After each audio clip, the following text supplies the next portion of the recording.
Hello. I tried to, be Amphoreus. If only my hair would look more Greek, right? Because I'm a redhead. Well, I tried to be. Welcome. Hi. Let's start. Let's start. Are you guys ready? 33 pity. We're going to start with our first multi. That started insanely fast because I had the tickets. So we are at 43. 53, let's go. As I said, I have the 50-50 on the way, so you know what that means.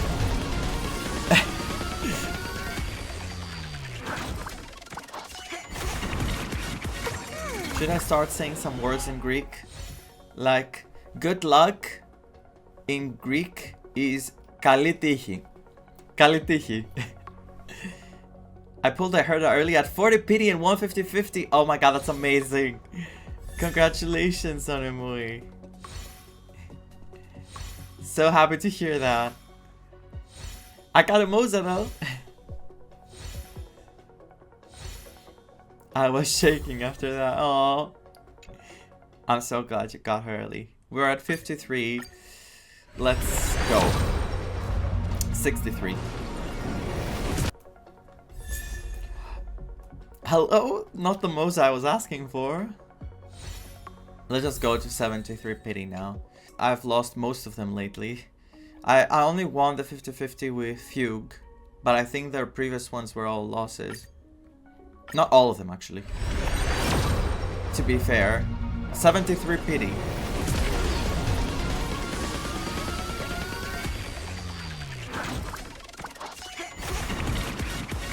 Moza. Moza.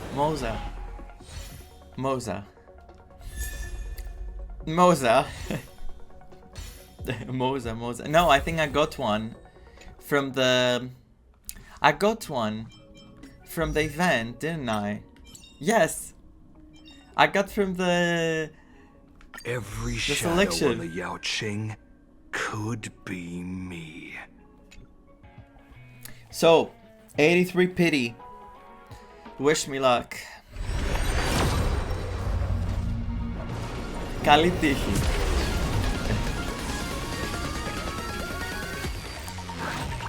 I wanna start showing people how to pronounce Aglaia, so it becomes more common.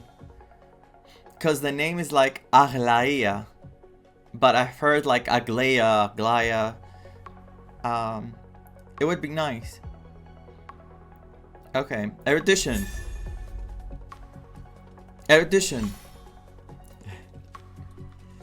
I'm so stressed, I cannot. I don't wanna see.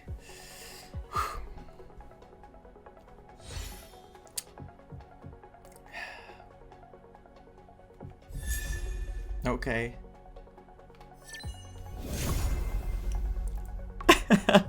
Why me? Why me? Why do I lose every 50-50? I'm not surprised though. I'm not surprised. I was ready for it. It keeps happening. Not again. I'm gonna do one last multi. What can I do? This is so unlucky. I'll do one. Bye!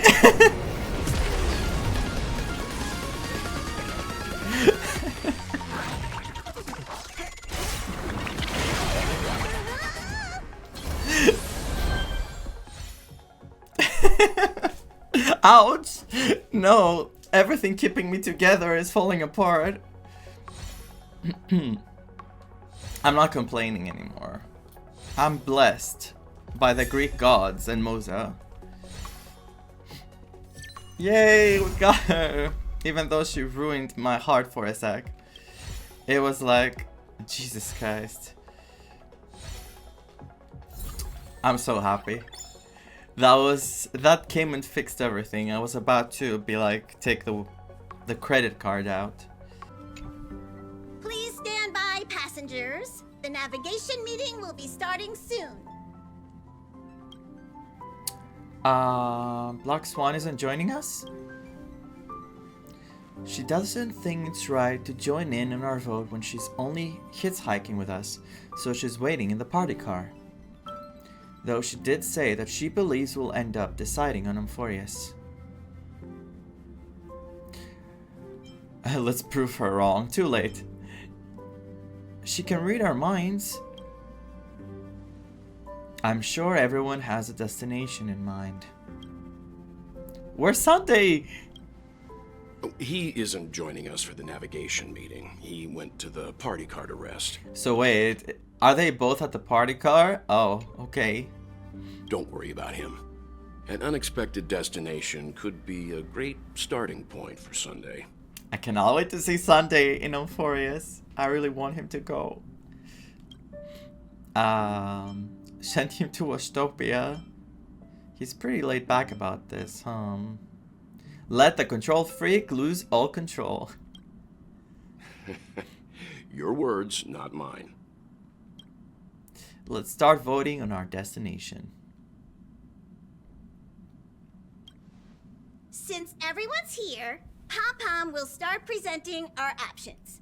First up is the oceanic planet of Lusaka. Mr. Mikhail's homeworld. Lusaka was hit by rising sea levels after the Stellaron disaster, though I'm not sure how things are on the planet now. Next, we have Melustanin, the agate world. That's where Adrilla the Beauty ascended, a world of undying allure. It's also said to be one of the initial sites of the Stellaron disaster. Probably not the safest choice.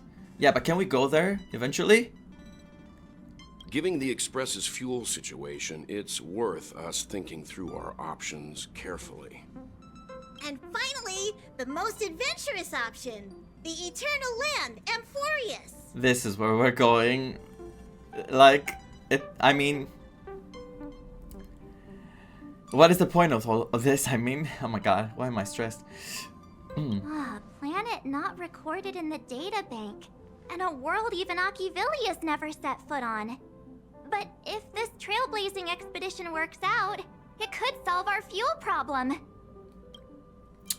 No one wants to go to Edo Star? Yes. They suffered an ambush by the Antimatter Legion some time ago. According to the IPC, the enemy was repelled, but Edo Star placed their planet on temporary lockdown. I'm afraid there's nothing we can do there. It's better. Okay.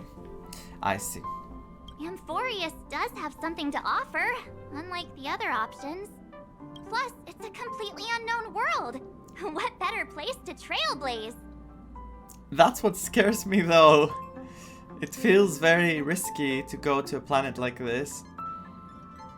I feel the same. While we know nothing about Amphoreus, we know the other two worlds aren't exactly safe options. Anyway, if it's a risk we're taking, we might as well throw in some adventure for good measure. Fair. Agreed. So everyone's leaning towards the uncharted world? It seems we've got a crew of like-minded adventurers in the Express. That includes me too. I'm for Amphoreus. Looks like Pom-Pom's voting plan won't be needed after all. Be a trailblazer, yes. It's official then. Our next stop is Amphoreus. Oh my god, it's happening. I need to fix this chair. Oh, it's fixed already. Ugh. Anyway, it's happening. Great! I'm looking forward to the conductor's jump announcement. I'll be in my room freeing up some memory on my camera. I'm going to have to snap tons of pretty pictures this time. Are you coming with us? Cause I'm confused with all the trailers. Don't forget to share the good news with Miss Black Swan. I will. I'd better start packing up too. Or should I go chat more with the others? Let's chat with Himeko first. Ah, Vaan, this is your first time exploring beyond the astral charts, isn't it?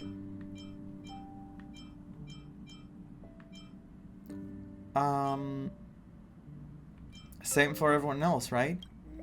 Maybe not for Pom Pom.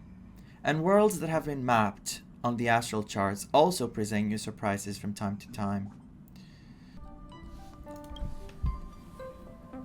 But we'll be fine. Let's just say I have a backup plan. I'll reveal it when the time comes. Okay, so she has a plan. Nice. That's good. A world yet to be explored by the Trailblaze. No self-respecting nameless would turn that opportunity down. An opportunity hard to come by. Okay, Tartaglia. Absolutely. The Astral Express has always traveled along the silver rail laid down by Akivili. We don't normally get to venture into a world beyond the knowledge of the Trailblaze. But this time, we might just get the chance to add a brand new stop to the astral charts. I don't mind telling you, I'm a little excited. I think we all are right now. Oh god, the meme. The Victoria Justice meme. Let's go talk to the companions first. Or wait, this is a passenger cabin. Can we go talk to Don Hung and March? Yes, we can. Nice. I can't provide many details about our destination this time. You can ask the memo keeper if you want to know more. Oh ho, the data bank's getting a huge update. Are you nervous, Don Hung? Why do you ask that? Are you feeling nervous yourself? It'll be fine, just trust the crew. We've never had this many passengers on board before. I'm still not used to it. Why don't you head to the party car first? I'll see you later. What is our baby doing? Is she looking at memories? Oh, hey, great timing! I just turned on my camera and was looking through some old photos. She was. Can I ask you something? What's your favorite part of a journey? From start to finish? The start of a journey when we dive into the unknown. The middle of the journey when some gains are made. The end of the journey when we want to commemorate the adventure. My favorite part. I'm always excited at the start of a journey because you're going to the unknown, like it is exciting. You get to see things and people that you would never seen otherwise if you didn't travel there. And then the middle of the journey is when things have already happened and you have some idea of where things are going, but still you can only predict and make theories. And the end of the journey, it gives you closure. There is like all the things you have gained, you eventually realize what they are. And then you have to say goodbye, which is always a sad thing, but at the same time it's special. I would say it's weird because when I leave from places I visit, it's not a good feeling.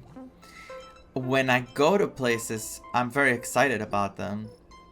I think I would say the middle of the journey when some gains are made. Even though I wouldn't phrase it like that. Then you're going to have to give me a nudge whenever there's something worth snapping. Anyway, enough chit-chat. I better pack some extra batteries in case we end up somewhere without power. Why is it stressing me out? Not the battery part, but this whole exchange of words. I did not enjoy this.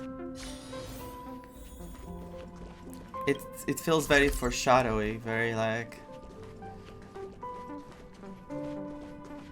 something's gonna happen to her.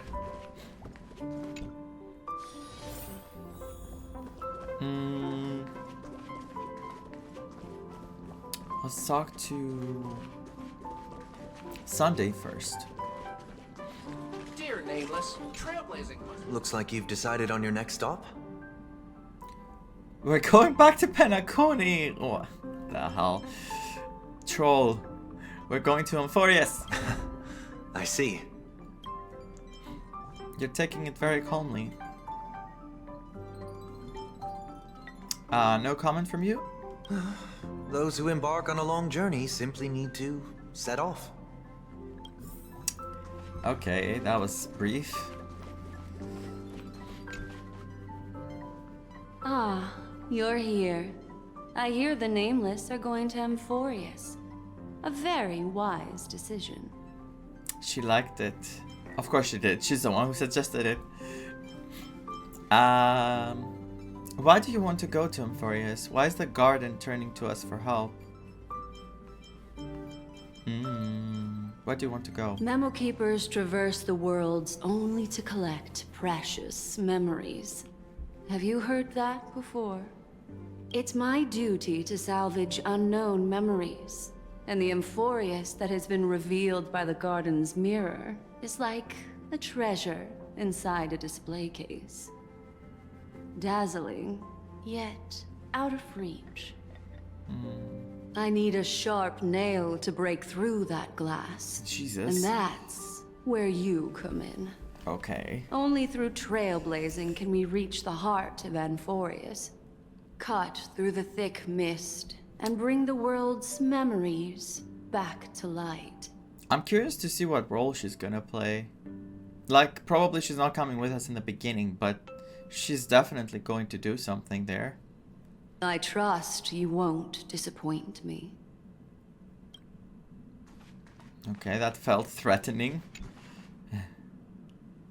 After much deliberation, you realize that insufficient preparation is as good as no preparation. Never mind, having some preparation is better than none. Even formalities have their place. Looks like it's about time. I should go find a spot to take in the views during the warp. It's happening. Soon I will wear something more because I'm getting cold. We have really cold weather in Greece. Right now at least. And yeah, let's start like this first. I want to get the full experience first. Then I'm going to wear a jacket. Attention passengers! The express is about to make the jump. Please be seated and hold on. It's happening.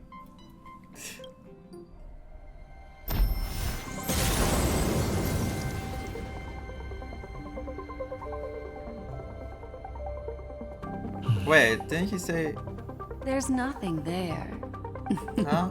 He said he was gonna sit down and wait.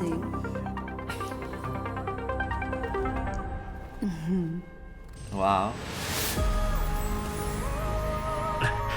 The answer lies hidden in the starry sky. Here it is. The isolated world that can only be seen through the garden's mirror. Chills. The eternal land, Amphoreus. Why does it look that way though? So blindingly bright. How did it suddenly just appear? I'm gonna be very simple and say, whoa, it's in the shape of an 8. As you can see, Amphoreus is surrounded by a mass of chaotic matter that conceals it from the outside world. Nearly.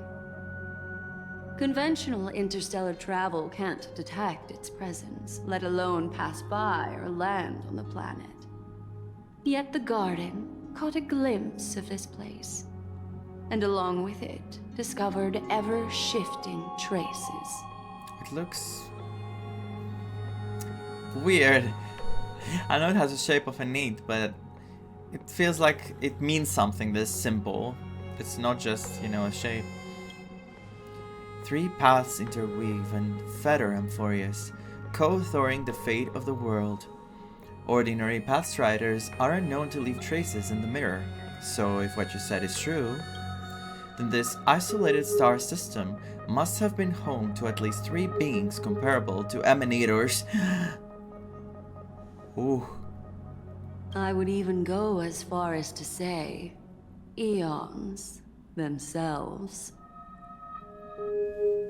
I get chills. And yes, mainly because I'm cold, but also, Jesus. For a world to have nurtured such marvels, yet still remain unheard of throughout the cosmos? Now that is hard to fathom.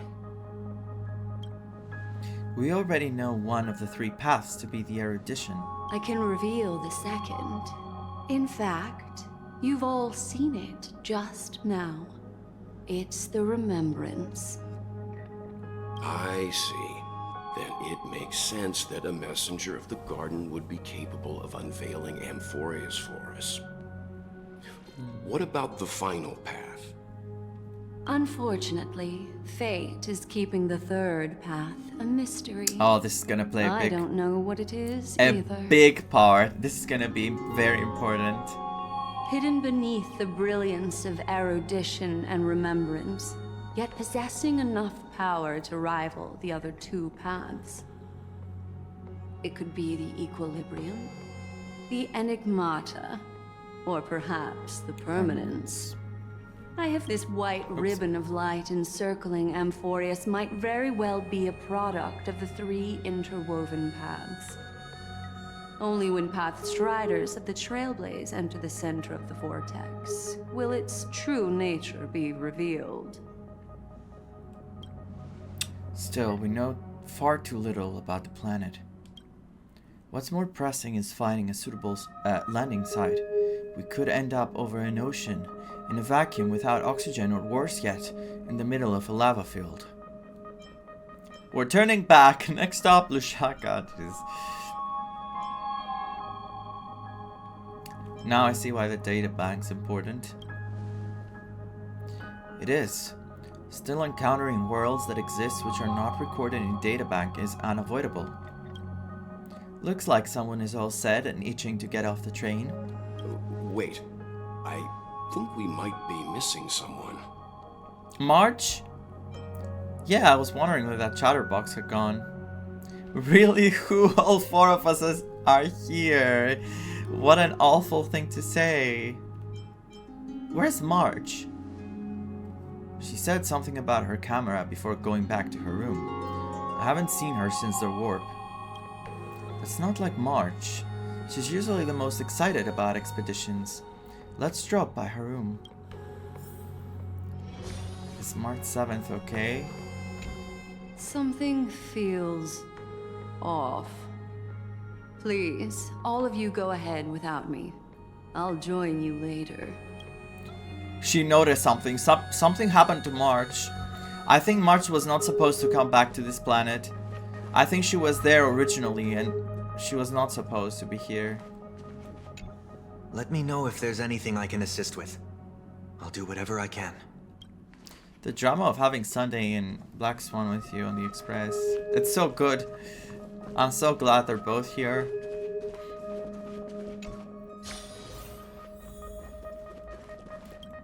Oh god. Sorry. What's happening, March? She's not gonna be there. It's either gonna be a crystal there and she's inside the crystal, or she's not there.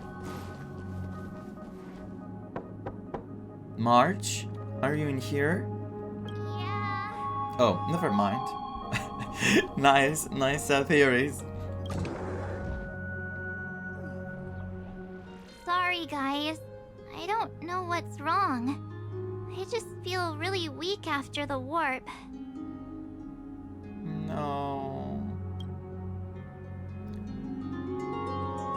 Did you come down with something? Is it motion sickness? Are you possessed? Did you come down with something? I doubt it. Pretty girls aren't supposed to get sick. Miss Black Swan, could you take a look at the memories in this room? Gladly. Oh, I don't think this is a good idea. Black Swan presses her forehead against March 7th's head as if feeling the body temperature. I'm seeing March 7th hit by a sudden bout of weakness in her memories. As if something was weighing on her. The onset of it far too quick to be any kind of sickness. Perhaps it's the effect of some external stimulus? Oh, why is everyone here? I should have cleaned my room. She's literally ready to fall on the floor and she's thinking about her room. Her room's condition. I invited Sunday to help with the diagnosis. He grew up in a star system rich in memoria. When it comes to mental healing, he's quite the specialist.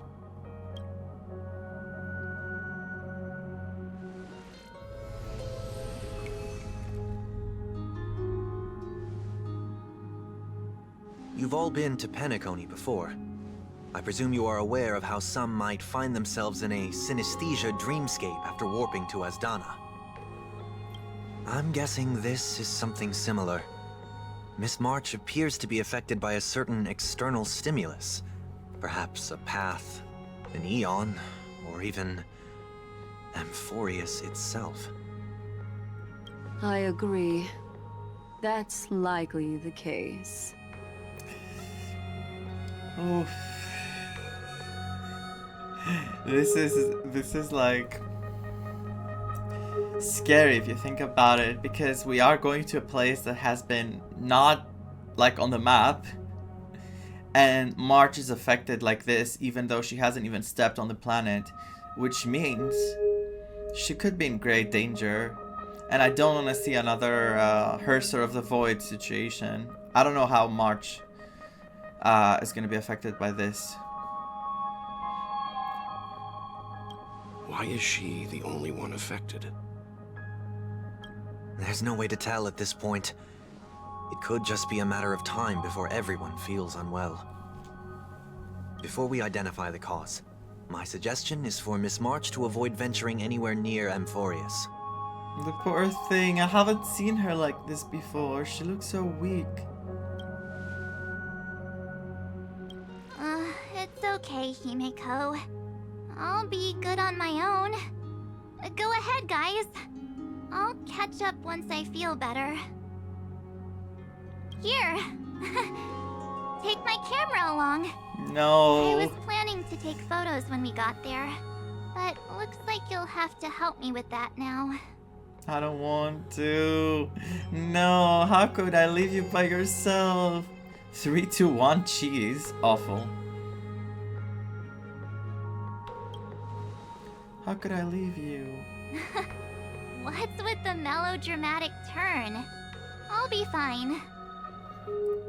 I cannot see her like this. It's infuriating. Why don't we take our discussion outside so March 7th can rest? Yeah, you guys go on ahead. Don't worry about me. I'll be back to being my hyperactive and adorable self by the next time you see me. Now, don't forget about those photos, okay? I'll be checking the camera. Seek your companion's opinion. Oh my god, we're all outside. So dramatic. Do you think March 7th's past could be connected to Amphoreus? Yes. No, that'd be too much. No, that'd be too much of a coincidence. I haven't seen anything related to Six-Faced Ice yet. It's more likely that some kind of energy on Amphoreus affected her before any of us. Vaan, I want you and Dan Heng to take the lead in this trailblazing expedition. Are you up for it? What about the rest of you? Amphoreus is a crucial stop, so everyone in the Express has been roped in to help in some way or another. Venturing into the unknown world is a task perfect for you youngsters. I'm sure you'll both have each other's backs. So we're staying behind to take care of the grown-up stuff. No, Welt wanted to go too. Chin up, Welt. You'll get your chance out on the field. Someone should be taking care of March 7th, too. I can do that. I'm fine with any arrangement you have for me. I want Sunday to come with us. Great. Sounds like we're all good. Come with me to the parlor car then, you two. I prepared a backup plan before our departure, but I didn't count on having to reveal it so soon. I suppose there's a lot to do. I'll disembark with all of you this time.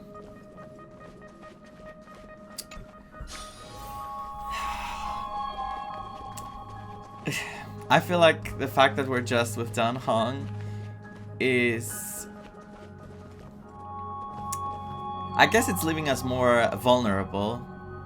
So maybe we're gonna get even more opportunities this way to get to know people. Otherwise, if we were all a bunch of people together, I feel like we would just stick with each other the most. So now we have to, you know. Now that our ground exploration team is assembled, I'll let the conductor reveal our backup plan. Yes. Seeing how this is going to be a perilous expedition, Pom-Pom and the Navigator have come together to prepare a special trailblazing gift for you. Which is? Your very own car!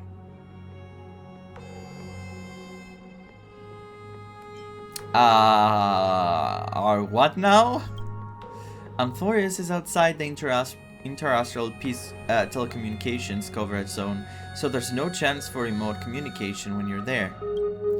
Uncoupling and using one of the Express's cars as your landing capsule is the best way we can ease your exploration.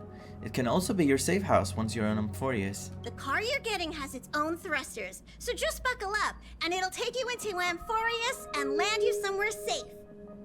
Is this a scene from the trailer with that train that was getting fudged from every angle? The Express is more multi-purpose than I thought.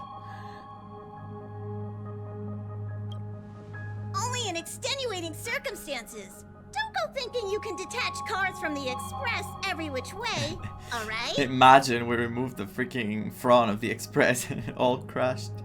Awful. Get going whenever you're ready. Pom-Pom can't wait to hear about your exciting discoveries. I'm ready.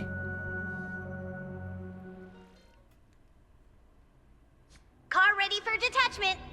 3, 2, 1. Oh my god!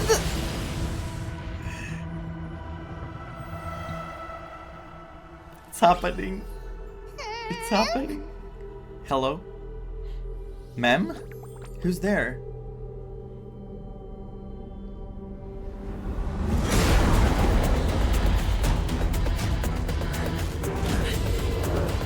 Oh god.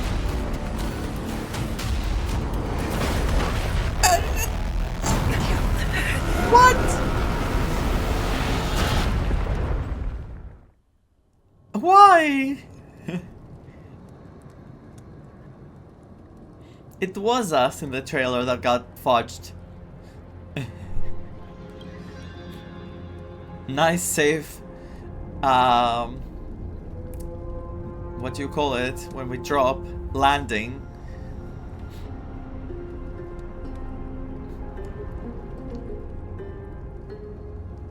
Where's Dan Hong?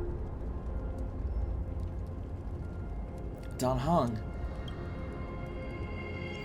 No, is he hurt? Oh my god, they're random around me. I don't even know who to use. Dan Hong is slumped in the corner of the wreckage, his well-being uncertain. That was one stylish landing, bro. Time to come up with a name for the next reincarnation? Are you kidding me? What an awful thing to say. But it's also kind of funny. It's awful, but it's funny. Dan Hong, time to get up. Wait, you see Dan Hong's chest rising and falling, proof that life still lingers within him. Shake him hard. He doesn't even twitch. Looks like you gotta try some new ideas. Mouth-to-mouth resuscitation, yes. You recall the moment you first met Dan Hong in March 7. Yep, this is the way. It's as if someone is shouting in your ear, just do it. It's veritably the whispers of the devil! What do you mean? Homosexuality is a sin. What the hell? That's to save his life. Sorry, Dan Hong. Sorry for what?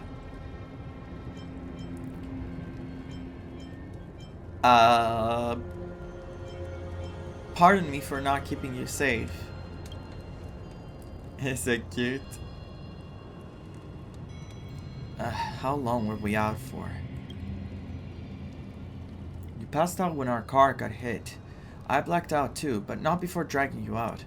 It's a good thing we were in the car, or we would have been crushed to pieces. We should try making contact with the Express.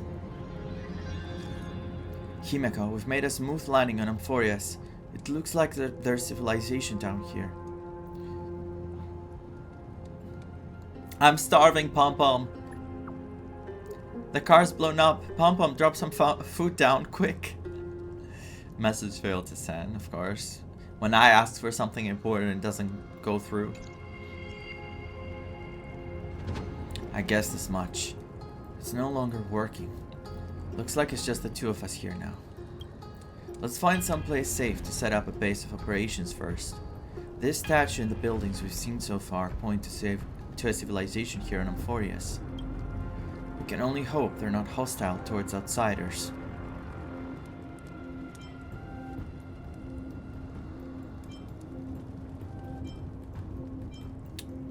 It's dangerous here, we should leave.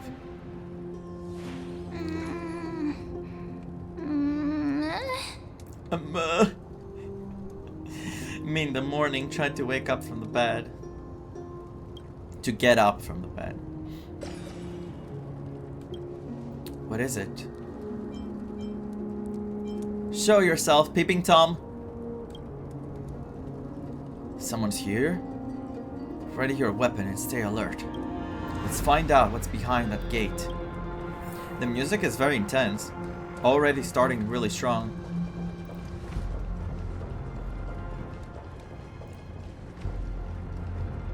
Let's see. Birds.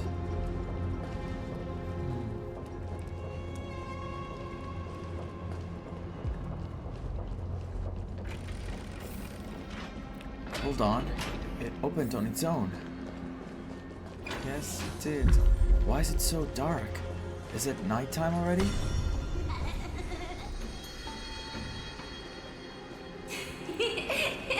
Hello?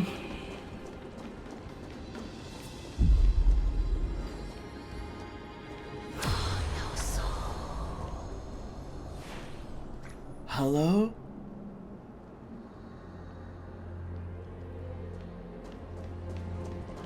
What was that? Over there, that pink thing. You see it too? Yes, it's not an illusion. Oh my god, I'm getting chills. There it is again. Is it doing all of this? This phenomenon is hard to explain. It's a loop, but everything is changing. And there's a child on the floor.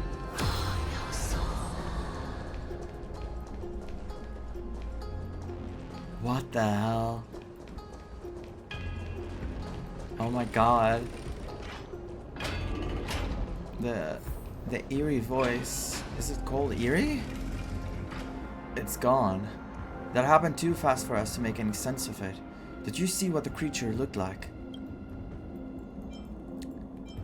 A cat of sorts, a rabbit of sorts, the mastermind behind everything. It did seem like a rabbit, kinda. Kinda. I want to say the mastermind, though. It's unlike any of the known species in our databank, but I guess that's to be expected.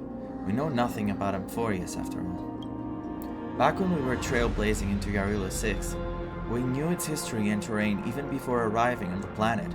But with Amphoreus, all we have is whatever little black swan told us about the world. But we can't afford to screw up. No, what should we do now? Find a local? I'm afraid we must plan for the worst. Putting a potential language barrier aside, that was a powerful attack on us just now. It's hard to imagine a planet as far out and isolated as this, having the expertise to create such sophisticated weaponry. Is it any match for your dragon transmutation? I can't tell for sure. Let's not get our hopes up too high. We can learn and observe as we move.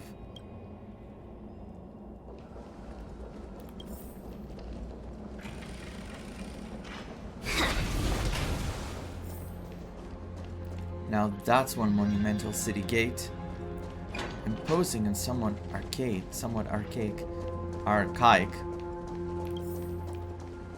Arcane. Yup. Wait, is this an enemy? Or a statue? No, it says investigate. No. What the hell? It looks like no one lives in this area, and that strange creature from before is nowhere to be seen, but... Look at that. Oh, the Titan. Kefali. A giant sphere. Judging from the prevalence of these colossal structures, this civilization has more than just great engineers and architects. The structures also indicate a universal belief system. If only it were closer, I'd be able to make out the details. If you want to take some photos, now would be the perfect time. Okay, March, this is for you. A giant sphere stands between heaven and earth in the distance. At its top, the sky appears torn open, or rather, it seems to have willingly opened a circular rift. Inside, a swirling vortex churns and the clouds periodically reflect a golden glow. If Mart 7 were here, she'd definitely use her girlish imagination to come up with some whimsical and creative metaphors for the scenery. Unfortunately, it's up to you to take on the team's photographer duties.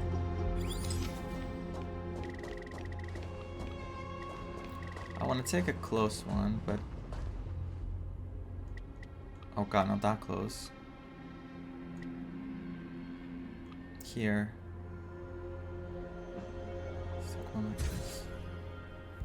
I'm gonna save this. Or, no, I didn't get the option. Are your eyes playing tricks on you? You keep thinking that their positions have changed. Best not to get too close. There was another one here.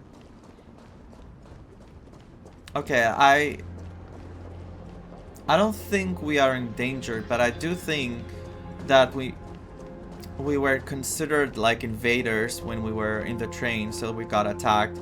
Maybe this is the where the power came from to protect the place. Start taking photo. Across the cliff, the Grand Palace gates remain silent, unwilling to reveal any of the history and secrets hidden behind it. What could lie within the gate? You can't help but let your imagination run wild. Bloody carnage, chaotic banquets, bottomless abyss? Then you regain focus, hearing a playful voice softly whisper in your ear. Hello? Oh, snap out of it and click the shutter already. Jesus Christ. The PTSD, I don't know what to call it.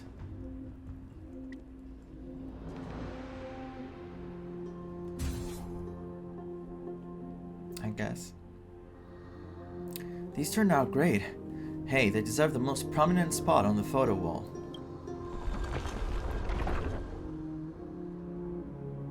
Huh? Something's wrong. Yup, they keep moving. Watch out!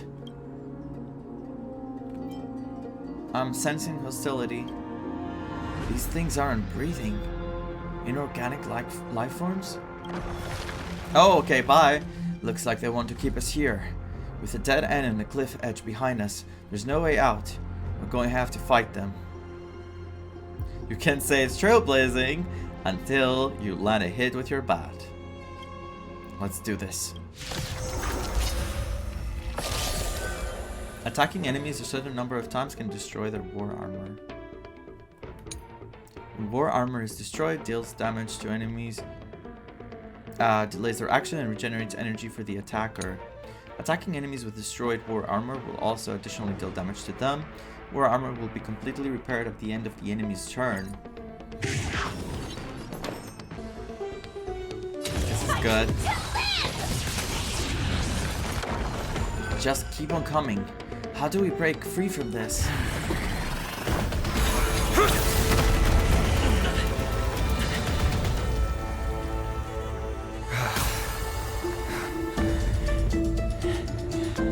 Look out! You've got something interesting.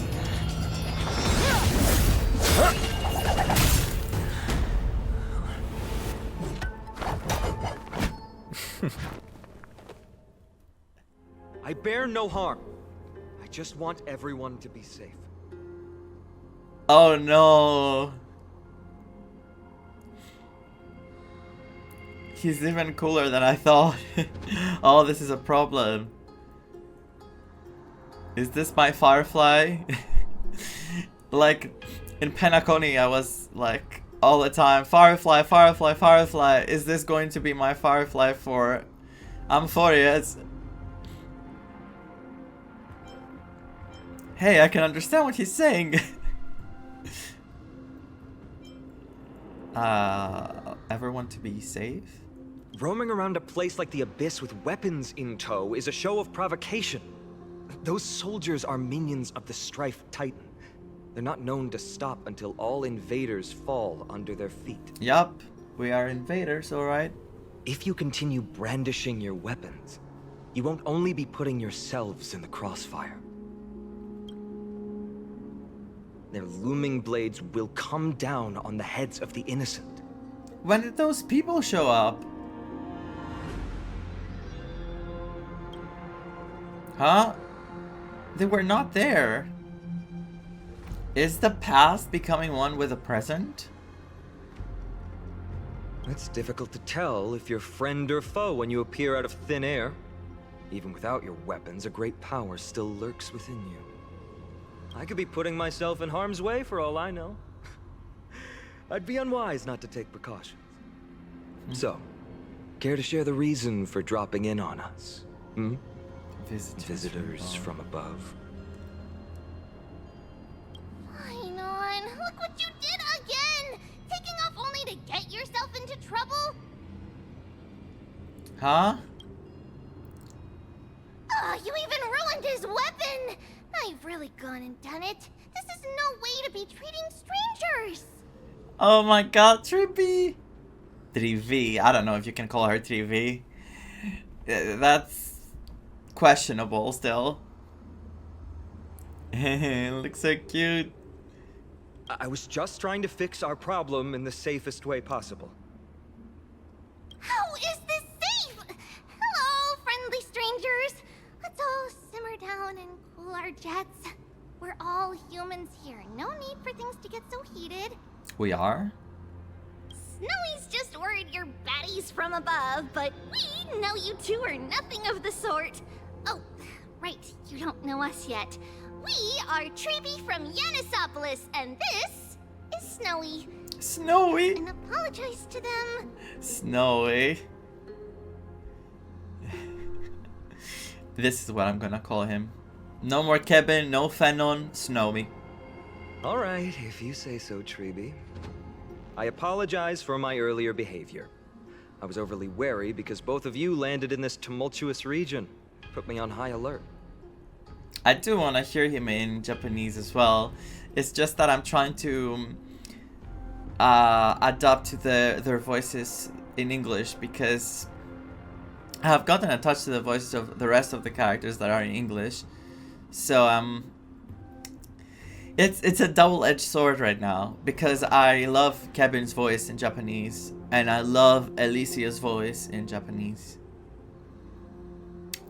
And when I hear them, I do want to hear them in both.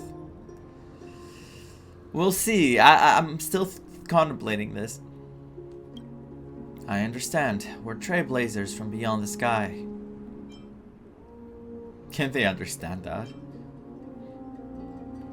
I'll say it. There's no point concealing anything. They saw everything. If they wanted us dead, they wouldn't be standing around talking to us. Not from above the sky, but beyond it.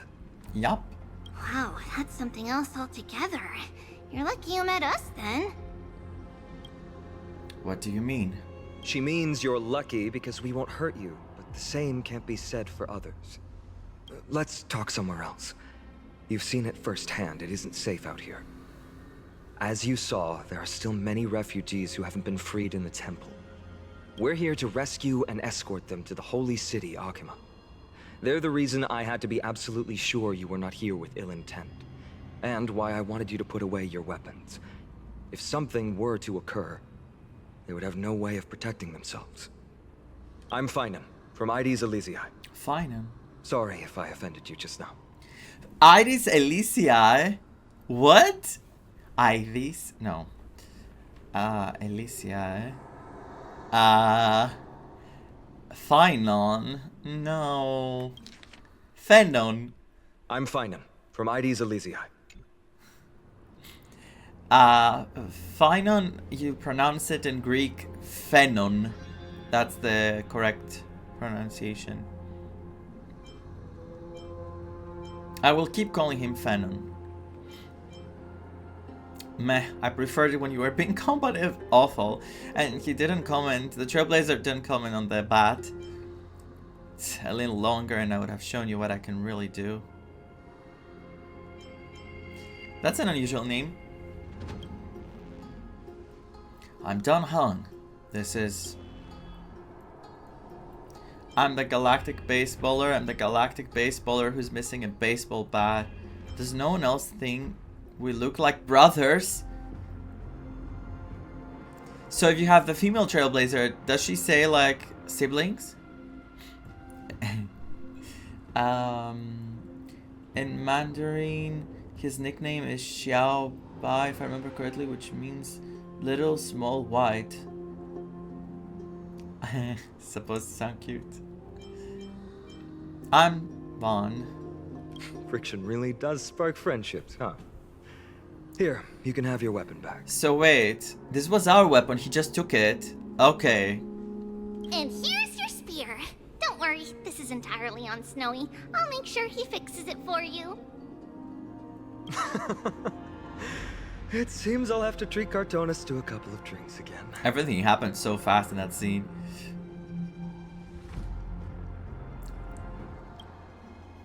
Treat who? Cartonis. We just arrived and still have many questions. If you two can ensure our safety, traveling together would certainly be the best choice. Okay, let's work with them. Like, they seem fine, right? How do you view the situation? There's more to this Phenon than meets the eye.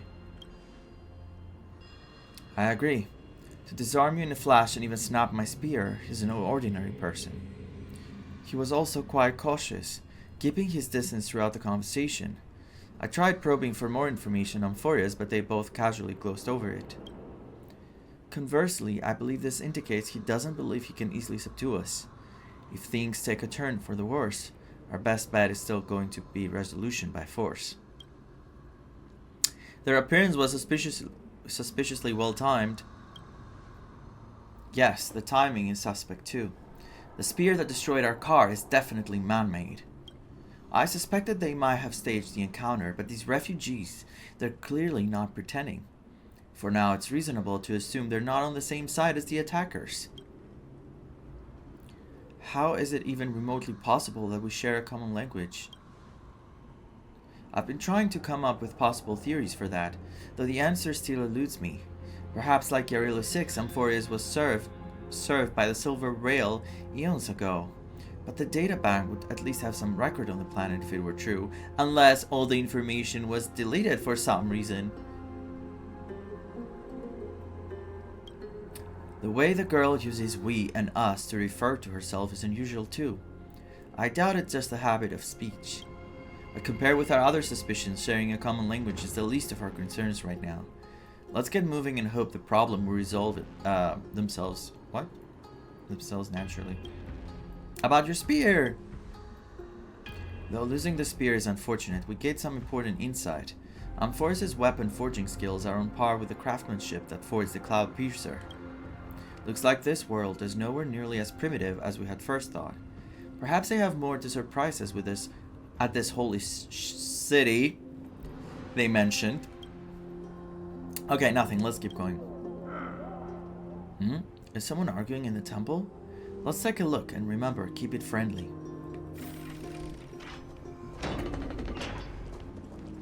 Where will fate take us? Oh, he's praying.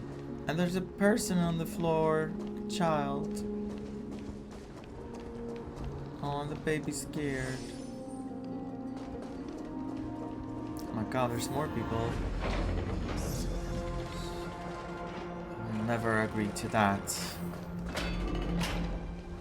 Virtus. Virtus! You acted on your own to ask the Chrysos heirs for help? Chrysos. Bring us into their Chrysos. so-called holy city, no less.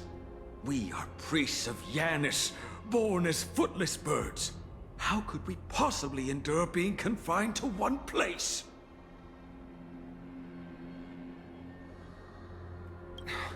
We've lost far too many to Nikador's forces, Mr. Noldus. I only want for everyone to settle down somewhere safe and to be able to sleep soundly.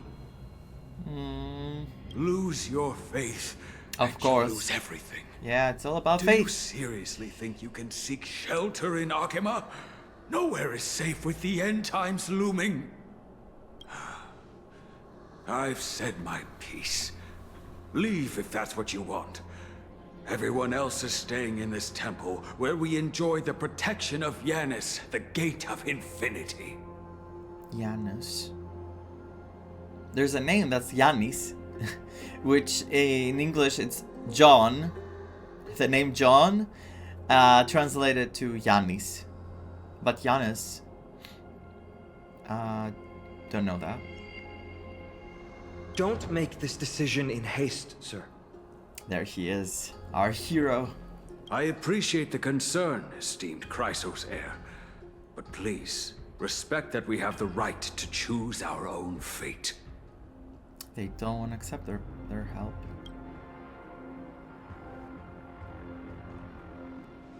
NPC designs. I'm sorry you had to see that, I love esteemed them. Chrysos heir.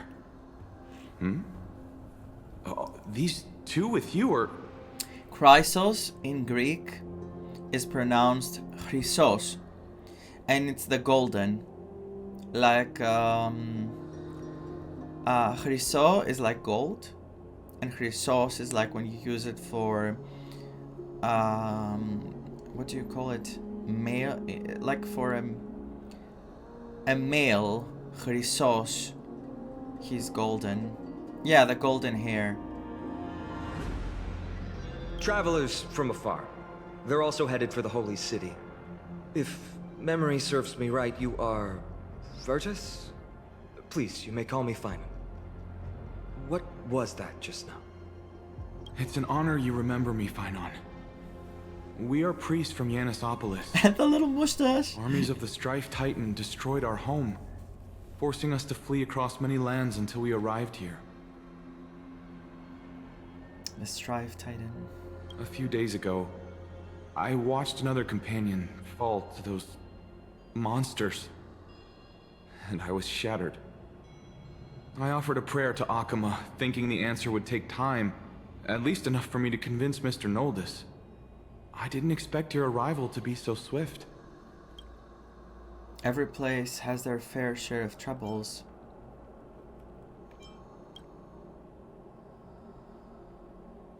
The Elder spoke of the end times just now and claimed that no place in Amphoreus is safe. What did he mean by that? Excuse me, sir. Everyone knows about the prophecy. We're not from here. How is it that you... Trailblazers, let's go. Virtus, right now, we must focus on convincing Mr. Noldus to return. The Abyss is swarming with fierce enemies, and they have no way to defend themselves, leaving them vulnerable to all kinds of danger. The Abyss. My friends, Oh, God. I have a rather bold request. The two of you are quite capable. Might I trouble you to fetch Mr. Noldus? Look at our clothes. Yes, do you think we're from here? Treeby will join you. She can also answer any questions you may have. Please give us a moment to discuss it. Please let us help. I do want to help them, but mostly because I want to go to the city and see everything. Fenon interrupted me as I was trying to gather information from that refugee, and now he's saying the girl will answer our questions.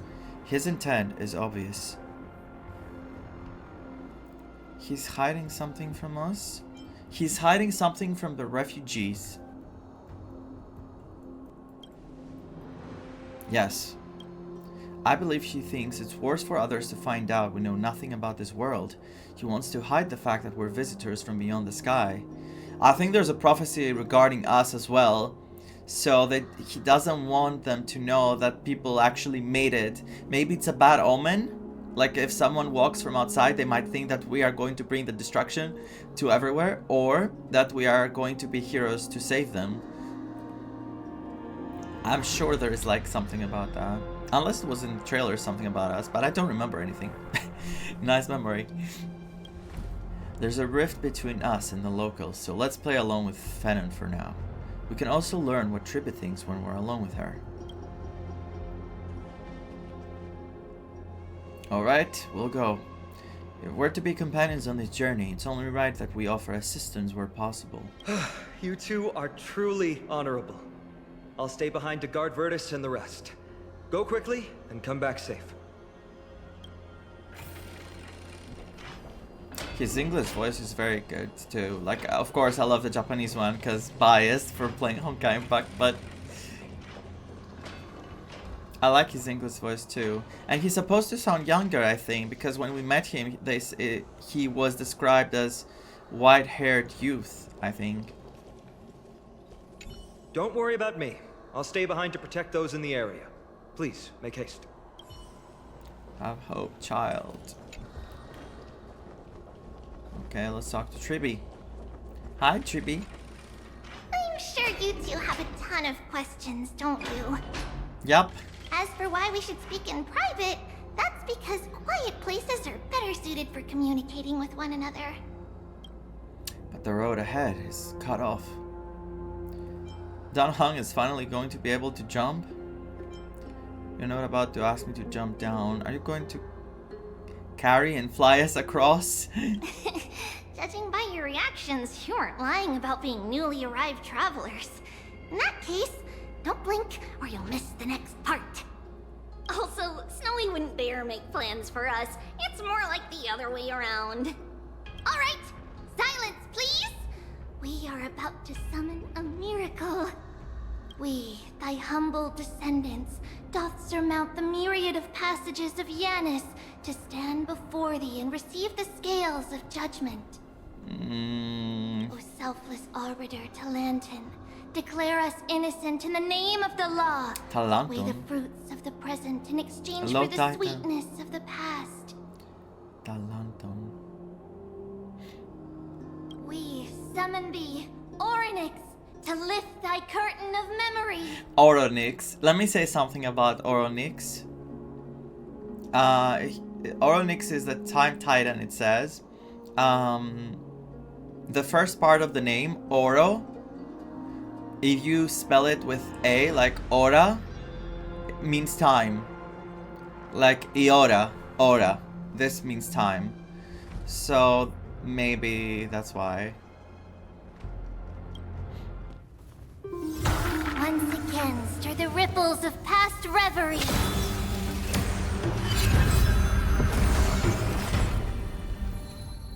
So they're able to do that as well. So it is a thing here. Because my theory was that, you know, everything is like, it has already happened and we're just reliving it. But since they're also able to manipulate it, this brings something else to the table. How is that possible? Did Orynyx's prayer fail? My two friends, don't stray too far away from us. Stop panicking. As long as we're with them, we'll be fine. The cow.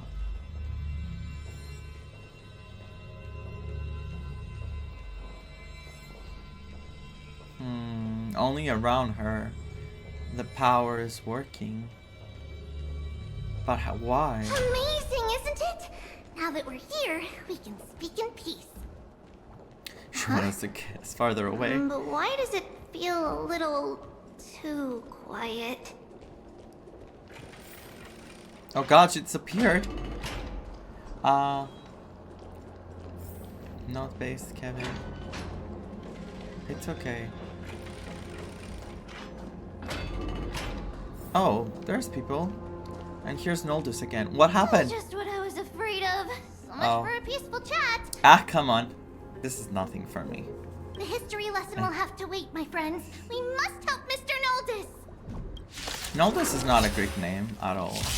I haven't heard it before, Eternal. to be honest. Oh, thank you. The three of you saved our lives.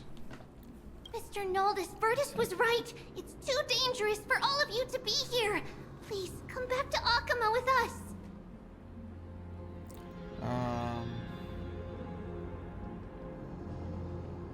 Please come back to me. I believe I've made my stance clear, my child. Us priests would rather die in the pursuit of faith than live in a foreign land.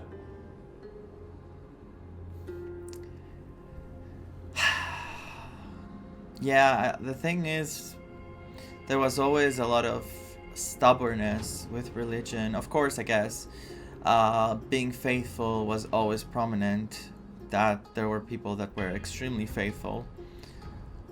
But I don't know, it feels like sometimes you have to drop your pride in order to survive. Don't lie to yourself, old man. Wow, the attitude of mine. I just stepped my foot on this new planet and I'm full of attitude. It looks to me like you still prefer living. Sir, we deeply understand your faith in the Titans. Perhaps in your eyes, Kefali, the protector of the holy city, is but a god from a foreign land. But we swear to you, in the name of Yanis, the gate of infinity, that so long as the Chrysoceres live, Akama will protect all followers of the Titans. We are one and the same. I also want to add here that I said earlier about Janus, that Yanis is like the Greek name and John is like in English. But I was informed that Janus is also, it's like the Roman version, that it's the god of gates, doors, beginnings and endings. I was not aware of that. So now it makes sense, the passage Titan. You swear in the name of Yanis? Who are you? Don't you remember, Noldus? Our name is Trebios. Trebios? Trebios. What? What? You're the High Priest? Why do you look like a child? Oh, no. To think that I, a mere tribal priest, dared lecture you on faith. There it is again. How ludicrous. Please, forgive my transgressions. All about religion. Noldus, we do not wish to force you, but please think of the people in your tribe. The young place their trust in you, just as you place your trust in us. If you stay, they will remain here too, doomed to fall under Nikodor's spear. They have to do something. Like they need to listen. If that is divine will, oh God, then I have no reason to disobey. Only convinced because of divine will. High Priest, please guide us once again as we spread our wings on this long journey. The High Priest in question, look at her little hair sticking out. So cute. Mr. Noldus, I'm glad you're all right. Virtus, I still disagree with your methods, but it doesn't matter now. Let us place our trust in the Chrysoceres. Chrysos. The Dromus caravan that's supposed to meet us isn't here yet, so let's all rest where it's safe for a while. Regrettably, our questions are still unanswered, and we now have even more. Now that things have calmed down, perhaps you two can find the time to answer a few of them? Of course. Please, come this way. Okay. I see you've both been made aware of our troubles. I'm grateful for your understanding. This feels very Archon-like. Please ask me anything you wish to know. When you finish an Archon quest and you ask 20 billion things. What is the end times people spoke of? Just as the word implies. It's the time of strife before the world meets its end. Is this a sequel to Bellabog? What an awful thing to say. The darn finality is still after me.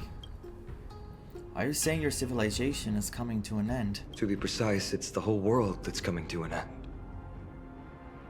Whole world? What are the Titans?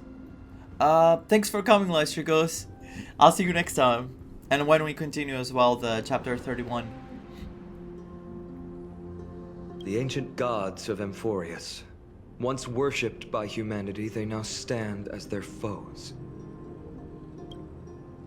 Who are the Chrysos hairs? The prophetic deliverers, with golden blood coursing through their veins. Golden blood, of course, Chrysos. What is the miracle performed earlier? It's a gift from the three Titans of Fate. With their blessings, priests can awaken shadows of the past to alter reality. You're putting it too lightly. Don't make miracles sound like a tool you can simply use at will. That's all the questions I have for Snowy right now. Whenever they say golden blood, I automatically think of Nanook. I wouldn't be surprised if somehow the third path that was there was destruction all along. And it shows up at the end. When we reach the middle part of the planet, everything gets destroyed because destruction is like activated or something. Imagine like if we also have this kind of... Oh my god, if we work like the Herser of the Void in Honkai Impact where... I don't want to discuss it right now, actually. Let's forget about those theories for now. I think I go too far. That's all the questions. Your answers are too concise. I'm sorry. I guess I'm not good at telling stories. Yet a tedious and overly long explanation isn't ideal either. Let me think. Oh, right! Virtus and the others are priests from Yanisopolis. They should be adept at playing the lyre. How about playing a song for our two friends? There's a ballad that's been passed down in Amphoreus since ancient times. Okay, we're gonna find stuff now. We're gonna find out stuff. I'm excited for this. The lyre.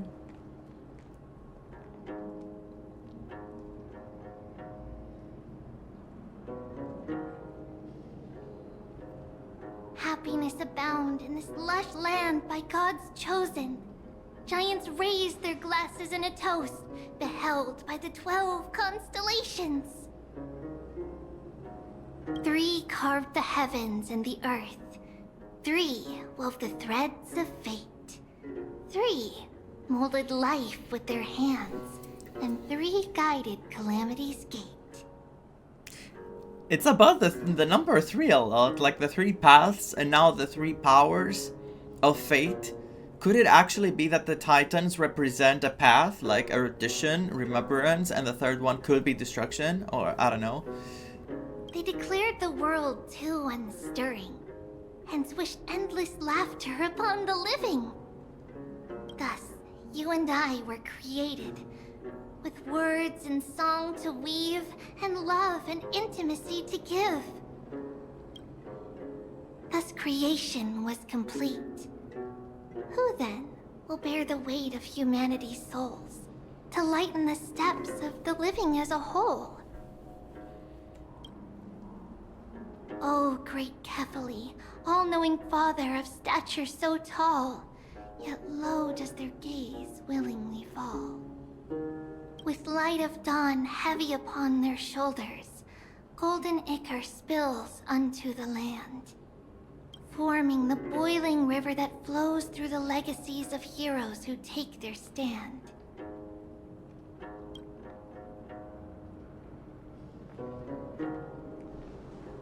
This was nice.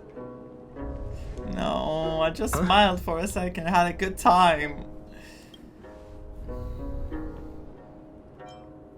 What with the stage effects? Why is one answer normal and the other one is I'm a joke? Oh, the poor woman in the back is shaking. What's that sound?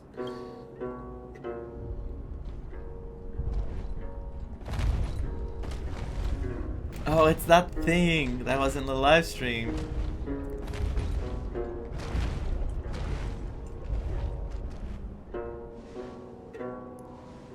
I wanna ride one.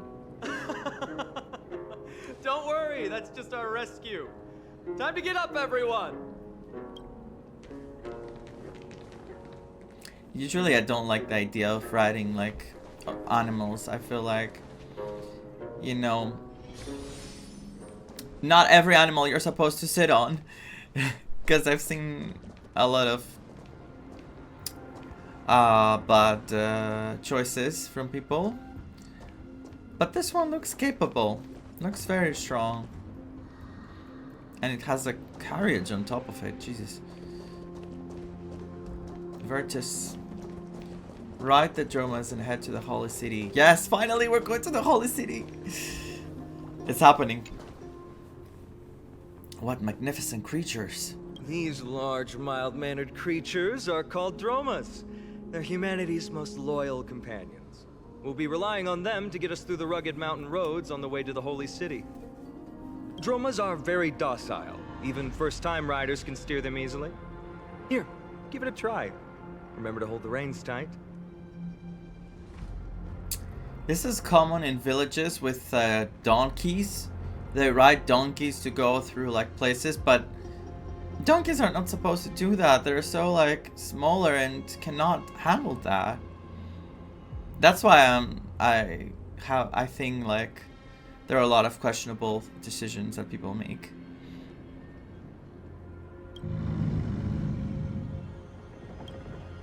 Ride the Dromas. You see all the white shells jutting out from the Droma's limb and plan to use them as footholds. I'm really liking Fanon's English VA, yeah. The Dromas lets out a dissatisfied growl and easily tosses you several meters away. This is your idea of docile? I forgot to mention, don't touch their white stone humps. When the Earth Titan blessed these creatures, it said they also stuffed their ill tempers into these humps. Carefully ride the Dromas. Okay, we're learning. At least we're alive. See? Easy, wasn't it? Everyone, how did you find our lyre performance earlier? We've been in exile for many days and haven't touched our instruments in a long time. I fear our skills have grown rusty. We've made a spectacle of ourselves. I can't believe this man. He just, now that he found out that Triby is a priest, he's always like, did you like what we did? Oh, were we good enough? So desperate for divine attention.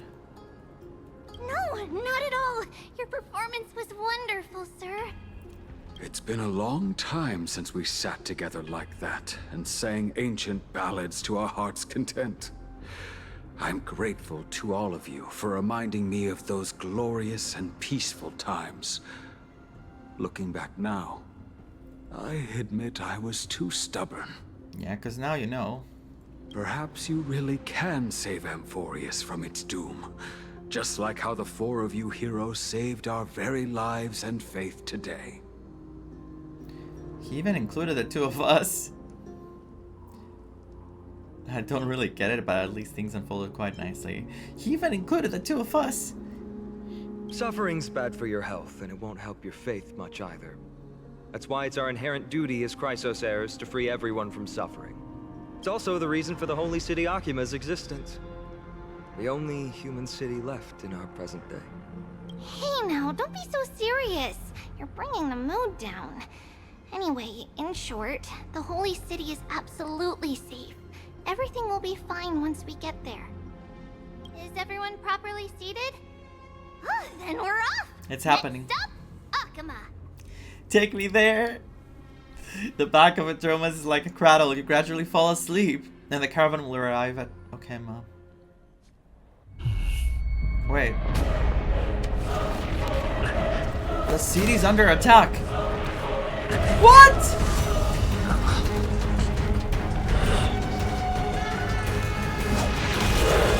But... All I wanted was a good time.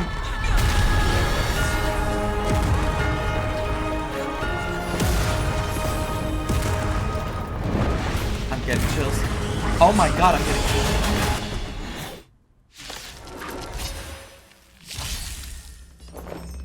You call this safe? That's not how Tripper described it at all. These are the enemies we met in the Abyss. It seems these attacks are also the work of the Strife Titan. Eternal. Ah, I didn't get to both fought so bravely. spend time with that. Are you Chrysos heirs from a foreign land? The sound.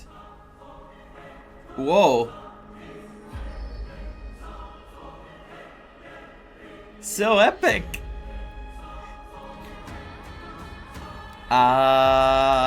No, I don't think we are. Please, At least Alhang isn't. I beg of you, save Akima. The Mad King Nikador has returned. Look, there's strife and conflict everywhere. We have to. Stay calm and leave this to us. You must hurry and find shelter. Thank you, thank you. Your comrades are fighting inside the city. Fate will guide you to them. Oh my god, their arms. And then there's Zito. I expected the holy city to be a strong sanctuary, but things are less peaceful than I thought. Let's stay here and lend our support on the battlefield. Do you still have your broken spear? He thought we were Chrysos heirs. Do you think this Nikador is related to the destruction? I don't think so. This Titankin have obvious differences to the Antimatter Legion. Our priority now is to find Venom.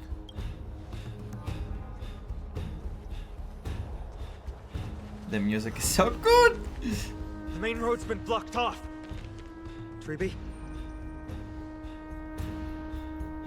Don't panic. Leave this to us. I summon the Oryx!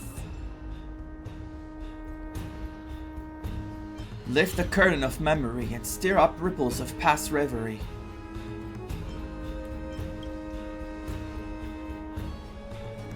Lift the curtain and stir up ripples of past reverie! Press and hold the button to activate Ornyx's prayer to rewind time. My god, life is strange.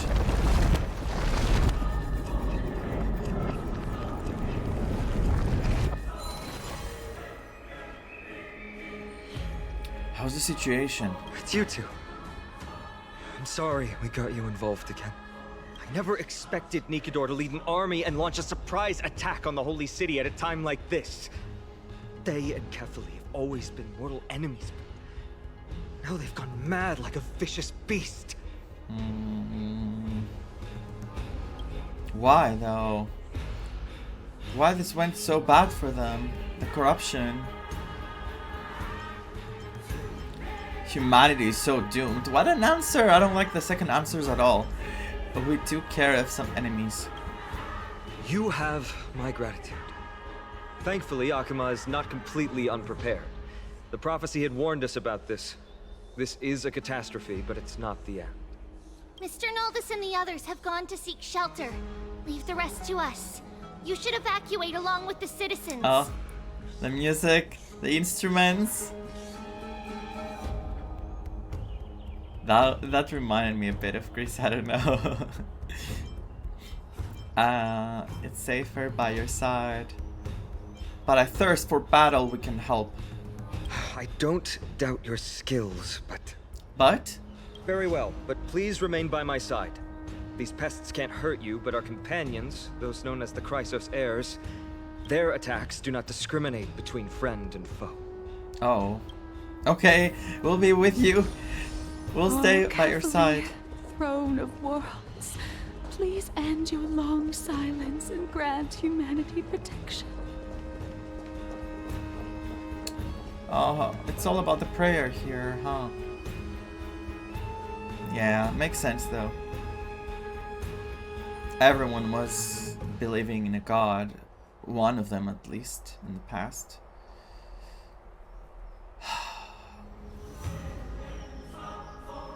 No. It's very safe here. Uh-huh. The prophecy has already revealed that the light of Kefali will shine upon all. Watch! No one will die! The heroes will protect the city! Leave them be. Just as Mr. Noldus reveres Janus, faith is all some people have left in a world teetering on the brink of collapse.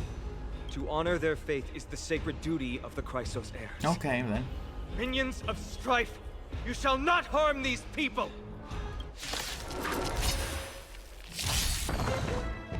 He seems so heroic and ready to do the good thing. How could so many enemies have made it to the front gates? Where were the city guards? But I'm so biased by Honkai Impact. I think in Honkai Impact though he's older. This is like a younger version, so maybe this is before, like, he doesn't seem like he has lost hope, right? He seems very like still believing that things could be okay. I'm so curious to see if this is a tale of him losing it and us going against him at the very end.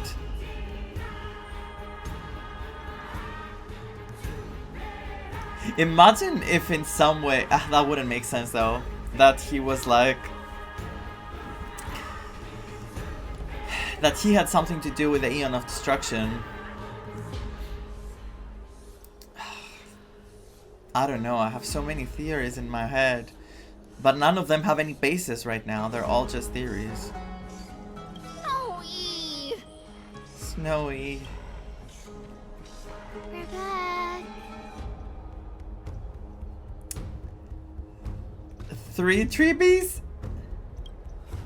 At the mouth! I wanted a picture of this. We are Tringan. Do you see the name Trian? The first 4 letters spell the word in Greek Tria. Tria is the number 3. So like Ena 1, Dio 2, Tria 3.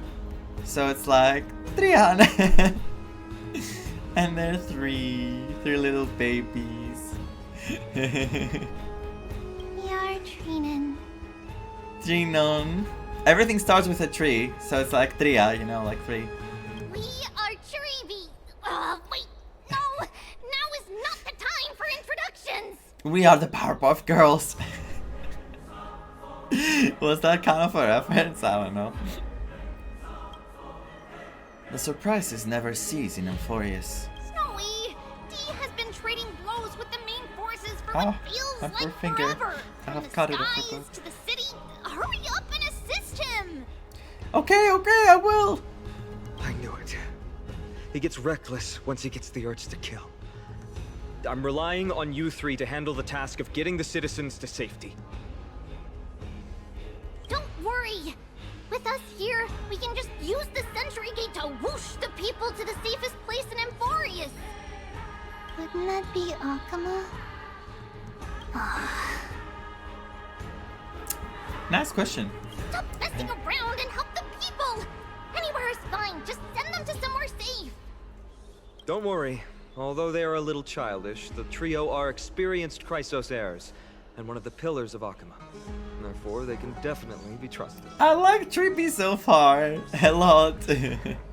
Well, let's keep on moving then. Are those enemies? Lord Vaan! Finally here. Oh. Quick, save the Grand Craftsman. He's surrounded No, by they're enemies. not enemies, of course. They're protecting them. What? Cartonus! Hang in there! Cartonus. Cartonus? No, that's not a name. Oh my god.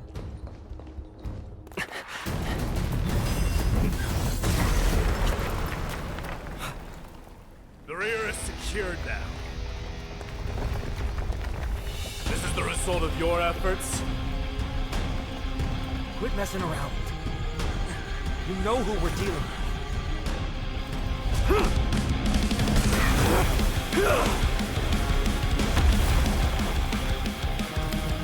Carelessness will be your downfall. Deliver. Mere child's play. A true fight between us would shatter them with the aftershocks alone. Who are you? Enough, Mighty. Are you trying to destroy the Holy City? Needs change.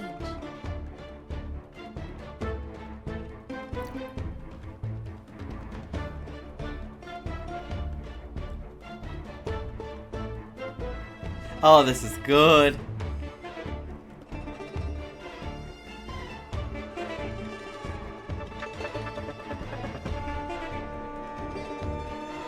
This is really good.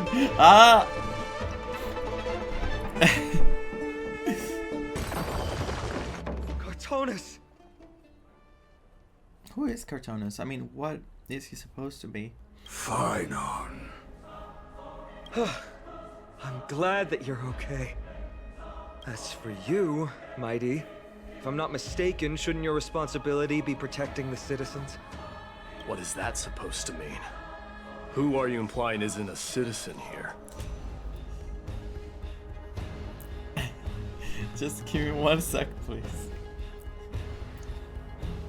Yep.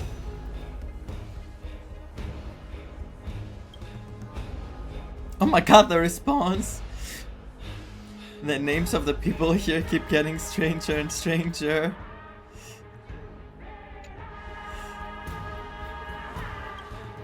Don't evade the question. Aglaya told us to protect the citizens. Holy chest! Are you ignoring what she said? Aglaya. It is you who forgot the second half of her words. Her original words were, protect the citizens and eliminate the invaders. The crisis in the Holy City will be resolved once we've eliminated Nikador. I'm looking at the back. I'm looking at the depictions on the walls. Very respectfully. Holy City, Holy Chest. Shh. I'm not looking at the area. I'm looking respectfully at the other things behind, and the thing that's flowing down like golden blood from the Titan. The Chryso, basically. Gold. Speaking of which, since you've never considered the pair over there to be citizens, they seem to fit the definition of invaders. No. What do you mean? The 3 priests of Yanis share the same appearance and mind, and their senses are also interlinked. The Achaemins have long been aware of your presence and what you have been doing. You trust him that much? I suggest you think twice. Why is this on me now? We were doing so fine and so well before. Provoking your allies at such a critical juncture. Whose side are you on? From the moment we first met, I already told you that regardless of whether it's in the past or in the future, the people of Kremnos will never agree to make peace with the likes of you. I cannot unsee his hair, like this thing on the left, on the right. It looks like a shoelace. Is it called lace? The thing that you tie the shoe at the very corner of it. I cannot see that. As the successor of Kremnos, I, Mighty, Kremnos. am not able to act independently on such matters. Furthermore, things have escalated to a point where I must warn you, esteemed guests, that your host is anything but proficient in the ways of hospitality. Enough. The time for internal strife now is not. Finally, someone Still who speaks on the offense, the Mad King is right and must be stopped by the Chrysos heirs. I have not forgotten about what needs to be done. Stand down. I'm more than capable of taking care of what's ahead by myself. As for you, Nikador is in the Marmorial Palace. Aglaya told me to stay out of it. So, go ahead. Deliver. I don't need you to tell me that. Deliverer. Now I associate midday with 1 chest, 2 shoelace. There's a third one, but I'm not gonna go to that one. You. What's your name? My name is Vaan. Is that not also strange? What is my name? Oh, because we were saying their names are strange. Is he your companion? You guys Well, don't seem that's to the be Chrysos heirs. Revered as heroes by the masses, but still imperfect mortals at their core.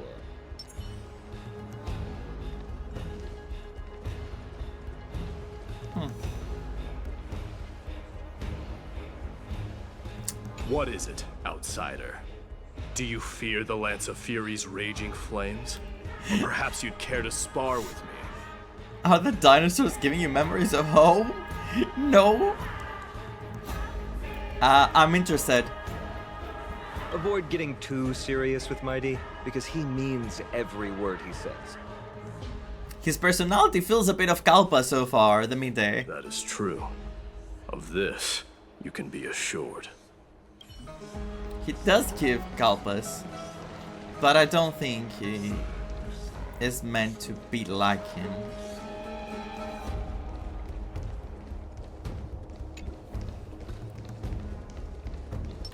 Transformation.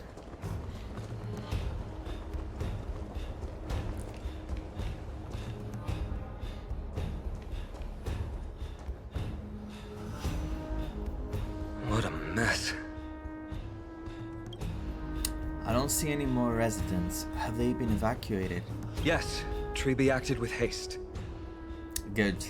Treeby's capable. This is Marmorial Market, the most important residential and living area in the Holy City. Pushing through by force would undoubtedly result in needless casualties. But now our backup is here. Is it? Lord Vaan and the 2 guests. Castoriki! Sorry, Castoris. Welcome to Akama. Castoriki. I will call her Castoriki. I don't know if a name like this exists in Greek, but you know, if I spell it that way, sounds like that. I love the blue half-cape thing Fenrir has.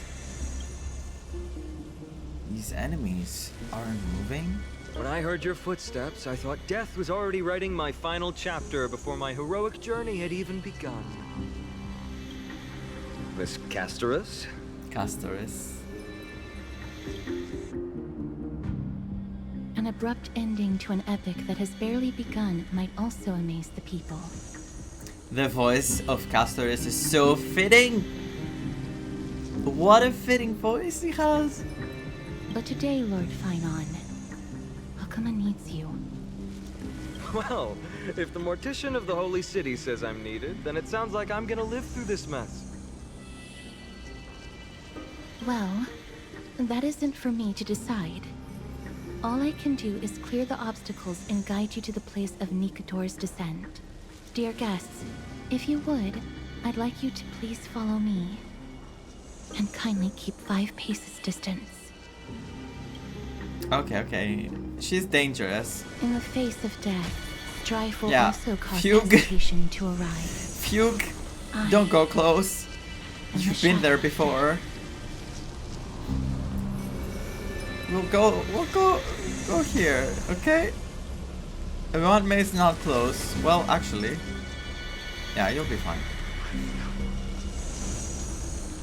It's the smell of the river of souls. Sticks.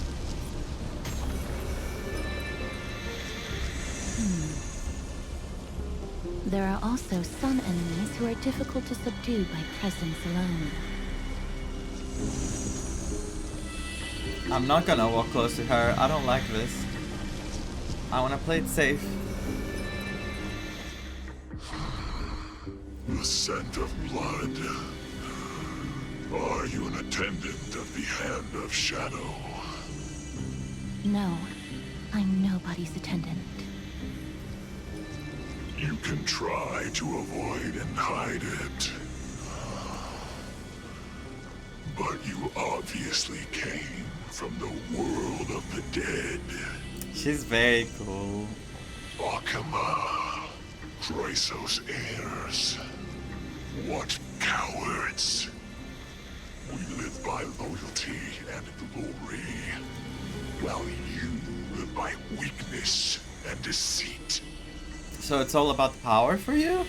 And the loyalty? What do they see as weakness though? Because they are getting beaten up, aren't they? By us at least. Gotta gotcha them all? No. I have to pick and choose. And it shows me in 4 patches having everyone. I'm so glad that you're not my history teacher. How much can we trust the words of someone who has sunk so deep into madness? However, if you're standing here out of loyalty and glory, then I shall draw my blade and grant you a warrior's end. Come to arms. But I'm not gonna have Castoriki, eh? No. Eternal. So that she could do that ultimate they teased us with. That looked insane. As you wish. Lady Aglaya once said that your time is extremely valuable and shouldn't be wasted on unnecessary conflict. I have the power to lay them to rest. I was about to say the same. It's pointless to waste your strength on these pawns. Let's go. The music Time to face strife. is way too good. It's so how should I describe it? Like a constant strife. Like constantly you're going through something intense. Things are not calm, they won't be calm anytime soon. Once there, you must turn into birds and fly toward the final battlefield. Miss Casterus, why aren't you joining us? Because I'm not playable yet. I must stay here and Oh ensure wait, that he's the in either. soldiers do not destroy the city. Although faith is more important to the vast majority, there are still quite a number of citizens who care more about their worldly possessions. I understand, but... There is no need for worry. The citizens have already been evacuated, and the only living things in the vicinity are the 3 of you. As Lady Aglaya instructed, no civilians will be affected by this. Do excuse my impropriety. He didn't want to let her be on her own, huh? Is he showing us he cares for these characters? Slowly they're showing us his perspective. It's not just the cool guy in the beginning that attacked us or helped us. He's a baby. Well then, I'll see you later, Miss Casterus. Then, could you all quietly leave? What does that even mean? Quietly leave? Did you kill all of them? We'll leave this place to Miss Casterus then. Let's get a move on.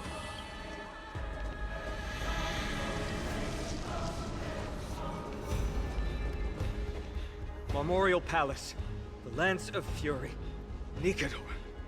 They're all there in the distance. Hello? Mommy. The very night withering. Don Hung, is that your stomach rolling? What's that sound? What a horrifying battle cry. Is that a titan? That battle cry once crushed all in its path. It knocked down foes and allies alike, leaving people as fragile as reeds in a gale. My limbs trembled uncontrollably as my weapon clattered to the ground. I could hear nothing but the frenzied and shameful beating of my own heart. No, he's so harsh on himself. Fear. This is why the Strife Titan is revered. If a warrior can face this terror and still step forward, no trial thereafter can shake the weapon in their hand. You two, if you wish to retreat, this is your final chance to do so. I'm not retreating. I went this far just to retreat now? I've done so much, like, in my life as a trailblazer. This will be nothing. It's fine. I've already died a number of times before. It's fine, he's already died a number of times before. Awful. That's awful. I'll speak about Don Hong. No, actually, no. Looks like the both of you have indeed braved many dangers. I'm getting the urge to pat Fenrir's head. I don't know what to say. I have thoughts of my own. We have no interest in the Titan rights. As trailblazers, leading a helping hand to unfamiliar worlds is simply our duty. Trailblazing? What an interesting concept. Surely on your worlds there must also be a Titan which is revered by the masses. Okay, so no one knows what trailblazing is. Nice. But there's no need to further confirm your resolve. We shall soon cross swords with the embodiment of strife. And yet, faced against this menacing threat, your resolve only gleams more intensely. Imagine if at the end they reveal that indeed everyone is long gone, and the reason was a Stellaron. How would the main character feel that the thing they have inside of them is what took out all these people he will care for? Let's get going. In the era when Kefali had not yet fallen silent, none could stand as their equals. Today, we inherit the duty of the gods, safeguarding the inhabitants of Amphoreus. Stand with me and become heroes!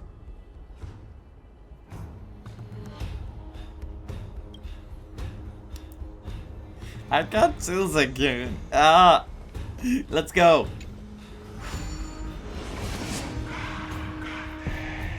Oh my god, the sounds again. A secret passage created through what? Rotate the clues and assemble the pattern. Once the progress bar is full, you can quickly move to the target.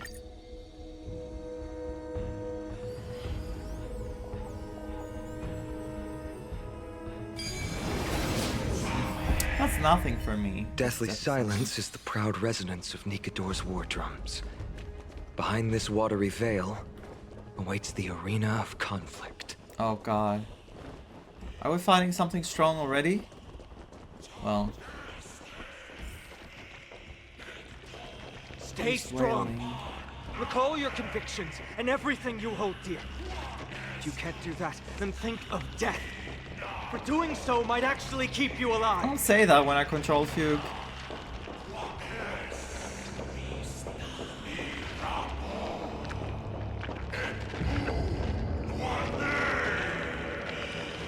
What?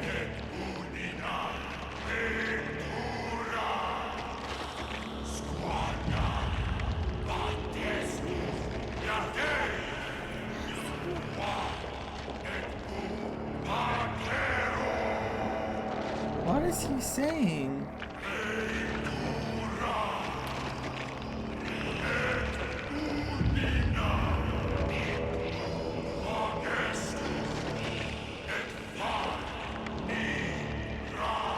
I have to hear it up close.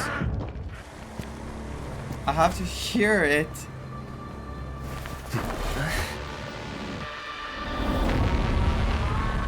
Oh god. Yeah, well, not so threatening to me. Drink it. Careful! They look different from what I remember. Okay, they have no fire weakness, but weaker. You know. So, more distorted? No holding back. The music reminds me a bit of Psalms, but a tiny bit, Never mind, nothing.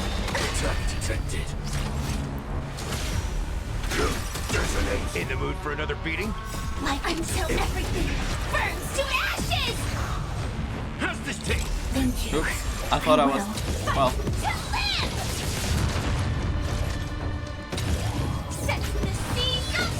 Savage God of Mad King, incarnation of Strife. The Titan of Strife continues the mad war in their frenzy, becoming the unconquerable fear of the masters of Amphoreus. They once were famed through glory, earning respect from gods and from the people of the land. And yet the city that revered them was sundered, and the poems that praised their name were destroyed. Only their evil reputation lingers in this lightless era in end times, tainting the throne of world's brilliance. Value, Dreams of let us dance once more. Cast aside all distracting thoughts. To me, I shall withstand their wrath. Even gods can bleed. I shall extinguish your core flame, Titan. Wow. Vaan is so cool. No holding back. Set in position.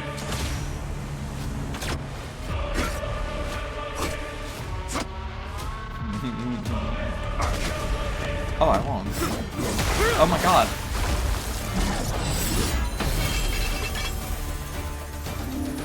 What is this? Arleia? Move.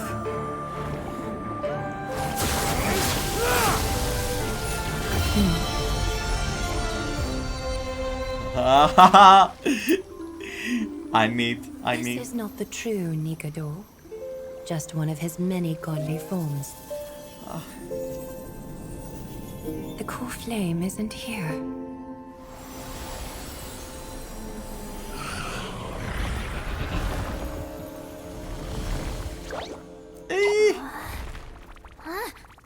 I'm so glad she's safe.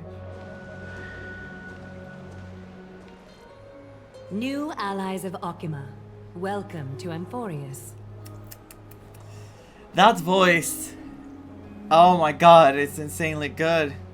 It's so calm and just majestic. While this welcome banquet is far from elegant, it has helped to remove any misgivings that we had. From this moment forth, you shall be treated as distinguished guests of the Holy City and of the Chrysos as...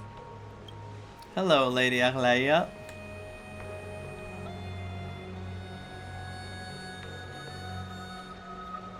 I do want to say though, again, the pronunciation is Arleia. Here they do call her like differently, but that's the right. It is a Greek name.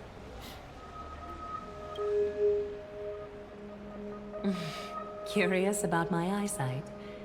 Well, I'm not blind. On the contrary, I can see much more than the typical person. Those with golden blood always have something extraordinary about them. For me, it's perception. I don't need light to measure the world. The wind carries messages along golden threads, delivering countless sensations to my fingertips. So cool. Just like how at this present moment, the virtues possessed by the both of you have turned into a warm current that pleases my skin. See, I told you that I'm a heartwarming guy deep down.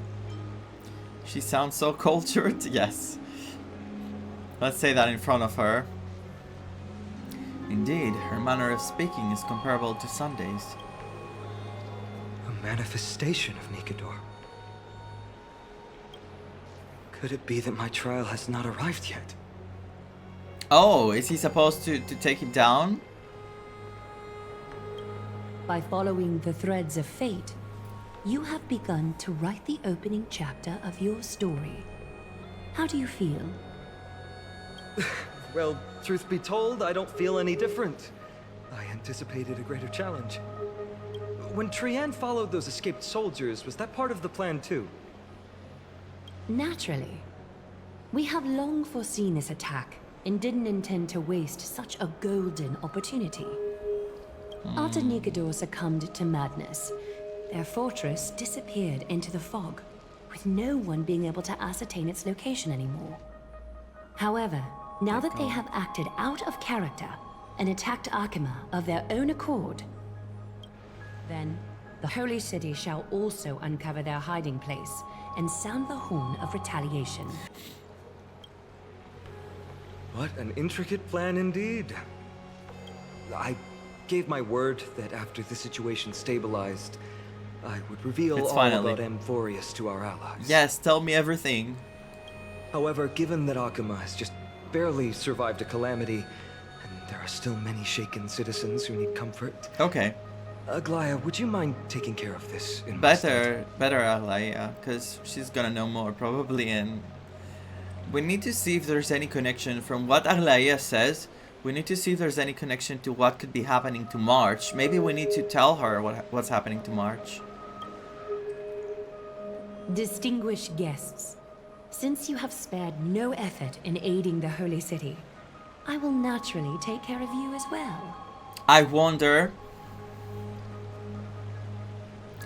if the land of Amphoreus has a mechanism to repel other titans equal to eons, which could probably be a neon locked inside March, a past form of hers being locked away, forgotten, and thus the planet Amphoreus is recognizing that and is repelling her or weakening her the closer she gets.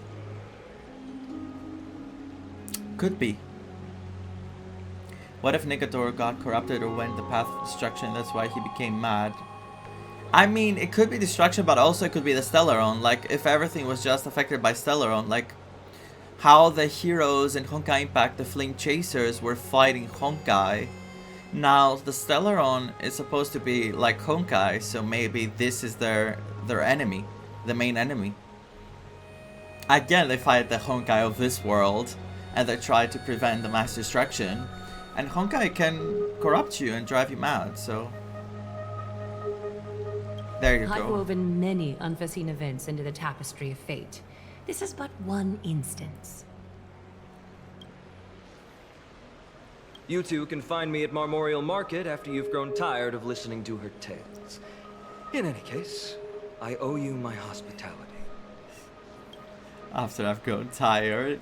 I don't get tired of Alea, even though I just met her. Now then, where should we begin? Anywhere you want. That sounded like wrong. Lady Arleia, can you give us some time?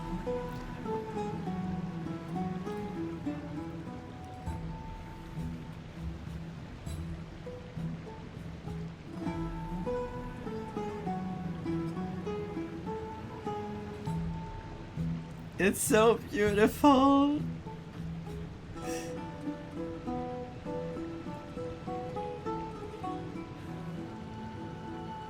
The voices in the back. Oh my god. We'd like to get back to our mission now that the situation has calmed down. We want to lay down a beacon of the Trailblaze here. I can assure you that this will not bring any repercussions to Okema. Think of it as a ceremony when traveling to someplace new. Beacon of the Trailblaze. No problem. Go ahead.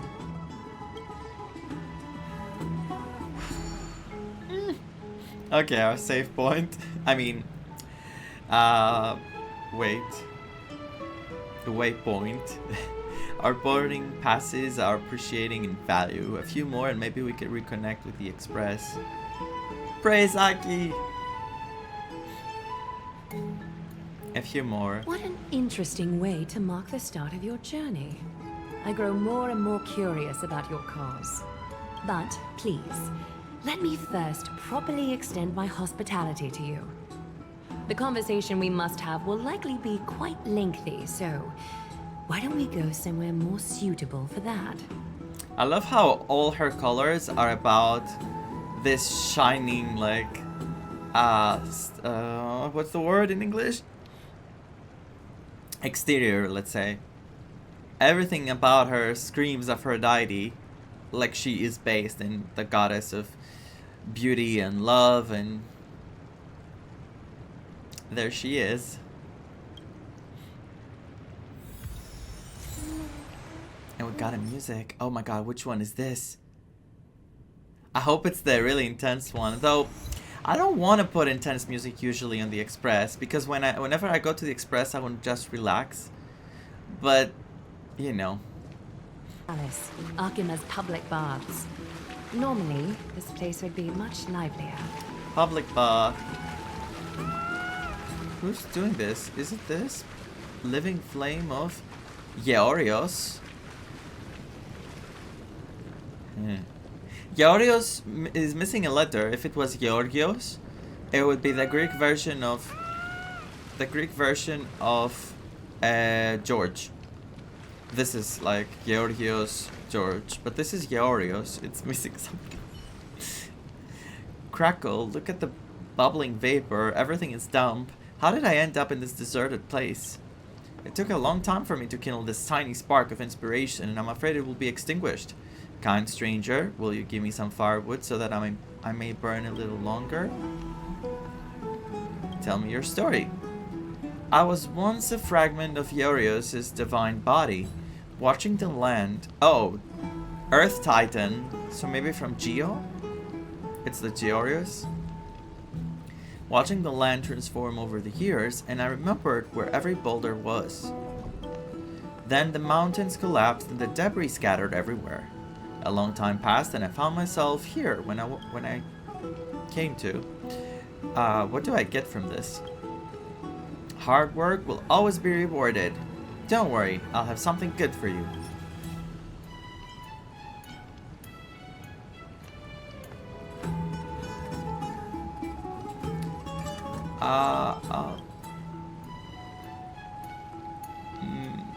Hunger.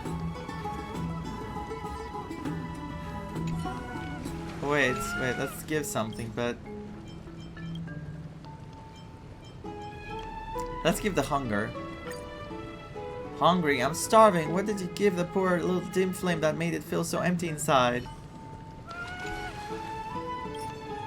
I wanted to see what would happen. This is no primordial core flame, but it will last me for a while. Thank you, kind soul. Glorious and worse. An ancient looking torch said to hold the last unextinguished cinders of Georgios when the long night descends and might bring a glimmer of light to a world in darkness. Hey, if you're afraid of the dark, just keep me by your side. Memory crystal shard? Strange crystals that store the power of remembrance appear as you journey along.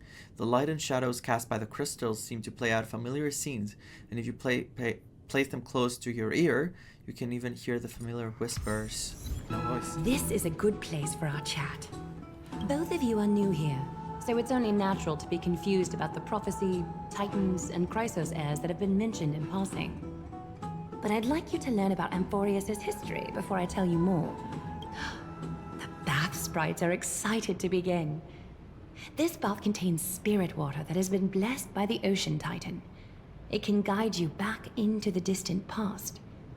Go ahead, step in, and listen to what the comforting ripples have to say. Do we really have to get into the water? If it'll make you feel better, I can avert my gaze. Oh, you want us to undress? Can we just walk in the water with our socks on like Ayaka? I mean, look at you. Wait, oh god. The two goddesses walking in the water.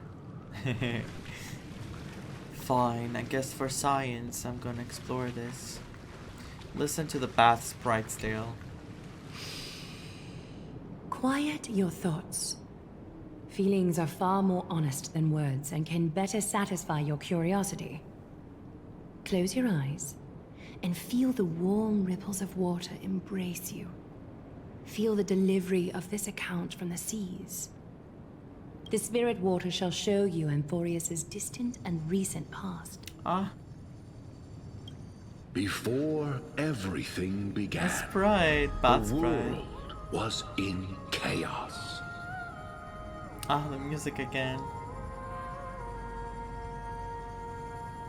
3 gods conceived space, time, and laws, laying down the cornerstones of life for all beings. 3 more gods formed the skies, the earth, and the ocean, creating a nursery for the seedlings of life to mature. So we have 3 and 3. Yes, 3 gods did the space, time, and laws. 3 more gods, skies, earth, and ocean. Keep listening, of course. Then came Kefali, throne of worlds, and the father of all people. The father of They all walked people. the face of the earth, delighted by the creations of their fellow gods, though also lamenting at the bare solitude of the gods. And so, they made clay figures in their likeness, and allowed their golden blood to course through these creations, bestowing the breath of life upon them. The wise Circes soon came forth and peeled open fruits from a flowering tree, Circes, granting reason to these clay beings, allowing them to learn and reflect. Their reason, Titan, yeah. Curiosity propelled the dignified Nestia Nestia? to confer upon them an eye What does for this remind me beauty of? and a desire for love, teaching them to revere their beauty. A Romance Titan. With that, There's a lot of Titans. the first humans were born. A yawn and try to pay attention. And an erupting tail. In this fleeting golden age, all forms of life thrived and civilizations sprouted one after the other. Disasters and suffering were unheard of in this world. Landforms did not erode with time, nor did humans age or die. Where is Sunday? Let's bring him here to hear about this. Is there one Titan for its resource here? We'll see. Not until the 3 calamities fell upon the world. 3 more. Trickery, strife, and death. Their descent burst open the short elation, period of prosperity, destruction, as though it were nothing more annihility. than a Oh, got my throat. Annihility. Black tide swallowed the world whole, inundating it in blood. Fear permeated every corner of the world like a plague, inebriating mankind far more easily than ambrosia would. Mortals took up arms against one another, waging war in the name of the gods, Sounds all marking the familiar. beginning of a tumultuous age. True, there's finality too. The wrath of the gods enveloped the earth and hid the firmament in shadows, ensnaring every living being. The divine war only led to one outcome: a shattered world on its death march Towards destruction. destruction. The word destruction being used immediately, it's like a triggering point. And then... Is something wrong?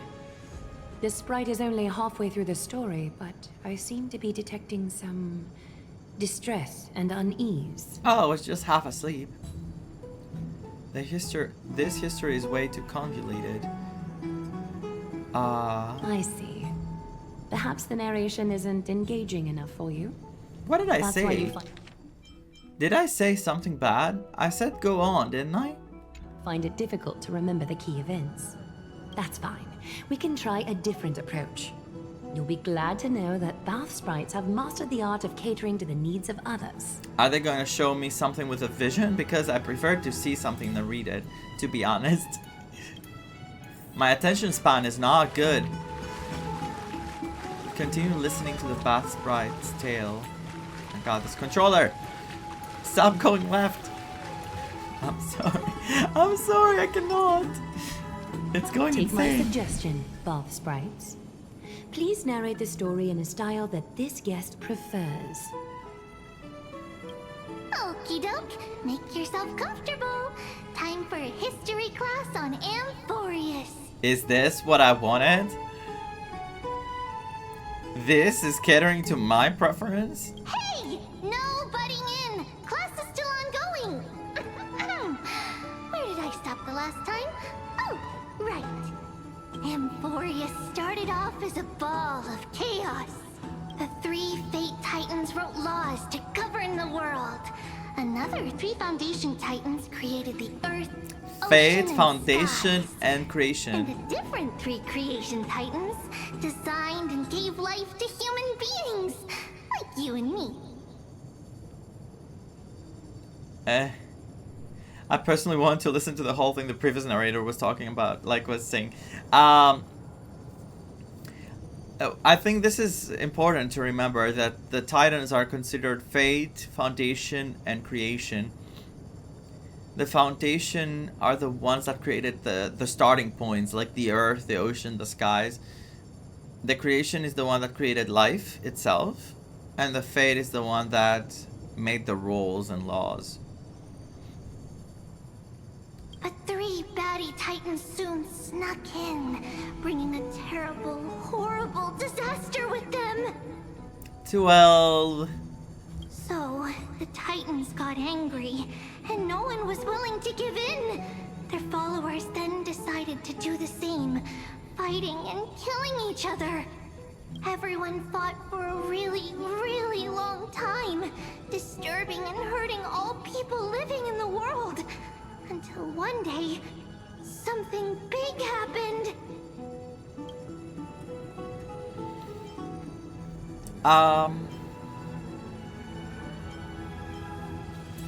Listening, girly. A prophecy appeared on Amphoreus, something no one saw coming. The tripartite prophecy says there is only one way to stop this war. Assemble a band of heroes powerful enough to take on the 12 Titans and reignite their core flames.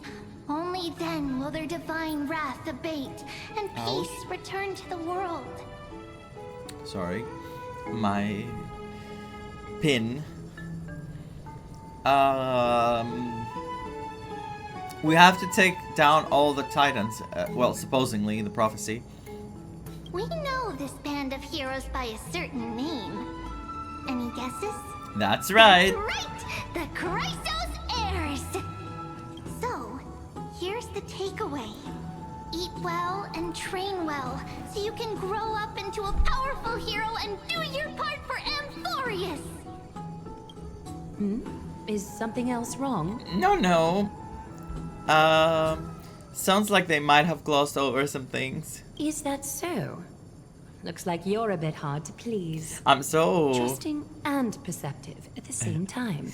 I'm so confident into telling her that something is wrong with this, I don't like it.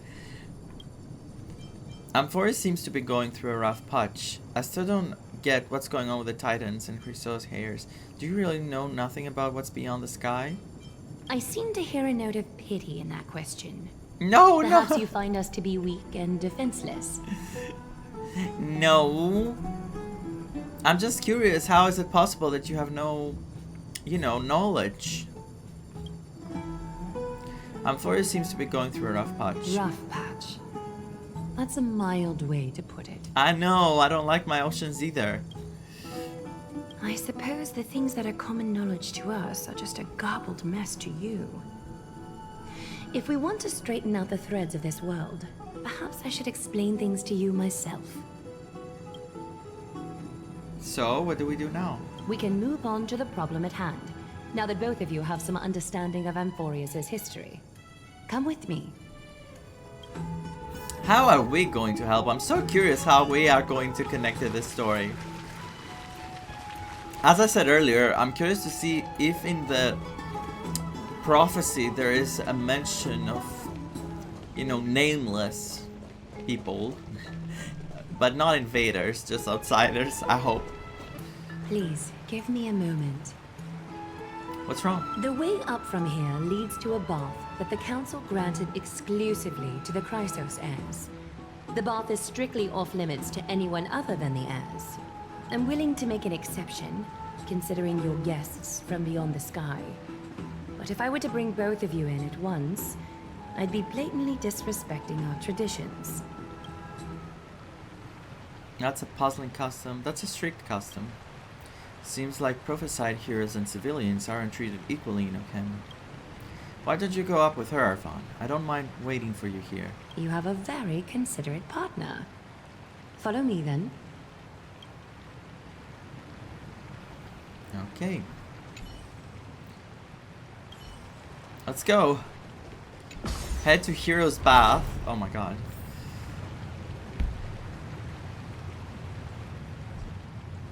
Oh, there's a space uncle.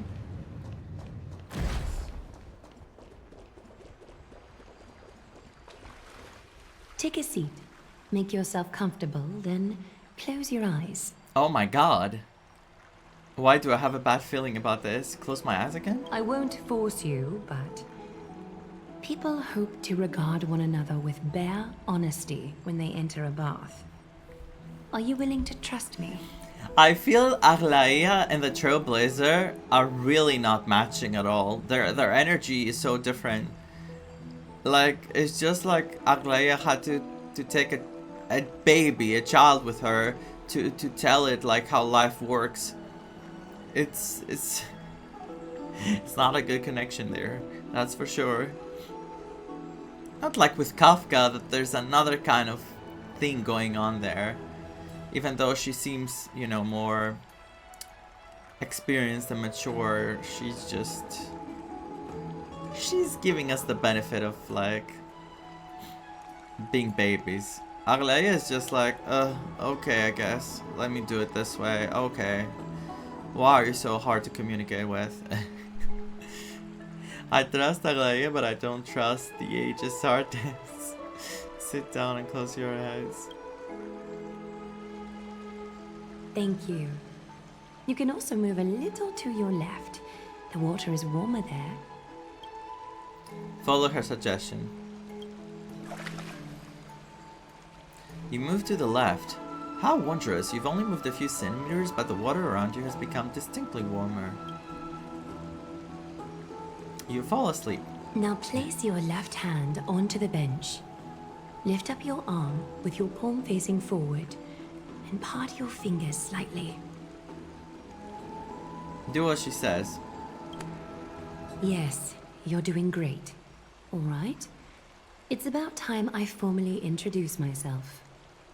I am Aglaia the Gold Weaver, Dressmaster of Akima, and one of the Chrysos heirs of Amphoreus. The trust placed in me is how I came to lead the Chrysos heirs in our mission today. Her voice is so ethereal. I just want to close my eyes too, but I'm scared of falling asleep. My duty may be to weave lavish robes, but I most enjoy coming to these baths in my personal time. Garments are shields, after all, hiding both our bodies and what we truly think. This place, though, is where we can drop our cloaks of pretense.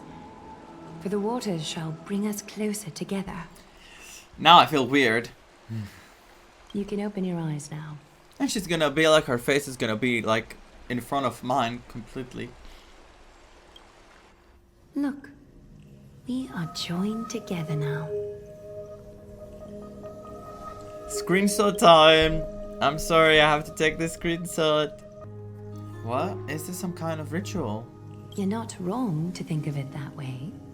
The golden threads of Nestia entwine us, capable of sensing even the slightest quiver. Yep, everyone has their own We are Titan. bound to speak the truth to each other this way. She has their own Titan, Nestia. You will learn the truth about this world from me. And in return, I ask for you to promise me something. Fulfill this pact between us, and you can expect your journey on Amphoreus to be free of troubles. Of course they're testing us. They're checking what we are up to, like... We are from another world, like they don't know anything about us. So she took it on herself to test. Okay, go on.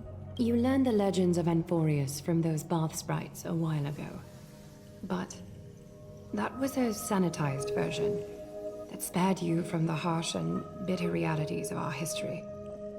The pantheon of titans that once ruled our world has become the very affliction that eats away at Amphoreus. An unfathomable power changed something within most of these titans, inducing their rage and madness.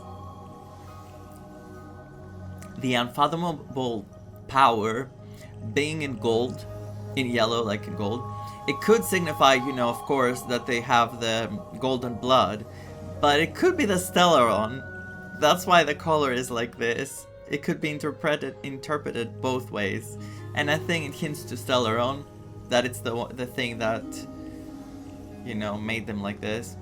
Yes, exactly. It's the same V8.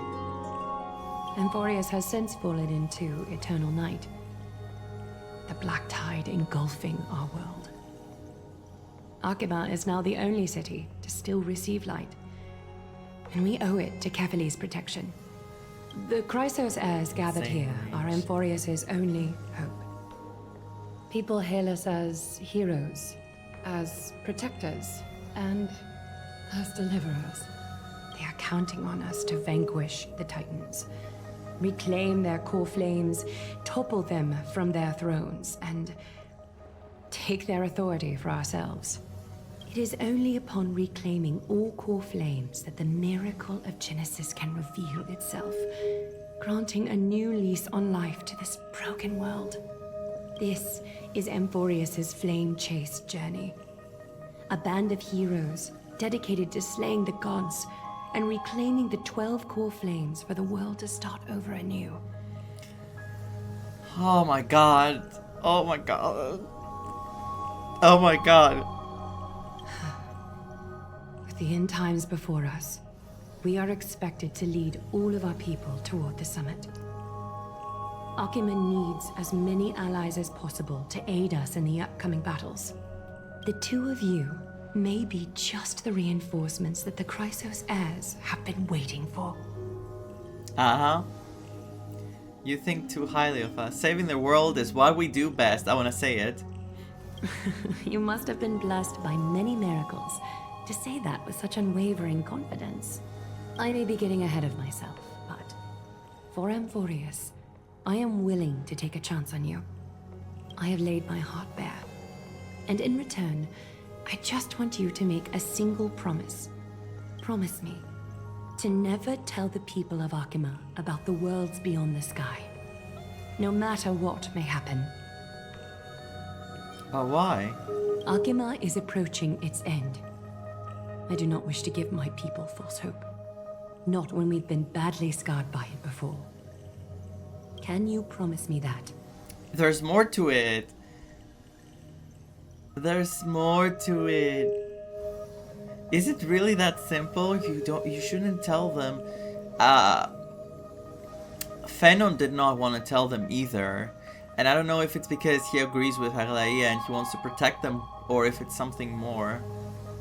I think there is something more. Maybe they have been lied to the entire time, that there's nothing out there, and it's not because she doesn't want them to get hope, but it's because she doesn't want them to have an uproar and think that they have been lied the entire time and go like, you know, is it revolt? Thank you. The agreement between us is now complete. With a smile after I said I wouldn't say it. I have to agree with her, but that, you know, doesn't mean like she can do anything to me if I say it. I apologize if this ritual upset you, but I hope you understand. I had no other choice. Though if it's a ritual, maybe she did something to us that if we break the pact, she's gonna do something. As much as I am interested to hear your story, I'm afraid I've already taken up too much of your time. Mr. Dunhung's worrying has created ripples in the water. Ripples? Why don't the both of you tour our holy city? See how our people make ends meet in this difficult time. I will have your welcome gifts ready later today. Okay.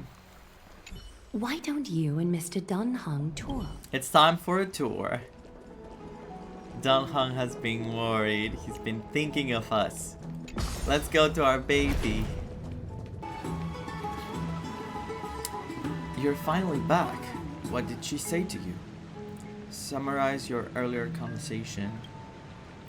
Relay the information obtained from Alaya and the agreement reached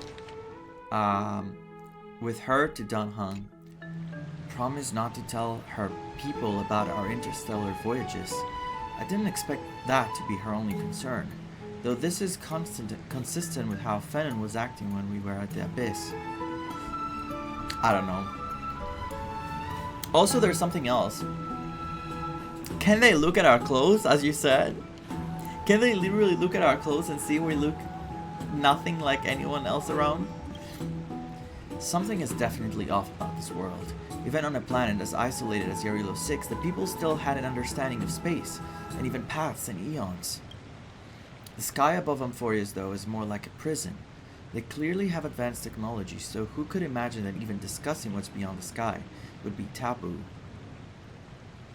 What if Marge is from Amphoreus, and the reason she had her memories deleted was because someone sent her out there so that she could escape whatever was going on Amphoreus? What if she's a descendant of Cyrene, the other girl? Or what if she's a past flame chaser or a descendant, and they sent her away to keep her safe, and they froze her in ice? The only one with the ice powers I would have guessed, like, from all these characters, is the pink-haired girl, Cyrene, who I think is also the mem creature.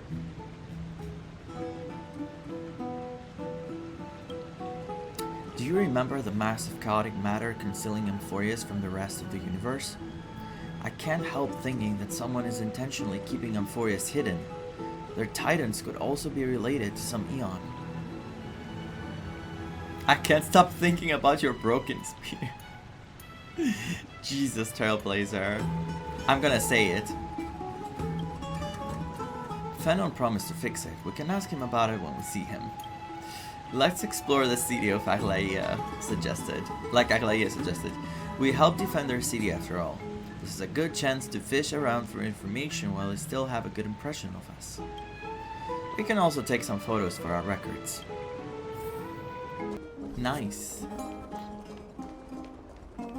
Cicero. That's fast. The citizens are back in the city. There seems to be a new show at the bats today. What's happening here? Excuse me, do you guys need any help? You are... What strange clothing and accent you have. Oh, are you the warriors that followed Lord Finon back from the frontier? Yes. Looks like Fennon is helping Aglaia keep that secret too. We speak with an accent? The frontier? Looks like Fennon is helping Aglaia keep that secret too. There must be some kind of understanding among the associates. Yes, that's us. Thank goodness. I can't believe you said the thing I wasn't warriors gonna as choose. masterful as the Chrysosairs.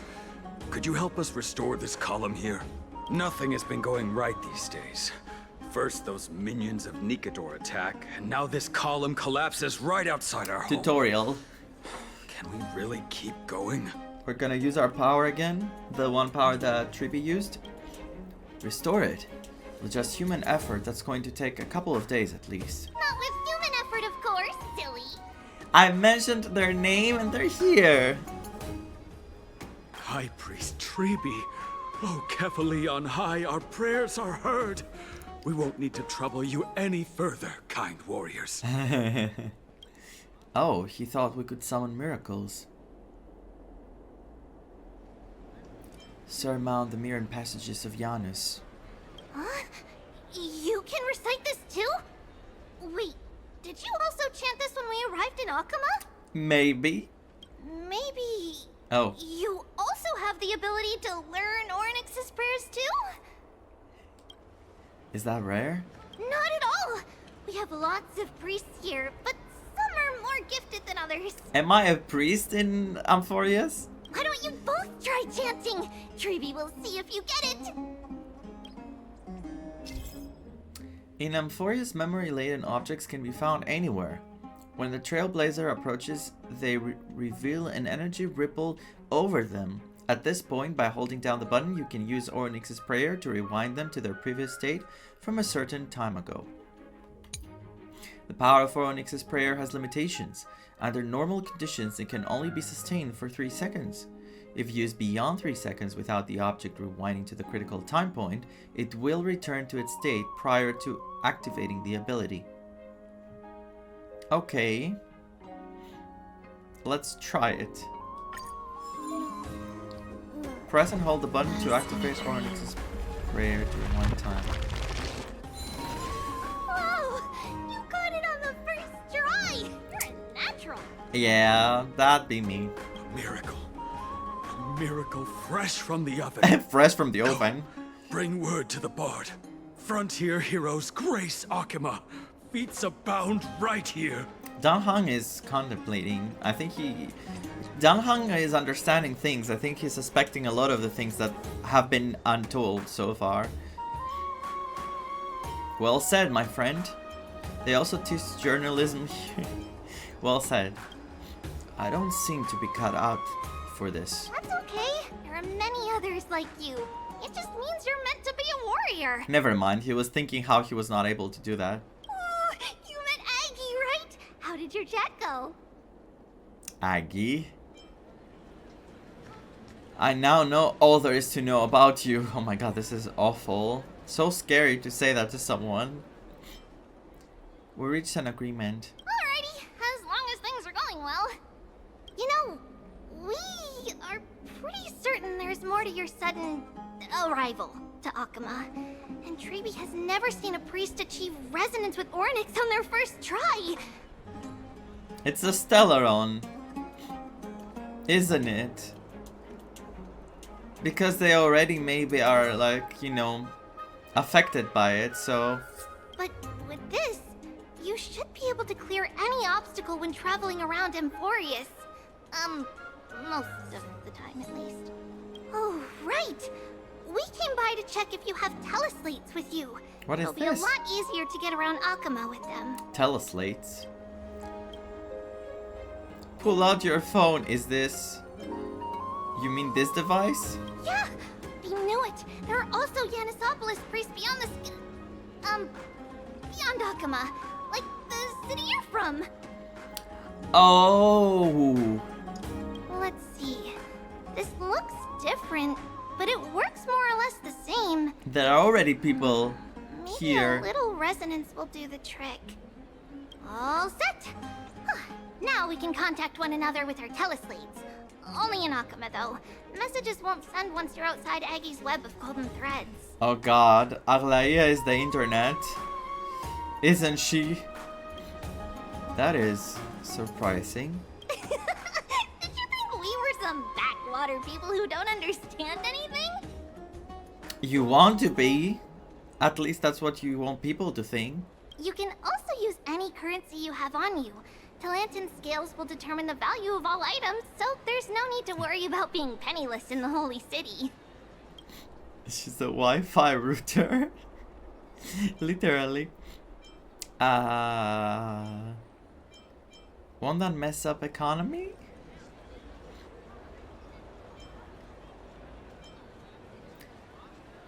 Titans are really capable of anything. We know, right? Aren't Titans amazing? Not when they're corrupted. Okay, time to get back to work. Have fun exploring the city. We'll see you two later. I think Trippy's gonna be very likable. We'll see. The list of inexplicable things only gets longer. Look, someone's on the roof. This should be a good vantage point to photograph the city. Let's find a way up. A miracle. Everything for March. A miracle fresh from the oven. Miracle fresh from the oven. Rewinding the golden short spear via the prayer will replay its path. Follow and capture the rewound golden short spear to obtain corresponding rewards. Go! Bring word to the bard!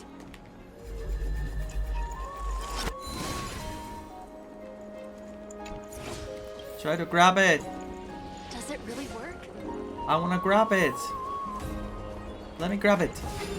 Okay, grab it. Janu's gift.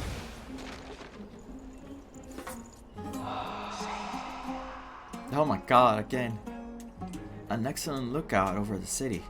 You can even see the Titan statue. Let's get a photo of this view. Oh, what are you two doing up here? Damionis? I know you. Oh, you're the heroes who helped defend our city, right? Damionis, saw your valiant figures in the battle. Damionis. Nice to meet you. We're soldiers from a faraway city. It's our first time in Okema, so we thought we'd find a nice vantage point to capture. I mean to remember the city and the sights by. Oh. It's sights by. You mean to say take a photo, don't you? I do, but we don't know anymore what we have to say and what we haven't.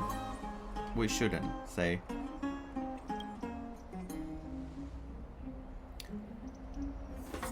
Try hard to hold back your laughter. Yes, I meant to say that. Aha! See, you met the right person. The name's Damionis, and I may have some humble insight on travel and photography. After all, everyone in this holy city knows me as the explorer. Damionis the explorer. Has the almost the Dora haircut. Dora the explorer, Damionis the explorer. All right, pass me your photo stone. Photo stone? I'm not even going to bother guessing their logic for naming things.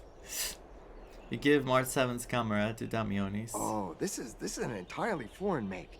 But that's not gonna stop me. I'm guessing this here and that. Easy peasy, I know how to use this now. Huh. What is it? Didn't you say you knew how to use it? Oh, it's no biggie. Okay, strike your poses and look this way. I wonder if he saw on March's camera something that he shouldn't have. And now he got an idea that we're not from here. We're from beyond the sky. No, this would be bad.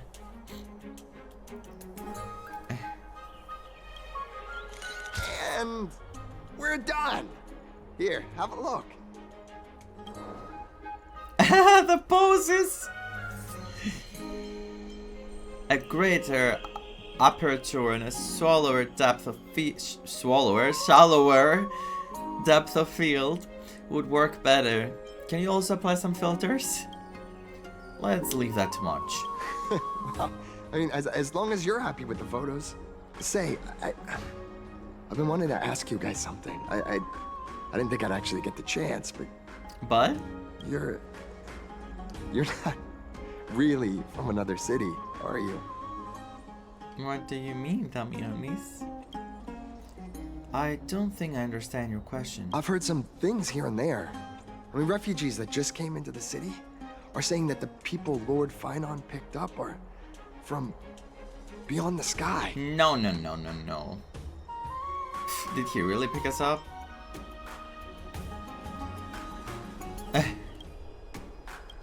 Sorry to disappoint you, sir. I'm afraid those rumors are just rumors. We're from Thalassopolis, a sparsely populated frontier village. Our journey to the Holy City was fraught with challenges, but thankfully we were able to make our way here after meeting Fenon at the Abyss. Thalassopolis? Thalassopolis. As I said before, Thalassa means sea. It's the sea. And Polis is the town. So it's like sea town. Oh. Is that so? I thought I'd finally found proof that a world beyond the sky exists. I feel so bad that I lie, but I have to. I have to remain silent. It doesn't matter. At any rate, thanks for your help, warriors of Thalassopolis. Akama welcomes you. He seems very sweet. Oh, he doesn't want to be here, I think. He wants to explore the world. Of course, he's an explorer. He wants to go out there and explore. And I shatter his dream of the sky, like from being out of the sky. But anyway, I cannot talk, as you can see. That was close, but I have a bad feeling about this. Of course, people already are talking. I don't think that we managed to fool him. After all, Thalassopolis was something I came up with on the fly. If he's truly an explorer familiar with the geography of Amphoreus, I'm afraid that he'll have already seen through our lies. Fortunately, there's no evidence, but it seems like even though the starry sky is taboo in Amphoreus, there are people who still yearn for it. Looks like we have to be even more cautious. You know what I'm thinking? You know what my thinking was right now? I believe everyone has already passed on. They all are just remnants of a memory of like a past life. And they don't want people to start realizing that there's a world out there. Because when they find out the truth, that there is a world but they cannot reach it because they're already dead, they're gonna be like, there's gonna be chaos. That's what I think, that they don't know that they're dead and that there's a world out there. And because if they do find out, oh my god. And I think the heroes are trying to keep everything under the radar so that you know, they keep them safe that way. They sacrifice, like, I don't know if it's about sacrifice, but I think, like, I don't know why though they would still be attacked by the Titan. Maybe this is because it's unavoidable. It's still a part of their memory, or I don't know how it works. There's a lot of things going on, and I think the key to everything, like in Honkai Impact, is going to be Elysia, Cyrene, the little mem creature we're going to get when we get the Path of Remembrance. Xanakin theme starts playing. No, don't say that. The Final Fantasy X references. Said anything about voices? Out of the shadow of the past, you've not stepped, Chrysos heir. There's Cartonus again. The weight of the core flame, if you wish to bear, you must bury the past. I'll try my best, Cartonus, but why keep mentioning it if you already know I can't do it? Here, your guests are. Here we are. You two. You're back much quicker than I imagined. I thought that Aglaya would keep you for a bit longer. Here you go. This is the compensation I previously mentioned. I asked the most famous Grand Craftsman in the Holy City to repair your spear. Once again, let me offer my sincere apologies for any offense I caused. How can you not love him? How? Judging solely from its exterior, I cannot see any signs of damage. It's truly incredible. The one who crafted this spear must also be a renowned master. I guess there's always someone greater out there. Although I still can't imagine a world outside Amphoreus. Wait, you're talking about this in front of Cartonus? Or perhaps I've just never given it much thought until I met you two. You've probably now heard about the tripartite prophecy that descended upon Amphoreus and the mission of the Chrysos heirs. For us, pursuing the prophecy is the purpose of our journey. Therefore, thinking too much about other things is unnecessary. Hasn't anyone questioned the prophecy? And who was it exactly that issued the prophecy? The reason it's a prophecy is because it appeared in the form of a miracle. No one knows exactly whose will it represents. There's another theory that it is the whispers of Kefali before their eternal slumber. Whispers of Kefali, It was the Sky Father who scattered their divine blood all over the land that gave rise to the Chrysos heirs. Of course, that's just one of many popular folktales. Please, don't simply dismiss it as silly superstition. The people of this world have already experienced the transition from skepticism to firm belief, and this transition wasn't easy to achieve. Many have paid the price. Yeah, but if it's true that my theory from earlier is true, I don't know what to do. It's all very, like, out of my area of expertise. I'm not supposed to be there to... I do want to help them. But what if my help ends up hurting them? What Aulaya conveyed to us was more of a collective mission. As an individual, what role do you play in all of this, Venom? Me? I'm still seeking that answer myself. But if the gods favor me, I believe that my core flame won't be far. Your core flame? Let's ask him. It's Nikador. I'm a soldier who was taught how to fight at a young age. From the day I was selected by the prophecy, I've regarded the Lance of Fury as my goal. One day, I'll break the lance and take the core flame of strife. But discussing such a bitter topic is a bummer. I'm embarrassed since I think I'm the one who brought it up. Oh, right. Treeby mentioned that you two also use teleslates. Well, I do. Why don't we Danhong exchange doesn't do contacts? Please also accept these gifts as a token of my appreciation. Oh wait, the telestales. No. The telestales is for the communication. I thought it was about the prayers, the power of the turning the time back. Why did they have so much faith and trust in this prophecy? I mean, thing about Fontaine. Since the weather is great, why don't you two look around some more? I won't take up more of your time. See you later. Bye.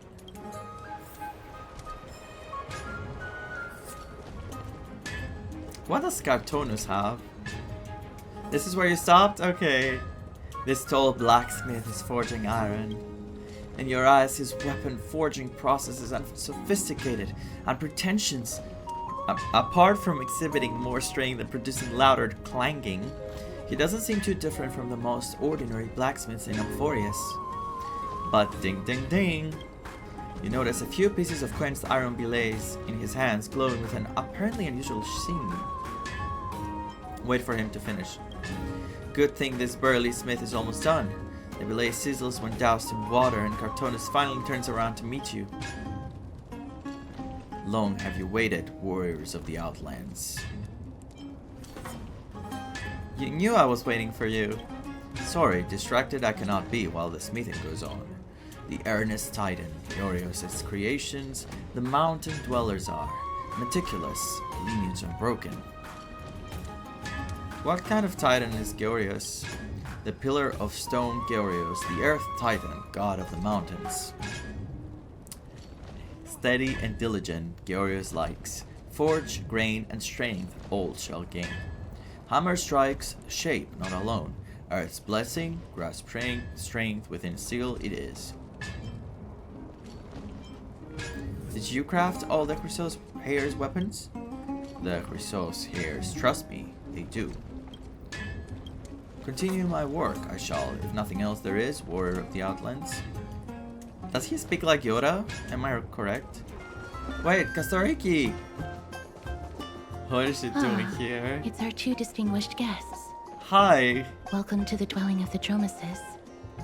Well, I'm also just passing by. Please don't tell me one of those Dromaeus is about to, you know, hit it. Wait, is it hit it? Or is that a bad sentence? You know what I mean, right? She's surrounded by death. You're also here to unwind? Yes. I enjoy the air here. It's rather sweet. Full of the fragrance of life. Speaking of which, is Miss Kastoriki also a Chrysos here? Yes. My apologies. If you don't wish to talk about this topic, I'll stop myself here. Thank you, Mr. Danhong. Should I show off my dance moves? Point at the dramas. Let's liven up the atmosphere. Remain silent.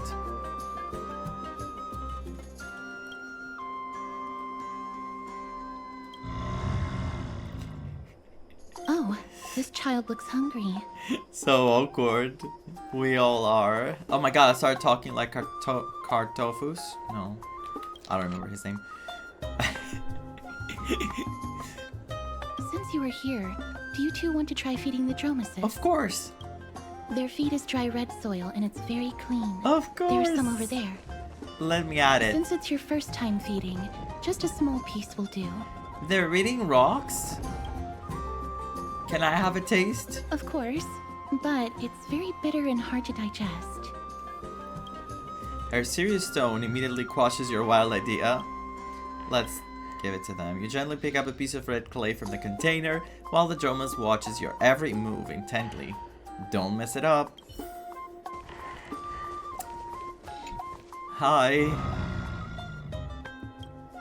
The Dromas let out a slow but joyful sound, clearly anticipating your performance as its new caretaker. Should it get what it wants so easily, or offer the feed to Dan Hong? That's not gonna happen. Darn it, when did he learn to read minds? Eat the feed in front of the Dromas? No, I cannot do this to this beautiful creature. I'm offering it food. I have already once been kicked by it or like pushed away. The big guy in front lets out a satisfied sound. You don't know how it chews and digests these clumps of clay, but to them, this hard bread clays must be as delicious as a freshly sizzling steak. It looks very happy. Perhaps you could try petting it? Don't push my luck like this. Gently pat it on the head.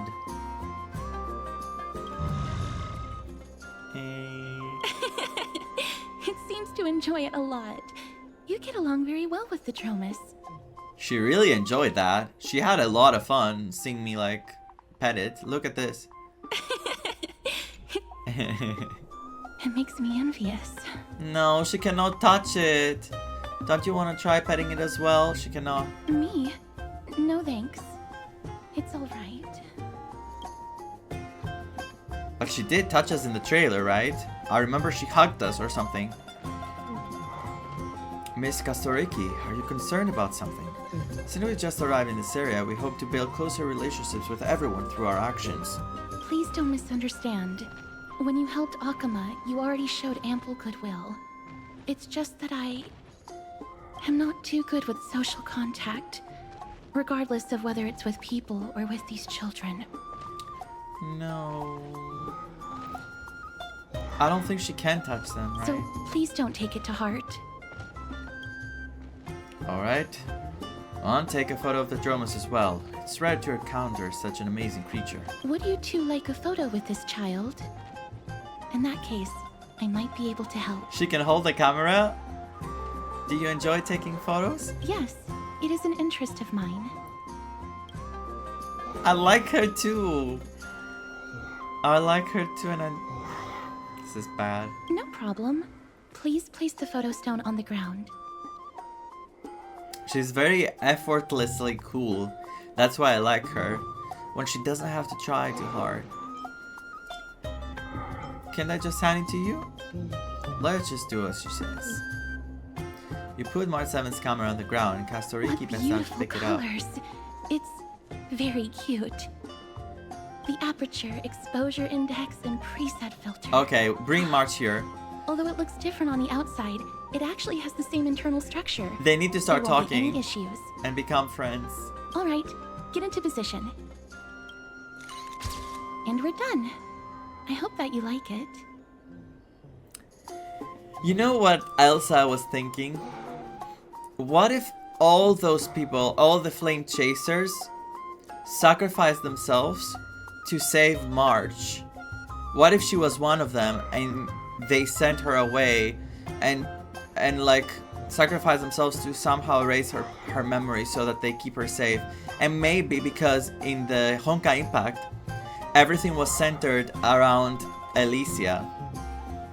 But here, I know Cyrene exists, which is Elysia, but what if March has that role that she was connected to everyone? Or she's some form of Elysia, the only thing they could salvage. Oh my god, there's so many theories, I'm so excited! Kastoriki gently places the camera on the ground and you bend down to pick it up. No, the colors. But what's the reason behind using the black and white filter? My apologies. It's just personal preference. I like black and white photos. If it bothers you, I can take another photo. That won't be necessary, this is fine. I'm glad that I could help. Then, I'll take my leave now. Please continue playing with the Dromases.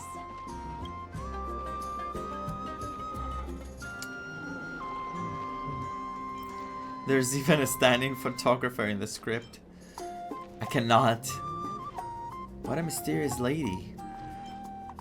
That was a little strange. What a mysterious lady. You could say she's not very talkative. No, that's not it. She's just a little elusive. Even when we came across her previously, she avoided having physical contact with others. These resource hairs all have widely different personalities. In comparison, Fenon seems like the most normal one.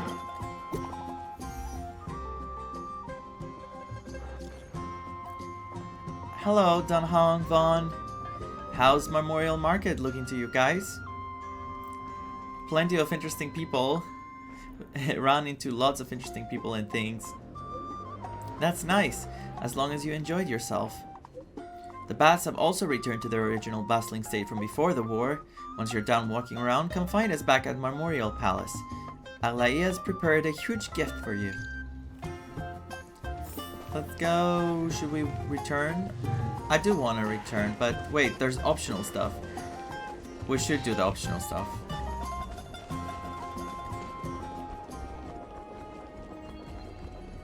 Let's go see this thing first. What is this?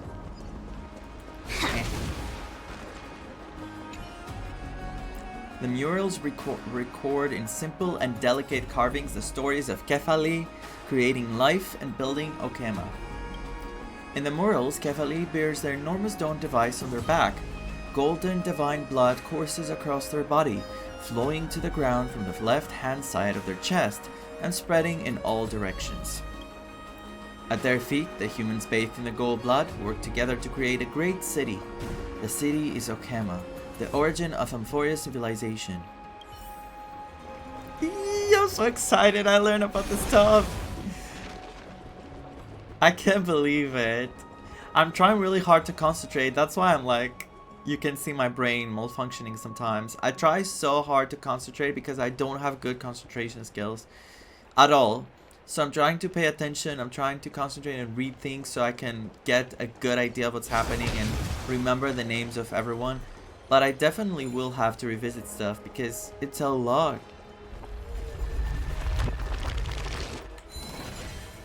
With your help, the Fallen Imperial is once again able to take duty on the duty to carry this guy. But nobody bothers to ask whether it's willing. Whatever. Bard, oh my god. Hehe. The strife of day and night birth the all-knowing giant. Their feet measure the earth and their back carries the dawn and dusk. With the night as their curtain, they dreamt until they awoke. Only then did they realize my perfection was born for creation. Gods, please hear my wish. Craft my likeness with fresh earth and ground my intellect with your fruits. Illuminate my emotions with the wings of a butterfly and forge my fate with golden blood. The perfect gods created the very first humans, and the first humans created the first city. Okema, standing at the foot of the throne of worlds, your golden blood can be traced back to the very beginning. Though the black tide devours the ancient lands, the holy city will cross over to a new world. I know I didn't read this very well, but oh my god. I'm so invested. Stesifona, the young woman before you sits frozen. Okay, can I get something? She's sleeping. Leave quietly. Did I experience a rebirth? Just moments ago I was bound to the dawn device facing my brother's judgment. His visage grew fierce as he uttered the command, instantly eradicating the Titan blood from within me. In my previous life, I was the prophesied savior of Amphoreus. My birth instilled hope in every faithful disciple of Cersei, with the grove sparing no expense in bringing me up for the day when I am prophesied to stand against the encroaching black tide. Little did they suspect that when I was the great-great-great-granddaughter of Thanatos, clandestine lineage fated to sow death and disorder in the realm of mortals. What is she saying? I'm done. She's just having a bad dream. Let's just skip the ads. I guess I must have been dreaming about the new story I wrote last night. I've gotten used to the routine of running the store and sleeping by day and writing at night, but coming up with a plot on the spot is a first for me. Maybe my tale is just too engrossing this time. If my brother finds out, I'm toast. Would he instantly eradicate you? Well, something like that. Simply put, he thinks that we as followers of Circes should not... Oh, shh, we got a customer. Let's catch up later. I'm the customer. Ma'am, this item of yours is new. Completely new, there's no doubt about it. That's impossible. This is an heirloom that's been passed down by my ancestors. Where's Theodoros? Get him over here to take a look. Theodoros, like Theodoros. Although I'm not as experienced at doing appraisals as he is, I'm very confident about this. If you don't trust me, you can take it elsewhere for a second opinion. Or I can burn it for you. You'll be able to tell once you smell it. No way! You can't burn my family heirloom! This is one of the most normal Chrysos hairs. Really? Hairs. Hairs. I never would have thought that Fenrir had such a hobby. He seems to be dealing with someone difficult right now. Let's leave him to it. Hey, are you in the forum? Forum? Forum? Which one? The one about the rosy celestial maiden? It's getting more popular by the minute. I don't see you in there yet. Hurry up! It's filling up quickly. A rosy celestial maiden? Who's debating what? I have a strange feeling about this. I hope that it's not what I think it is. Let's go take a look. Don't tell me March did something. No way. There's no way. Unless it has something to do about Castoriki, but... Excuse me, we accidentally overheard something about a forum just now. We would like to find out more. Your outfits, who exactly... There's no way that March could have done something from far away. We're warriors from a foreign land who assisted in the defense of Okama. Ah, brave warriors. Pardon me. I didn't expect you to be interested in such social affairs, but sure thing. Please, take out your teleslate. I'll help you connect to Akama's World Wound Web. Oh, it's actually an online discussion forum. I knew it. Got it. Please take a look. What are we gonna see? It was as I said. The rosy celestial maiden doesn't resemble someone from Amphoreus no matter what. And there are so many wonders you won't see in Amphoreus in that photo stone. A world of...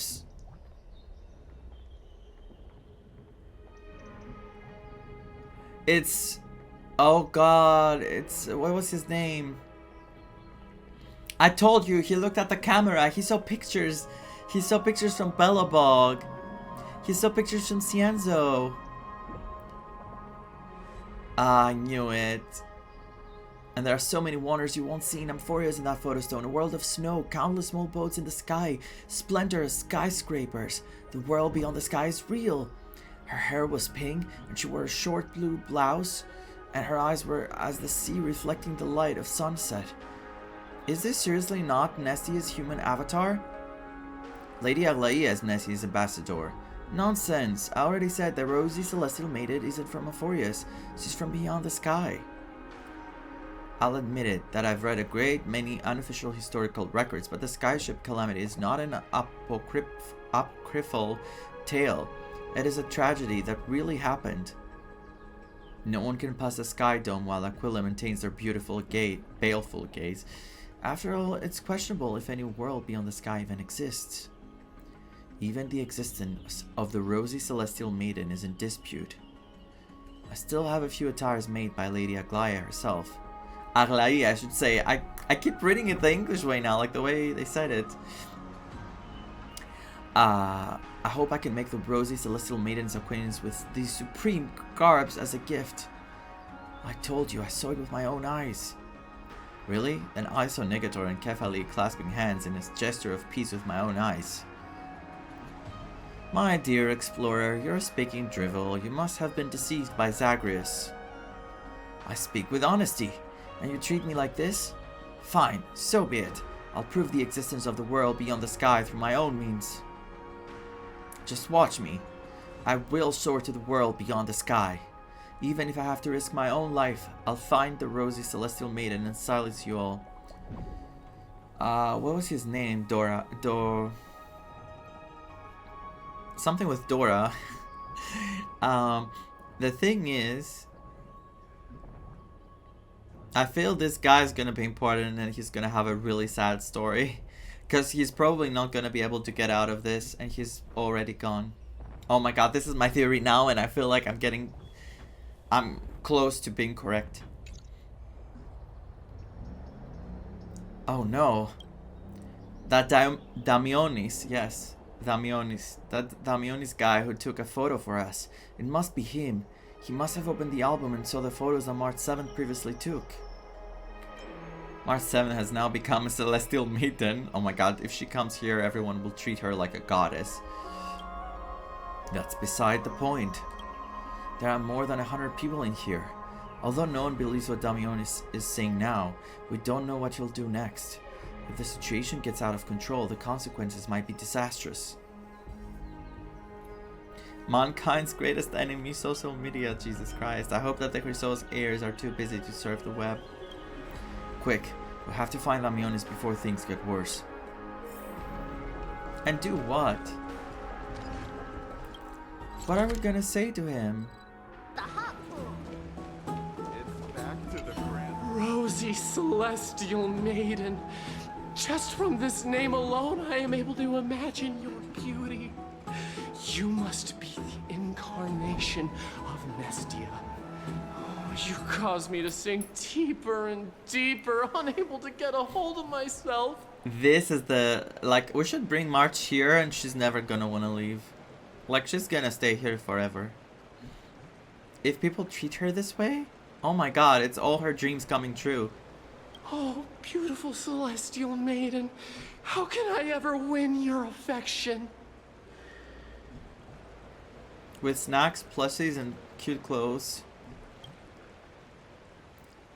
March 7 is really that simple in your eyes.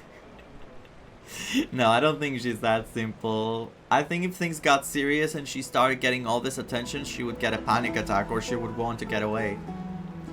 She is talking like this all the time, but she's not like this in her heart. She wants to be carefree, she wants to be playful, she wants to just enjoy life. But she has a lot of things that she's trying to escape from. Even if she doesn't remember, she's still on the run. Even if she says she wants to remember stuff, she's still... In the back of her head, I feel she's still scared and knows that something is not right. Let's get to the point. Have you seen Damionis? Damius? Ominous? No, I don't know what you're talking about, friend. Please. Right now, I only have the rosy Celestial Maiden in my heart. I wonder what he drunk. Someone should call him down.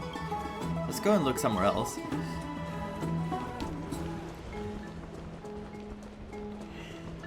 This place is so cool. I love it. It really feels like a, you know, like it was an ancient time. Like, look at them all around. What would you like to drink? With their clothes. Oh my god, the brush. Yeah, it is an ancient time.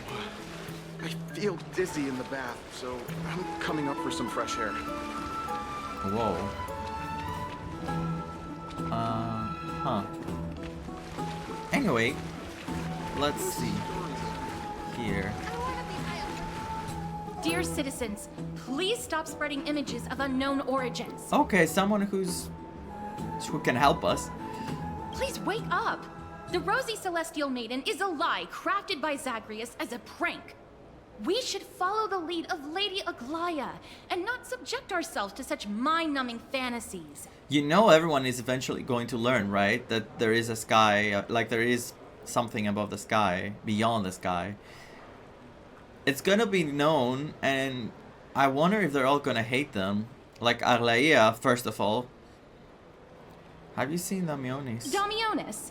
That explorer who thinks very highly of himself. Yes? I've heard of him, but have never met him in person. Others have said he's completely crazy. Rosy Celestial Maiden? world beyond the sky. What's that commotion? The crazy one? I didn't talk to the last group of people though. No. I wonder what they would say.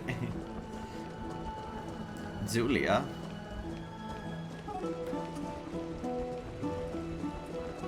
What are you folks going to do next?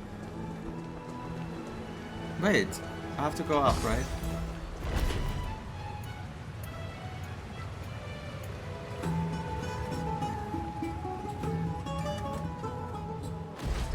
Stop chasing after me. Don't come any closer. Yeah, someone had to. Someone had to put you in your place.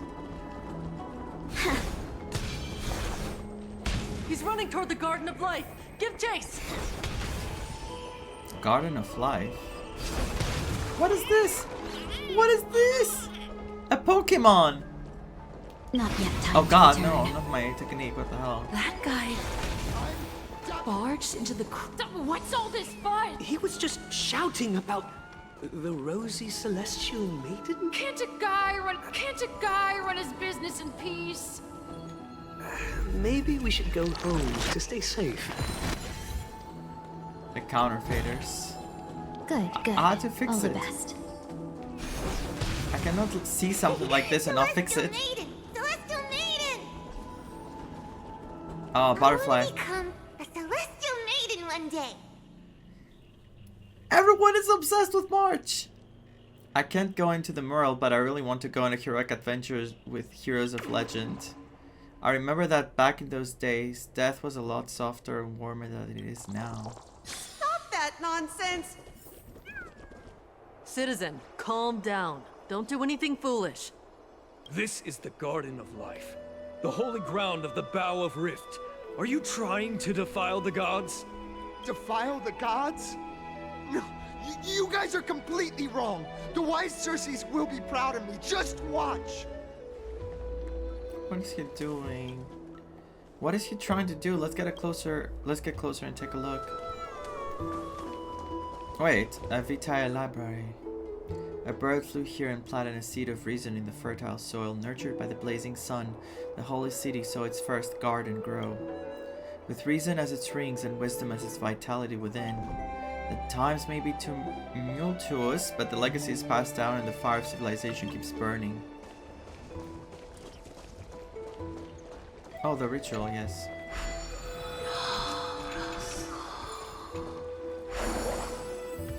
Oh, I have to click twice to get it. That's what Sonemui meant. Why are you at that corner again? The wisdom of Circes should be shared equally by all. I, Explorer Damionis, shall put on these wings today and touch the sky. You're falling. Proving to everyone that a world beyond the sky exists. Wings? That's right. Wings. Right here, right now. What? That is a giant flying amphora. You're going to fall to your death. Ridicule me all you want. I shall prove myself and remove all doubts. He's so desperate to get out of here. Use the clockwork tricks on him. We're not in Penacony, but I'm gonna say it. Clocky doesn't react. You think you can use a Penaconian key to open an Amphorean lock? Ha! That's wishful thinking. Do you think he will succeed? I think he's going to die. We can't stand by and watch him die. Let's go. You two are the distinguished guests of Lady Aglaya? Mr. Damionis, please calm down. Don't act rashly. My dear friends, I know that you must have your own reasons to hide the truth. I shall not make things difficult for you. You are, though. You are posting about it everywhere. You're telling everyone you're posting it on forums, I mean. But thank you for showing me the image from beyond the sky. Now I shall embark on this earth-shaking undertaking. Damionis always follows through on his words. Aglaya is gonna show up and she's gonna just take him away in prison. You've really misunderstood. Save your words of persuasion. I've made up my mind. Since appeasing him did not work, it's time for a change in strategy. No one will remember you, your efforts are meaningless. My friend, your tone has betrayed you. I understand that you're trying to persuade me to stay. A clever fool. That's how to describe people like him, right? I'm almost moved by his persistence. Oh my god, poor thing. Save your words. Aquila, feel my wrath! We're running out of time. What should we do? It's a human life after all. There's no choice. Let's just tell him. Damionis. What did you just say? So, I was right? You really are from beyond the sky? Did we make an agreement with Aglaia? Everything is going to shite. We are bound by a pact. I cannot reveal the truth to you. A pact? Ah, so that's why he called you distinguished guests of Aglaia. Yup. Damionis, we're taking you in for an interrogation. Please.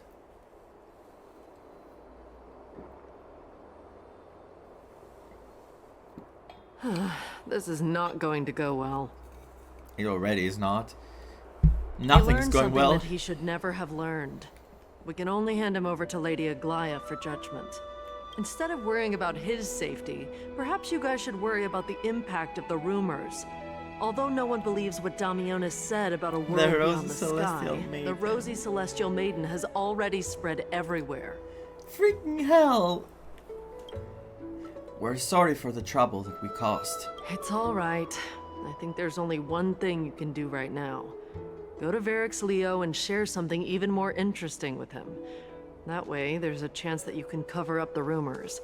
As for what happened earlier, you won't tell anyone else about it. So go now, brave heroes. They're gonna lock him up. We're never seeing Damionis again. This is going to be difficult. Let's try to salvage the situation before Aglaia finds out. Find the person. Varix Leo. Is that Varix Leo? It really is a lion's head. No matter how I look at it, it just looks like any other statue. How do we even interact with it? Put your hand into the lion's mouth. I'm gonna whack it with a baseball bat. Even if it's just a decoration, we still have to pay if we damage public property. Since its mouth is open, perhaps we can try putting our hands into it? Look who came to visit this mighty lion. Aren't you Akima's two new friends? The brave warriors from a faraway place. It's an honor to meet you. It seems like you're very well informed. Didn't anyone tell you? I'm the far-seeing eye and all-hearing ear of Akima. I see and hear every single thing that happens in the streets and alleys of this place. We would like to request your help. Currently, rumors regarding the Rosy Celestial Maiden have spread throughout the whole city. Brave warriors. I'm afraid that I won't be able to help with that. Why not? We have to do something. Rumors? As long as the citizens like it, who cares about whether it's true or not?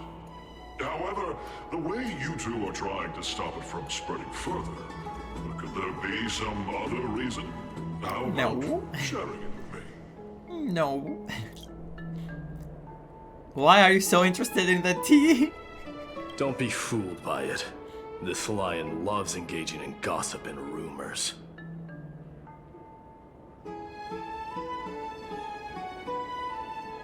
They know.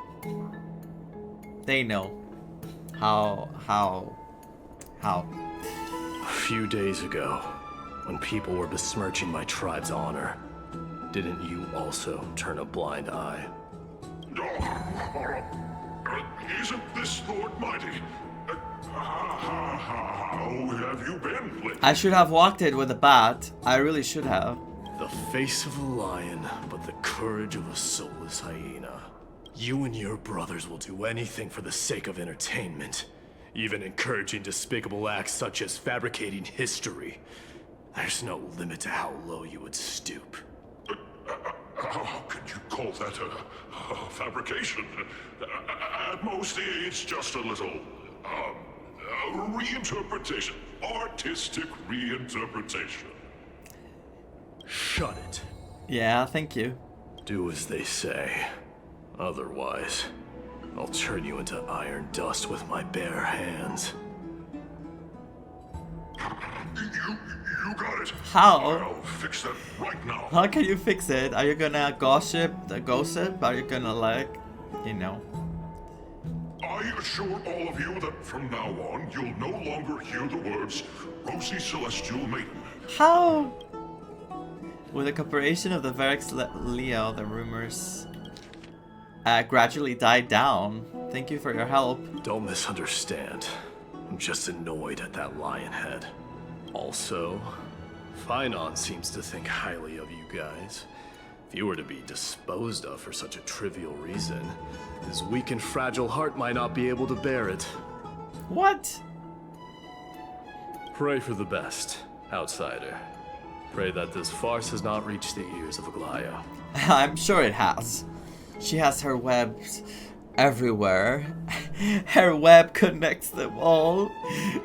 What was that stupid ad for the Spider-Woman movie? That boldly dressed friseuse hair also has an eccentric personality.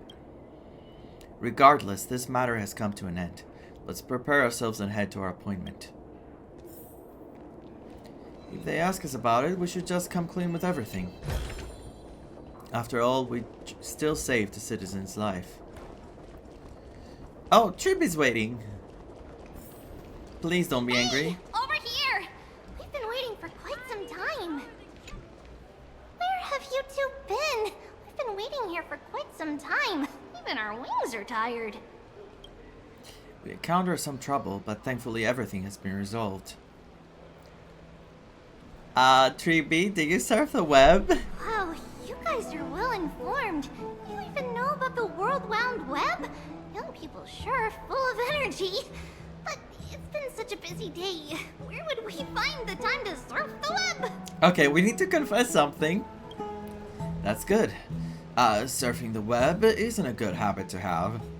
What a strange thing to say.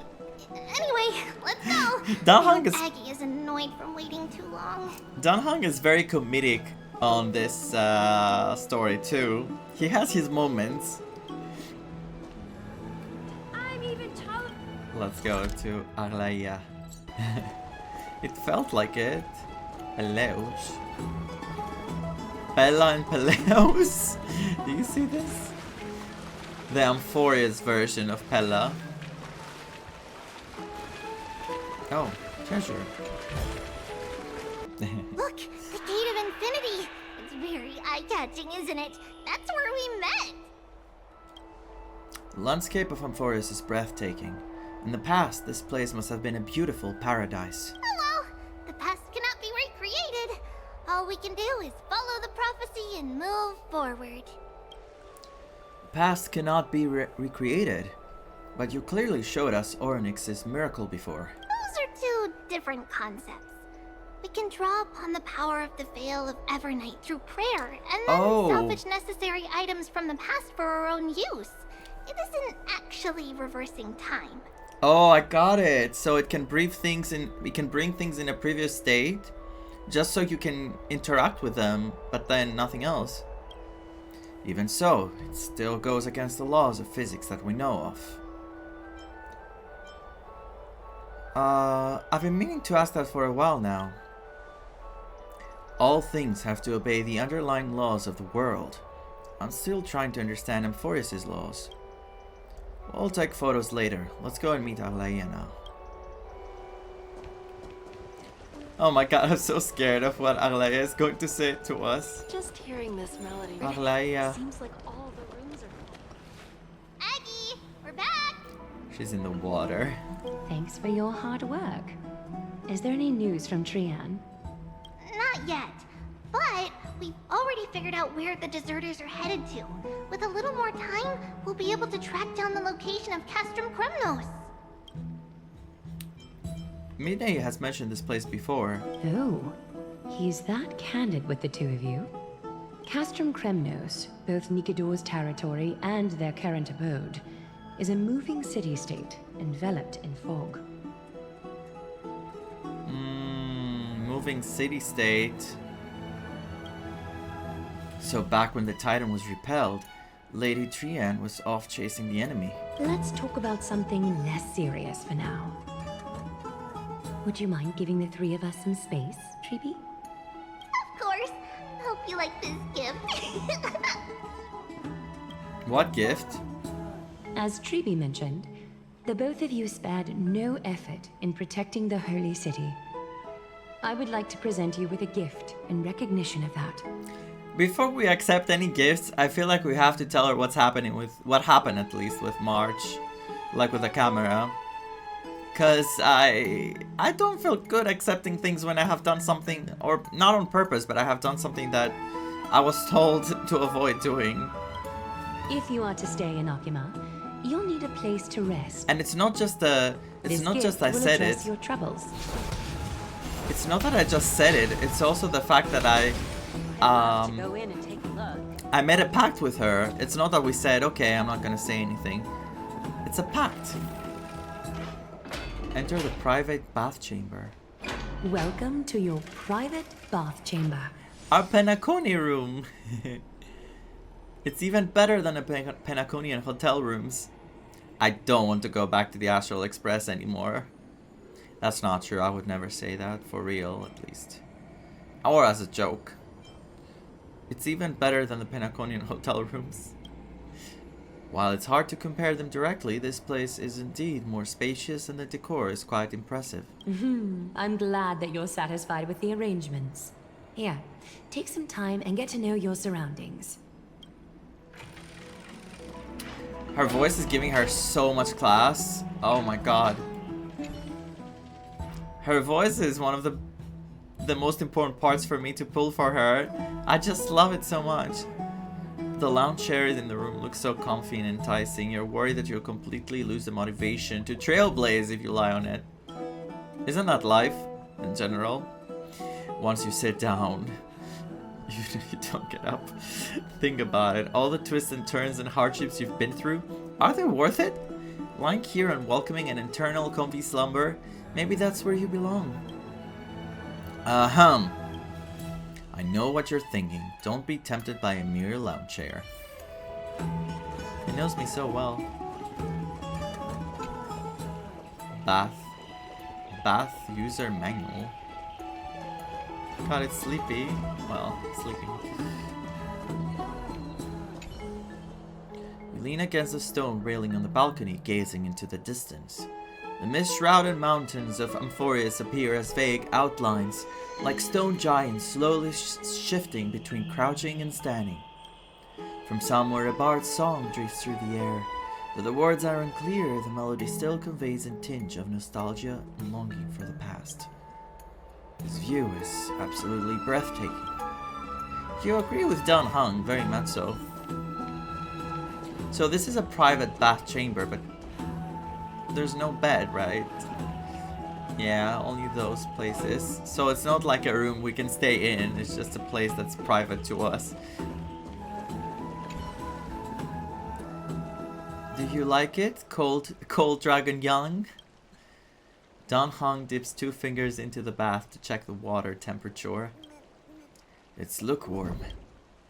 Great, you think silently in your mind, trying hard not to let him see your Shandefroid. Oh, finished exploring? I still have one last special gift for you. Oh my god, our pet is in the water! Look at it! He's so cute. What is it? Tell us. Come this way. I'll explain it to you. Wait, in the water? Do I have to touch this? Is this a basin? It looks like something used for rituals. And she's like holding a dagger like this behind us and she's like, exactly. I feel like I've seen it in a movie before.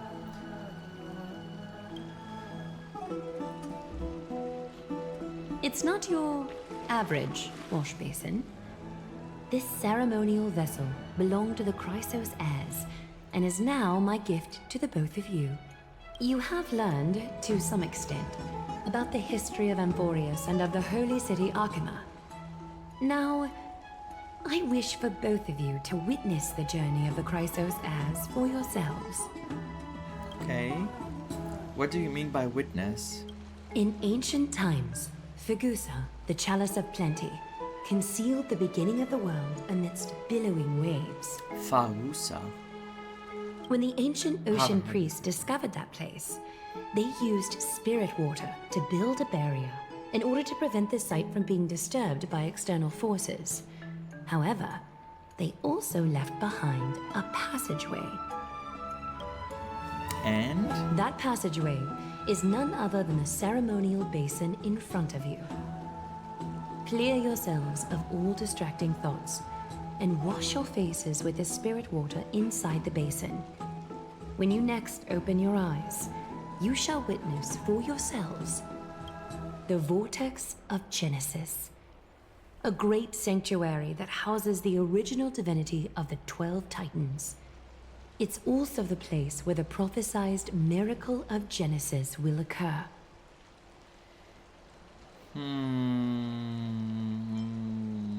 I can't wait to see. Is it really that amazing?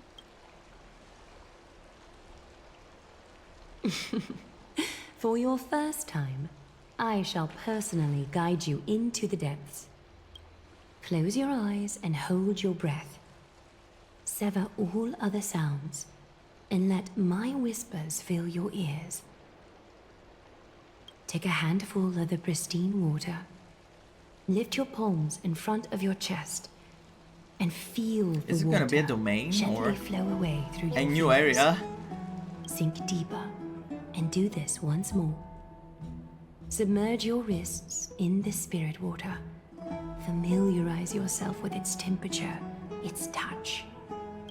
Spread your fingers, then lower your head and search for the palms of your hands.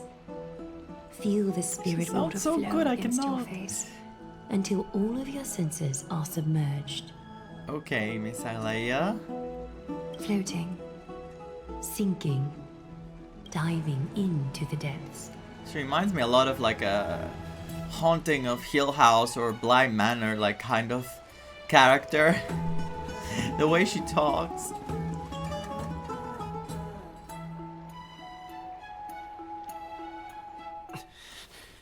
What? I'm gonna see Mem? You now stand at the heart of this world. Oh. It's that place with all the... I require your honesty.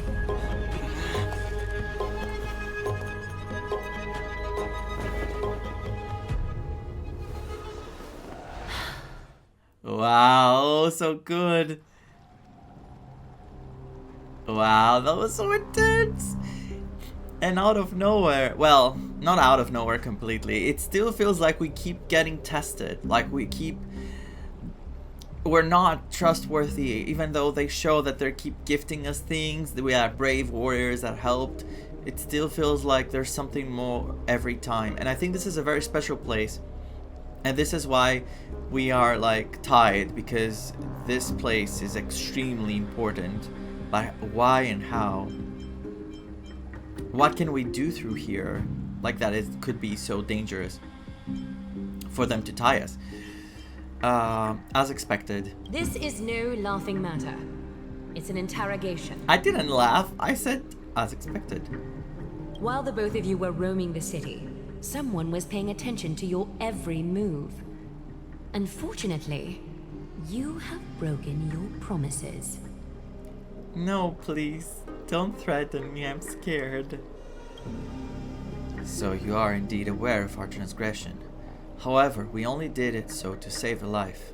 The Holy City's fate is as fragile as threat. I must exercise prudence in order to eliminate sources of potential disaster. She has eliminated the other guy. I will grant the both of you another chance to mend our broken trust. The golden thread shall judge on my behalf. If you're truthful, you will live. Else, you will perish. We meet again, distinguished guests. Hi, Castoriki. We had a lot of good time, like a lot of good time, that sounds wrong. We had good time together, right? When we were taking the picture and we, you know, we fed the droma. Castorus will be your executioner. Oh, okay. Lady Aglaia, it is undeniable that we broke our agreement out of carelessness. However, you don't have to kill us. However, you never explained to us how revealing that a world beyond the sky exists would lead to dire consequences. What I want to know is exactly how grave a crime have we committed? A reasonable request. It is indeed my oversight for failing to tell you everything in time. There have always been people in Amphoreus who looked beyond the skies. Yes. Indeed, there used to be a usurper nation that spared no expense in constructing skyships with the desire to break through the blue sky and reach the stars. However, Aquila's divine punishment fell the instant the fleet of skyships took flight. An entire city-state, along with all of its subjects, was reduced to ash in that moment. I hear something. Maybe it's my imagination. It's not that Amphoreus is unwilling to head toward the stars. Yet, anyone who even thinks about breaching the firmament would undoubtedly infuriate the gods, causing this land of the living to burn, and an entire nation of mortals to perish. Damn. The Eye of Twilight is only one example of this. So that even if they wanted to get out, there's something preventing them. The Aquila. This is forbidden territory, which can never be ventured into. What can we do then? Like, we didn't know, and how can we help? We didn't mean to.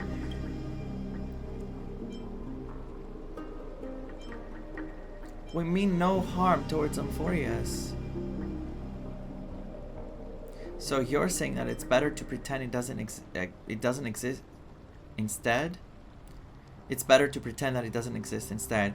Like, this is, you know what the thing is?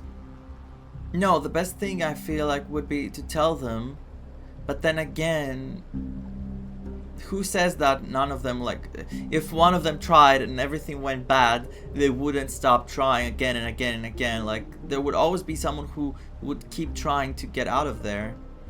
But I don't know if it's our place to say this right now, but we are at the brink of, like, being executed.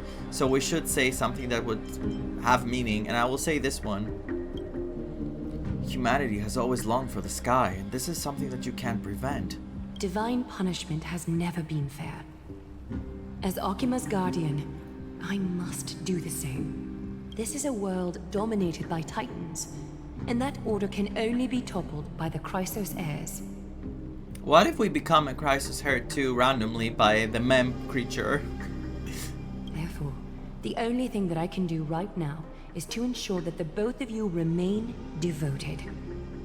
What? 3 steps, Castorus. Yes, Lady Aglaia.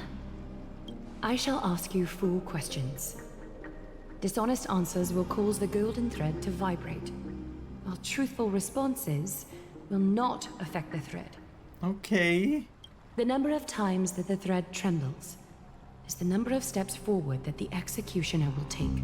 The closer she comes, oh my god, this is really stressful, and you know, I know we won't be dying by this, right? But it's still really stressful. Plus they have given game over screens before, so I don't want to screw this up and then have to redo it. If she isn't standing behind you after all 4 questions have been asked and answered, the both of you will have passed this test. If she is, your journey will end here. You'll fall asleep amid the warm embrace of flowers and feel no pain. That I can guarantee. She's death. Okay. She's the literal manifestation of death, or... Yeah, there's no need for such guarantees. Does this mean that we can lie up to 2 times? I want to say this. If you treat your lives as mere trifles, then you may do as you wish. She really doesn't like the Trailblazer. They have zero connection.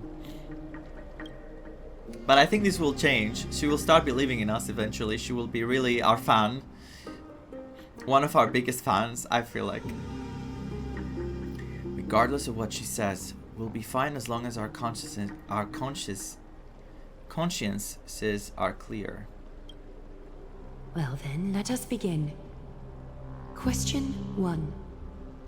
Outlanders, why have you come to Amphoreus? To solve the problems plaguing this world, to allow our journey to continue, to turn this place upside down, to allow our journey to continue.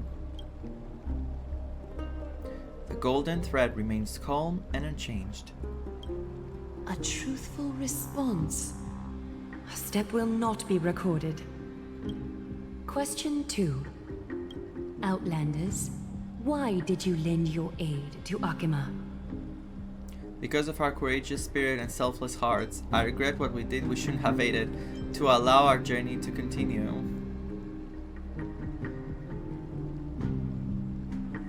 The first one, because of our courageous spirit and selfless hearts. Actually, I don't know if I should say again to allow our journey to continue.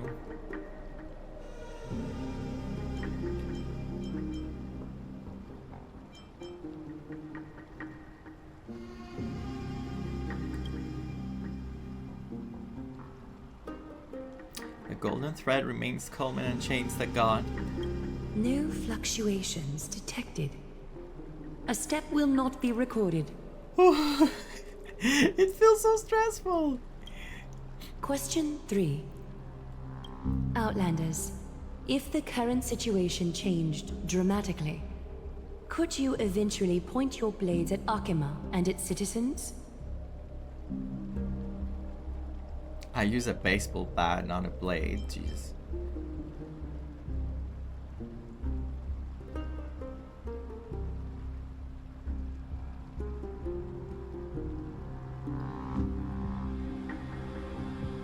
We can't make any guarantees, right?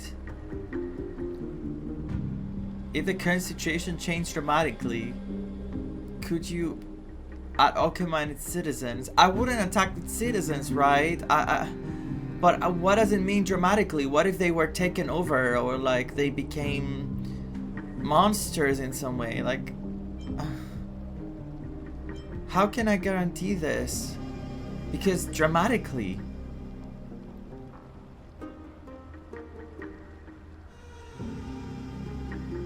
This is hard.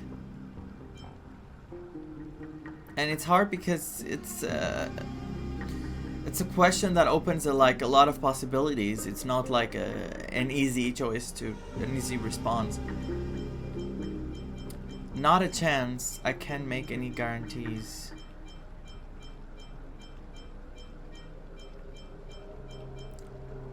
I can't make any guarantees. The golden thread remains calm and unchanged. A response that lacks embellishment. You have no misgivings about the friction or suspicion that your answer might cause. A step will not be recorded. Final question. Do you find me pretty? Imagine. She made it about herself. Outlander. An unknown but surging power exists within your body. Are you willing to use it to aid the Chrysos heirs in slaying the gods? This is what she wanted from the beginning. It's one of the destruction seeds of disaster. Be careful, it might backfire.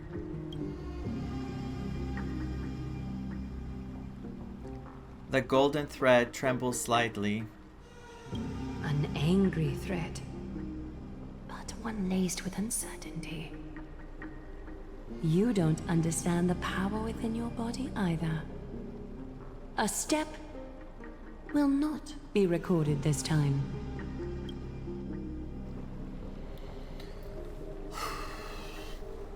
That was Questions good. have been asked and answered. That was very good.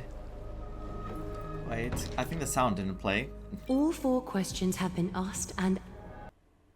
Hello, controller. Doesn't want to work. Can I hear it? Can I hear the line once? All 4 questions have been asked and answered. You have earned a second chance with your honesty. Both of you may continue to stay in Akima, and its citizens will continue to view you as distinguished guests. However, you must promise that today's farce will not occur again. I'm not giving my camera to anyone else again. I think it's more appropriate for us to say that last part. You seriously still expect us to help you after what we just went through? Regardless of your choice, the Chrysos heirs will continue to follow the path in the prophecy. You may be a ray of hope that fell onto Amphoreus. However, until all has been proven, you cannot be allowed to pose a threat to Amphoreus. If we stay, will you continue to monitor us? Of course. For the Holy City, I am willing to bear all the traits that others despise and use every heartless yet effective trick in the book. I respect it. She's 1,000 times more interesting than I thought she would be, because I didn't know what to expect from her at all, and I was scared she would be just like a very quiet kind of character who's just like there, who can just see premonitions or like have good ideas, but she's, oh my god, she is like Ningguang in my opinion. That's what I also said. I thought she would either be the other thing I said, or Ningguang, and she is like her.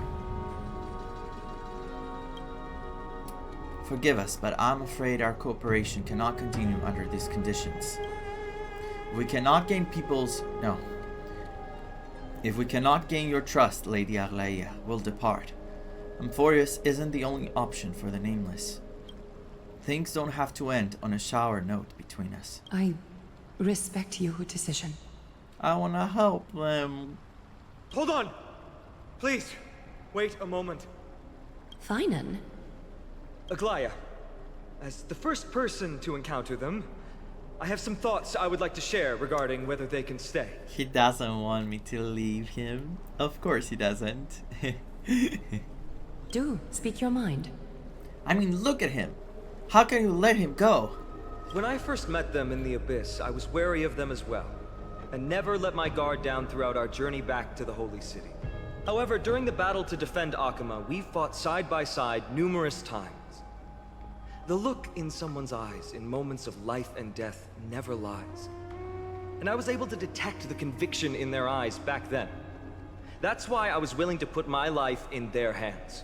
Please believe a warrior's intuition. At present, Akima is desperate for aid, and I am loath to lose 2 allies just like that. He won me over. I'm staying. Isn't this what Miss Casterus believes as well? Yes, it is. Yeah. I love them both. I need them both. Bye. Bye. I'm more willing to view death as a peaceful farewell than a punishment. Huh?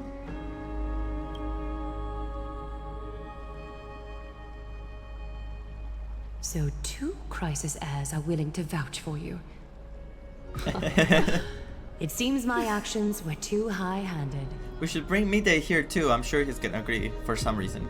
Finan, will you fulfill your duty as host and look after our distinguished guests? Well, I'm not good at formalities. I'll do my best. Cass, next time, Cass. I hope you will express your thoughts openly. She was keeping it bottled in. I will. Now, it's time to welcome the newcomers to the Vortex of Genesis. As you both have chosen to trust these Outlanders, ensure they are adequately informed about the mysteries concealed within. Sorry, should have gotten here earlier. Please, hear me out before you make up your mind. Follow Phenon. Oh. Look I at swear them by both. the honor of the Chrysos heirs here, So that cool. your lives were never in danger. Before the interrogation started, Miss Castorus already sent a message to me, hoping that I would stop Aglaya. Of course it did. I'm telling you, this little baby on the right, oh my god. She's so pure. She must have really been really tormented with the power of death around her. Only a select few can sway Lady Aglaya, and Lord Phenon is one of them. But she didn't even apologize. Phenon's a big deal, huh? Oh, please stop. You are a big deal though, Phenon. Aglaya. She has long sealed her heart in ice for Akima's sake. Maybe this is the price of being a demigod. Demigod. Standing among mortals, yet still so far from them. I wonder if a demigod is an equal to an emanator. Like, you know, how they're like in between. One more thing to explain. Let's not worry about that for now. You'll soon find out that Amphoreus' deepest secrets are all hidden here. Imagine if they were all emanators, all the heroes. That would be, ugh.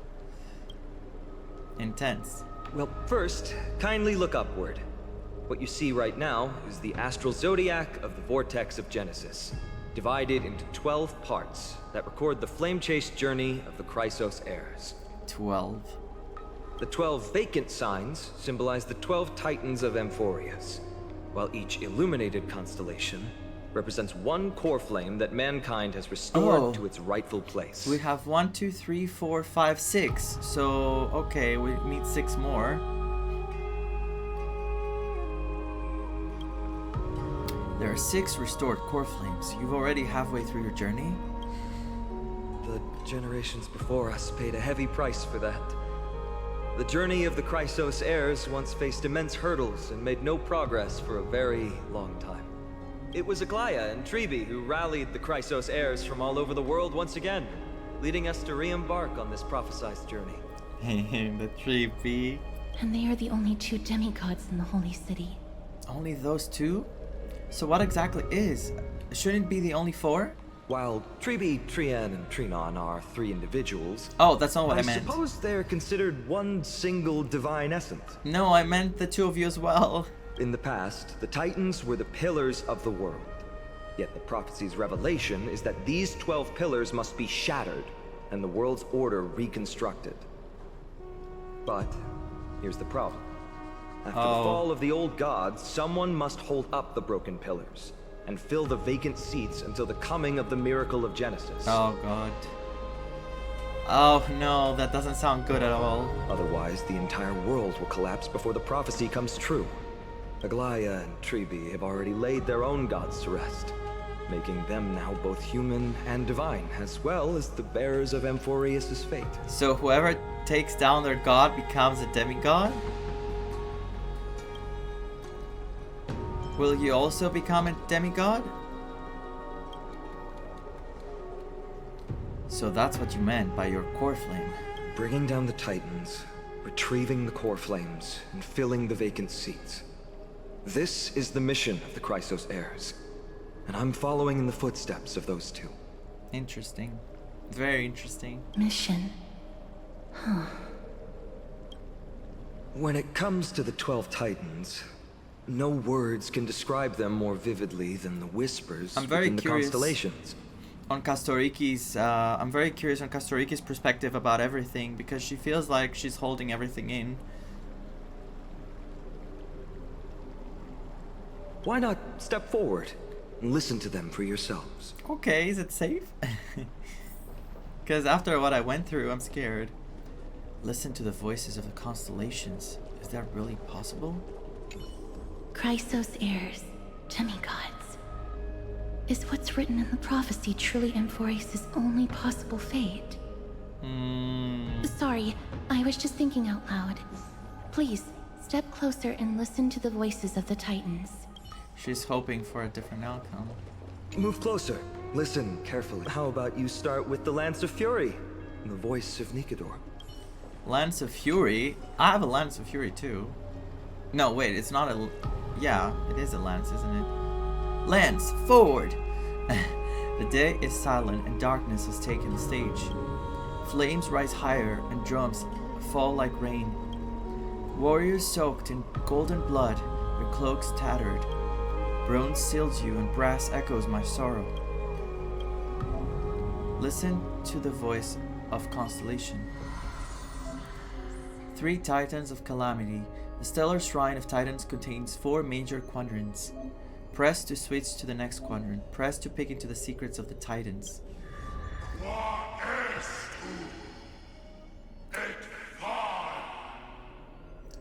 Nicador, Lance of Fury Nicador. Nicador is the titan of strife and competition. According to the mythology of the Chrysos Heirs, they declared war on the gods and cast the world into endless strife. However, battle also took its toll on the war god, as the divine corpus was corroded by the black tide, and they fell into endless madness.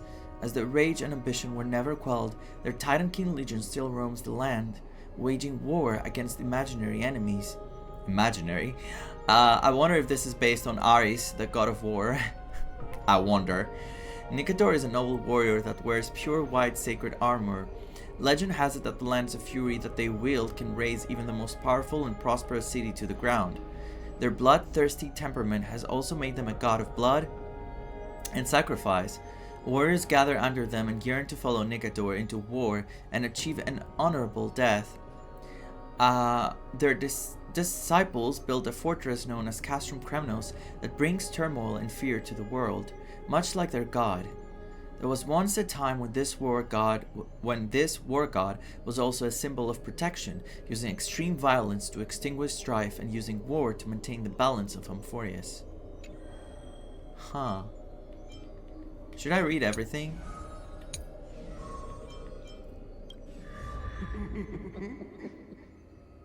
Ouch, that was scary. The coin of whimsy, Zagreus. The core flame of trickery has been returned. Zagreus is the titan of lies and fortune. According to the mythology of the Chrysos Heirs, their entry into the pantheon was a complete accident. Oh my god, that sounds like Aha, that it was an accident that they became an Eon. They once stole Nestia's seat and disguised themselves as Nestia to be worshipped. They can take the forms of others. Oh my god, the true Zagreus is often depicted as a two-faced god who is both smiling and crying. Its two parts are much like the coexistence of lies and truth in the world. One cannot exist without the other. Zagreus has no interest in fulfilling their divine duties. They love to cast divisions in the paths of the gods and play tricks to sow chaos and disorder. They do not have their own altars or temples either. This is because even Zagreus' disciples would not worship such a god. Thus, they have become the god of the poor and unremarkable. Legend states that they often appear in barren desert areas to provide people with unpredictable opportunities and change. Before setting out on a long journey, people would often curse the name of Zagreus to reduce the chances of them encountering thieves or ill fortune. They would also offer up prayers in time of suffering in the hopes of everything suddenly turning around. This is precisely the reason they are tolerated. Nothing is perfect, and no truth remains eternal. Change and carelessness can be fatal, but they can also be a savior in a critical moment. They can also be a savior. Hi Tix, you're obsessed. I'm glad to hear that. How did your pulls go for the Herda? This is the one of Castoriki. Thanatos is the titan of death and annihilation, and no one knows their true form, for the dead cannot relay legends to the living. It is said that their touch causes flowers to wither, soil to crack, metal to corrode, and flesh to turn into ashes. I'm gonna choke. Everything shrouded in thick, dark mist and disintegrating into meaningless fragments. Though the Chrysos Heirs consider themselves demigods by blood, they cannot escape the inevitable fate of organic life, death. The river of souls seeks out death and forms a path to the underworld across barren fields. When war claims too many lives and souls have nowhere to rest, the tides of the river of souls surge onto the land, with Thanatos steering a ship to claim the wealth of the deceased and guide them to the afterlife. They are believed to be second in justice only to Talanton, as they only take the excess from the gods without robbing the deceased of the assets they need to reach the afterlife. As night falls upon the world, death and darkness become the rulers of Amphoreus. An unknown black tide rises in great waves, swallowing the mortal realm and shattering the balance between the nether realm and the living world. The wandering spirits and monsters across many battlefields, trapped between life and death, seem to signify that even Thanatos, the keeper of death, is powerless before this force.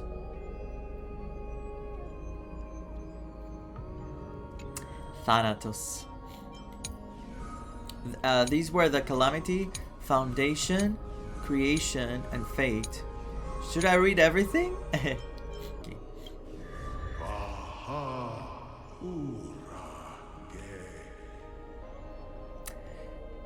I'm trying to understand if they're saying anything in Greek, but I don't understand because it's not in Greek accent and it's hard to make sense. The core flame of Earth has been returned. Yeah, this is the Pillar of Stone, Georius. Georius is the Titan of Earth. The skies and the seas were also born of their dormant breath. Thank you. Chrysos Air mythology believes that every mountain range was once a physical manifestation of Georius. They are the largest, gentlest, and most benevolent titan that protects the mortal world. Legend states that when the black tide descended, their mountain peaks raised and caused huge ravines to open up. They were split into pieces and unable to even reawaken. Georius is also the god of agriculture and history. They gifted their body to the Titans to become the cornerstone of the creation of life. When death and famine raged, they ignored the wrath of Circe and shared knowledge of agriculture with the people of the world. This knowledge stuck with the Amphoreus for millennia. People often use the hourglass to commemorate this benevolent deity. Not wishing for any kind of compensation, Georius has always been silent in the face of the praise of mortals. The mountain dwellers and Dromeses and of Amphoreus are all creations of Georius. The clumsy titan never quite grasped the finer points of creation and always made their creations far too big. However, at the same time, their creations also absorbed Georius' natural disposition to become tacit and kind. If there were anything that could send such a titan into a rage, it would be foolish actions such as damaging the earth or crops.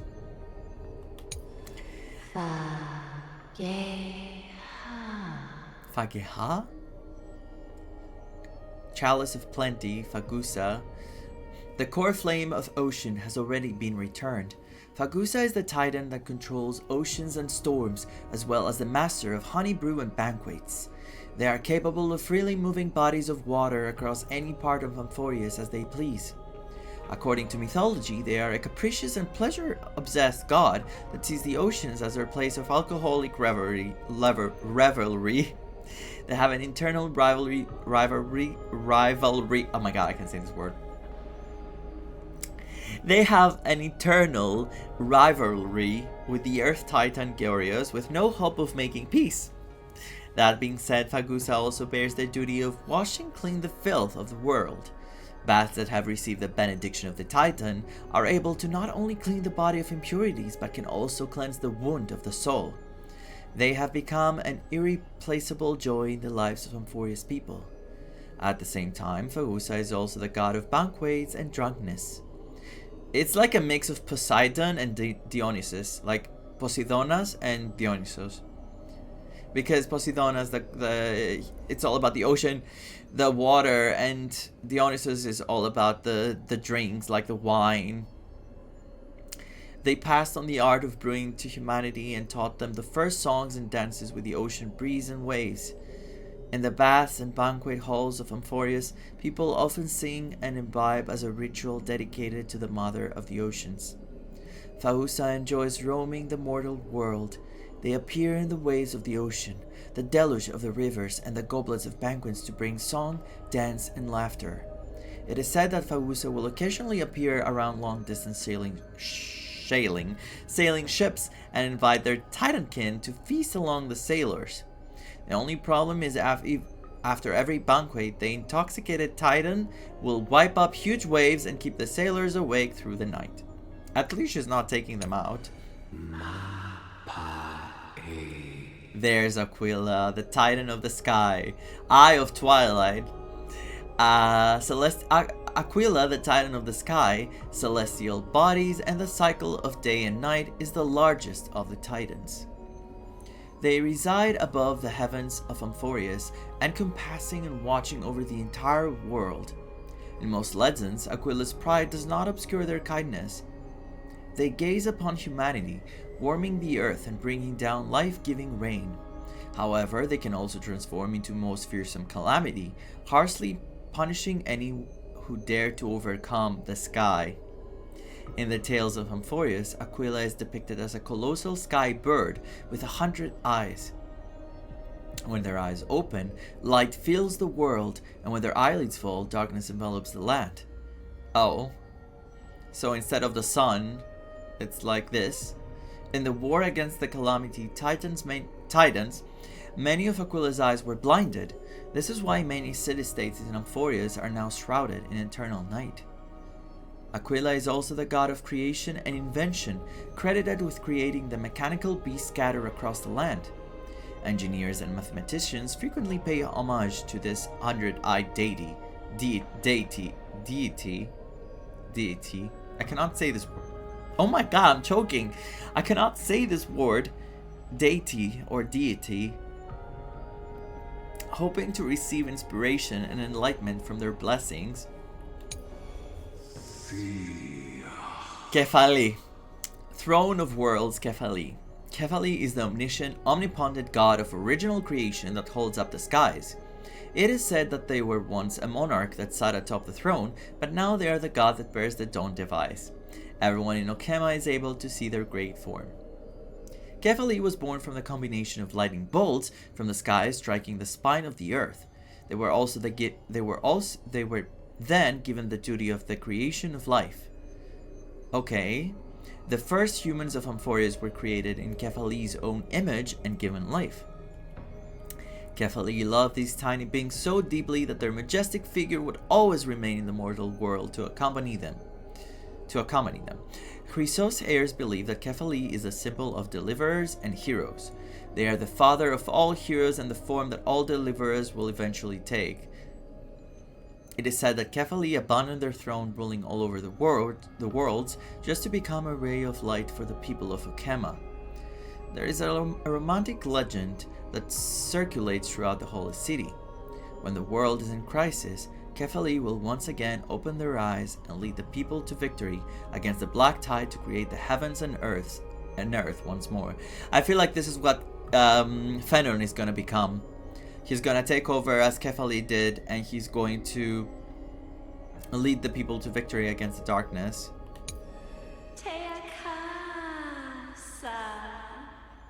Mnestia, chrysalis of gold, the core flame of romance, has already been returned. Mnestia is the titan that symbolizes beauty and love. Their appearance is often illustrated as a beautiful and elusive butterfly, with golden partners carved into their wings. They and their titankin pursue beauty in the world, weave it into the golden thread, spin the romances of humankind, and grant everyone in Amphoreus love and affection. Legend states that Mnestia fell in love with the recent titan Circes. They sat under the giant tree for a long time, endlessly confessing their love to the titan, but Circes never responded. Mnestia passed away crying tears of blood, and arose reborn from their golden cocoon as a humanoid figure. Covering themselves with their broken cocoon, they set out on a journey around Amphoreus with the blessing of their kin. Finally, Mnestia returned from their adventures with the love of family, friends, and true love gathered from the world, wove them into their golden chrysalis alongside their body and heart, and gifted them to Circes. In the arms of their lover, they were reborn in the chrysalis of gold. Ever since this moment, the butterfly and the tree have been inseparable and dependent on each other for survival. Today, shadows of the past are cast across ancient ruins. These shadows that drift like scattered veils carry memories of the past. They are legacies that must not be lost.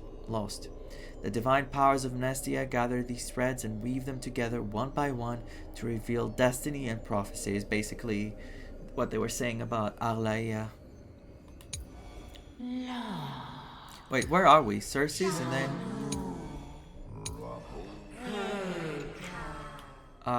okay, yeah. Let's go to Cersei's. Cersei's, okay, Bow of Rift, Cersei's. Cersei's is the master of wisdom, intellect, and vegetation. They wield authority over ecologies, knowledge, and rationality, and people refer to them as the hermit in search of wisdom. Nature is Cersei's courtyard and also their library. They allow people to study and rest there and convey their knowledge to the ignorant tirelessly and generously. It is under their guidance that civilization and cities began in Amphoreus. Cersei's graces the world in the form of a grand and holy tree. Where they take root, vegetation spouts to become a massive forest, and here scholars walk by their side, enlightened in reason and thinking in debate, creating courts in search of new learning. Could this be like Noose? Or Noose? They also gifted a seed to Kefali, allowing it to become the Garden of Wisdom, and allowing scholars to seek the Titan's wisdom even if they stand far from the holy tree. Cersei's power infuses every last plant in Amphoreus, from branches and vines to the very leaves themselves. In accordance with the pact they struck with Georios, they mediate life, allowing the green and soil to be in perfect balance.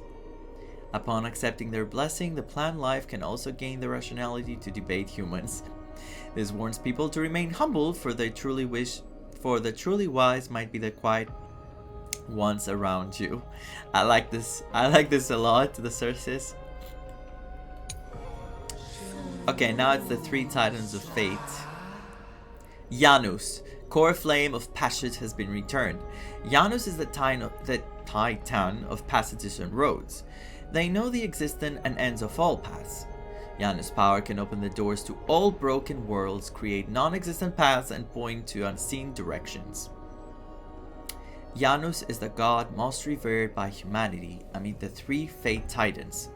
Compared to the shapeless Talenton and the silent Orynyx, they are more willing to guide humans.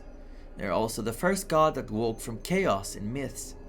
They created roads and connected cities. The passages that Janus rules over are not just doors humans traverse through, but also the path that connects destiny. They reveal fate through prophecies and point the way forward for humanity. Janus made countless roads as well as countless choices. They guide humans to the correct path so mankind will avoid the destiny of confusion. It is also due to the vow between Janus and Thanatos that the souls of the dead can be ferried towards the next life at the end of all things. However, per the laws created by Talenton, blessings come hand in hand with curses. Very few are aware that the god of doors is also the god of his isolation and imprisonment. There's so much connection between all those titans.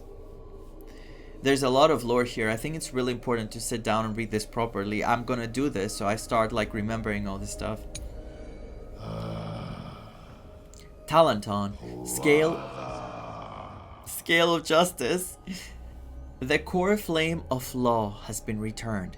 Talenton is a titan of law and justice. They rarely appear in the mortal world in physical form, and there are almost no records of them in legend. People often say that they are the rules of destiny. They are the rules of destiny, the law of all things, and the divine retribution for violation of such rules and laws. Talenton is seen as a manifestation of justice. They uphold the taboos and boundaries of Amphoreus and lay down logic and laws for all things.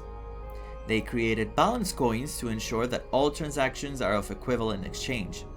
They maintain the balance of the world. Any action that would damage these laws will be subject to retribution. Just as a scale that never tilts, all things must be free of excess. If one wishes to obtain, they must first lose. If you wish to receive the benediction of this titan, you must pay a cost. Some people even end up being transformed into terrifying monsters. For this reason, the gods often view them as the mediator of strife.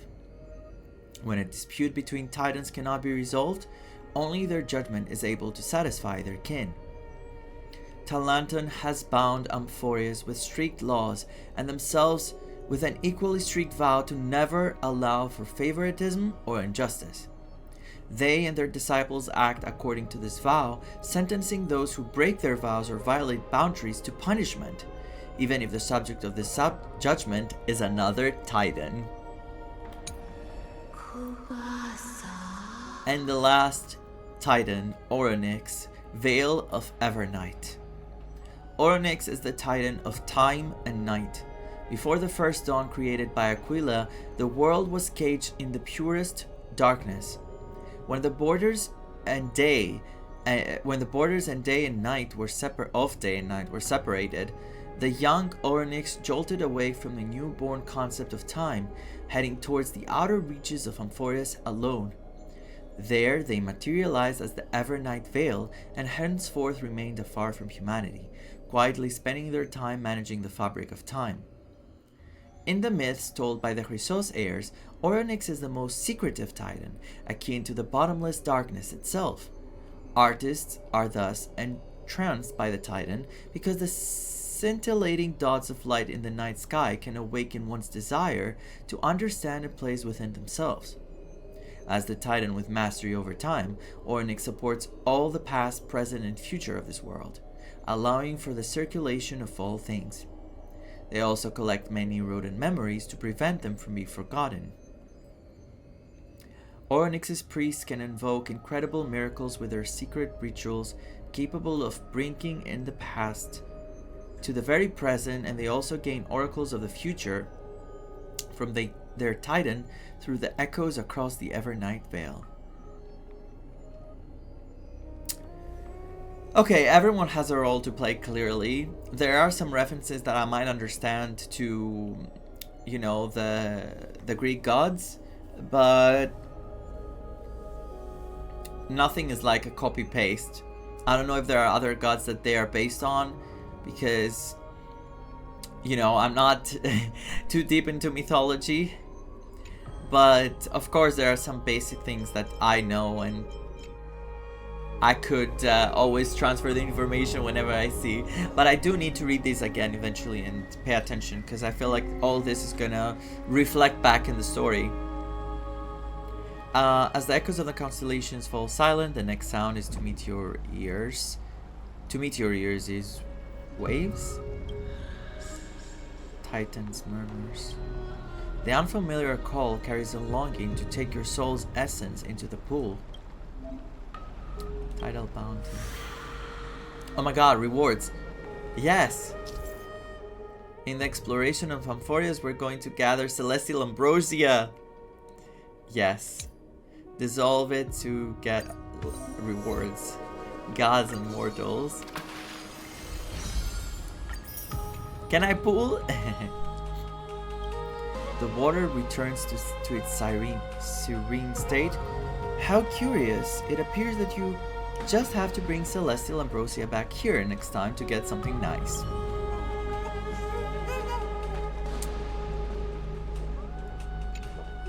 So, did you hear it? Yes, I did. But I couldn't understand it.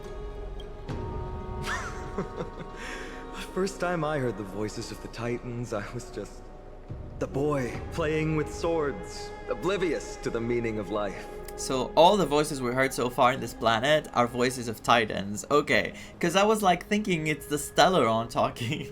To this day, I still don't know why the prophecy chose me. But I'm grateful for it. Without this journey, I might have already become a wandering soul on the battlefield. Alright, that's enough of my story. I want to extend a heartfelt invitation to you. Join the Chrysos heirs and aid us in hunting down Nikedor and retrieving the core flame from the Titan of Strife. 1,000 times yes. If you still harbor doubts, I'll do my best to provide you with answers. No, I'm convinced. How are the Chrysos heirs chosen? I want to know. Unfortunately, The workings of the prophecy still remain a mystery to us all. The only reliable speculation is that it favors those caught in dire circumstances and bestows miracles upon them. So like a vision in Genshin, when they're at a specific time in their life, it just favors them. Or you know, the paths, I guess. The paths of the eons. I didn't think of that. Where are the other Chrysos heirs in the world? Give me a sec. Legend has it that the first Chrysos heir was born millennia ago. Since then, the Chosen Ones began to walk this earth.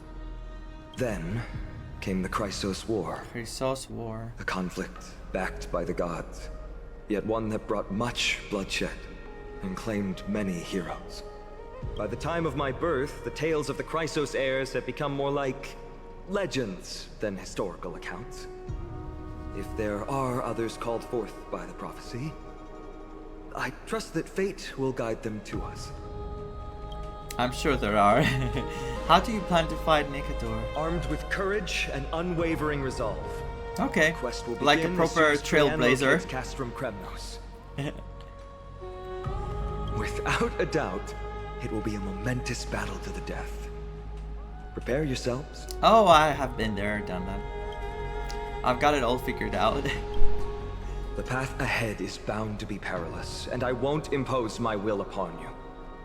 Yet, if you choose to stay, I, Vaan, from Aedes Elysiae, Elysia. will spare no effort to bridge the gap between you and the Chrysos heirs.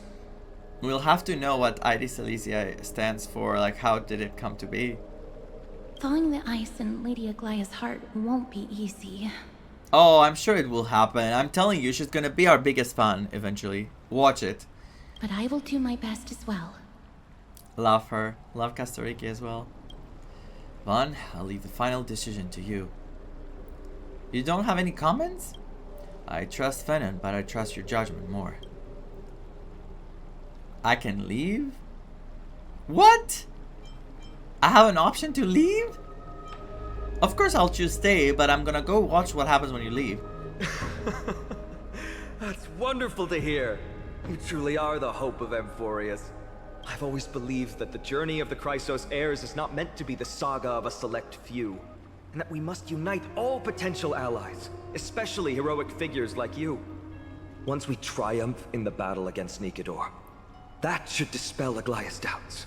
Lord Vaan, our guests seem quite weary. Should we have them return to the bath chamber for some rest? My apologies, I got a bit carried away. It's been a long first day for you here on Amphoreus. Be sure to rest well in the bath chamber. I trust that Trianne will have returned with news about Castrum Kremnos by the time the two of you are fully recharged. Okay. I'll go there with Dan Hong, I guess. Do we have the same? Well, that was a lot of drama for one day. Let's go. With Venom's guarantee, we can at least take a moment to rest without any worries. We've got to take a photo of this place for March 7th. No more photos. Let's capture the spectacle of the Vortex of Genesis. Why do I feel this is, if March sees this, something is gonna awaken in her? Why do I think this is important right now? The totems of the 12 titans stand like 12 pairs of watchful, imperious eyes, overseeing the world they forged, nurtured, and ultimately brought to ruin. When the 12 constellations align and shine, the miracle that the Chrysos heirs speak of will illuminate, or so their prophecies claim. Oh, this is gonna do something to March, I'm telling you. If we get the chance to show her, because she's... I don't know if we're gonna see her and when. Alright, all the constellations of the 12 titans are in there. Time to head out. So much has happened today. Why was my face like that? Today you talked more than you did in the entire 3 worlds before this. Questionable. Well, since the talkative one isn't around, someone else has to take her place. I miss Marge. But it's been a long day for me too, so let's get through the review quickly. By estimation, it took us about 20 system hours to figure out the current conditions on Amphoreus and build connections with the locals. A pretty good start. But I feel that there's more to everything than meets the eye. Even the Chrysosayers themselves aren't as unified as we imagined. We're still looking at things through a clouded lens. I think the same. Arlea's verbal attack on us was also quite sudden. There might be a reason behind it. With all these doubts in our minds, we can only just do our best. There's no right answer to the Trailblaze after all. All we can do is dive into this world and take things one step at a time. Plenty of questions are still up in the air, but my brain is too tired to handle them. Fennon's right, let's call it a day and save them for tomorrow! His face, why is his face like that? He's so determined to lie down there. In the meantime. Aggie, this campaign is going to turn out fine, right? Do not harbor doubt, teacher. As the interpreter of the prophecy for the Chrysos heirs, any uncertainty in your words may undermine people's resolve. Alright. But it's just you and us here. By the way, Aggie, I was actually wondering, when you were in the vortex earlier with them, were you actually going to... No. Certainly not. I love you, Leia. I'm getting you. Next banner, you're coming home. I don't care how. I don't care how. Phew, that's good to know. This is really bad. I like all the Chrysosayers I've seen. I like all of them. And I was like, I'm not gonna pull much. I think the only priority for me is Fennon. We'll see for the rest. And now I want everyone. Bye. Why even bother to ask? If you were truly convinced of my intent to harm them, you would have intervened. You sure don't miss a thing. We're just curious. What is really going through your head, Aggie? Good question. I don't think you're getting an answer. Initially, my plan was to use the threat of banishment to test their resolve and perseverance. But I noticed a sense of unease in Castris. She trusted in them, and even reached out to Finan in secret, believing I was unaware. Therefore, I took advantage of the situation and changed the threat from banishment to execution to see if the two could remain firm under the most extreme pressure. Simultaneously, it might also strengthen their bonds with Finan and Castris. Love. This is pure love I'm feeling for her. I just have to say this. Do you have to go to such lengths for the battle against Nikador? She does. That's going to make it a lot tougher for you to gain their trust. I don't know if it's about her right now. I think she wants to toughen up, not toughen up, Jesus. To connect everyone first. That's not important. You and I will eventually step off the stage and leave Amphoreus' fate in the hands of others. No! That's the future you foresee, isn't it? No! Yeah. The prophecy of deliverance is nothing if not ambiguous. It urges us to defy the gods, yet refrains from providing a clear glimpse of what lies ahead. Maybe stepping off means that someone else is just gonna take over, like as a leader, but that doesn't mean anything bad is gonna happen to them, right? Right now, it is people's faith in the prophecy that unites them around the Chrysos heirs. Should a time come when their faith is shaken, all will crumble. Yeah, that's what I am afraid too. Hence, we must be prepared. When our task is to craft the armor for the Deliverer, what harm is there if you and I don humble attire? Armor? They're gonna give Fennon any new armor? Or armor to fight Wait. Eggy, have you noticed? Wait. You keep saying you don't believe in humanity's altruism, but your actions are a counterexample. Perhaps it's because my humanity is distancing No. itself from me. As a demigod, she's going towards the other side? Another never-ending dawn. How bright is the day, and how long is the night. The golden thread hangs unusually silent today, as if the heavens, earth, and ocean are all holding their breath.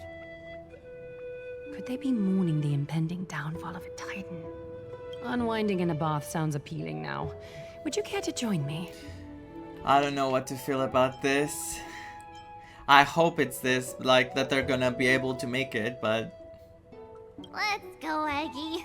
When have we ever been able to say no in all these hundreds of years? What if things go really bad from the first freaking titan we go against? A dream? Prophecy? What's that sound?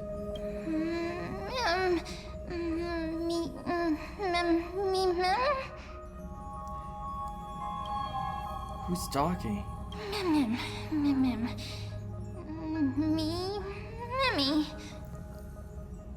Is that you, Stellaron? Oh, shut it! Oh my god. God, my nose started running. I'm sorry. Oh, shut it! Someone's trying to sleep here. I wanna say that. Is that you, Stellaron? I like both. I'm gonna say the last one. It's awful, I'm saying it.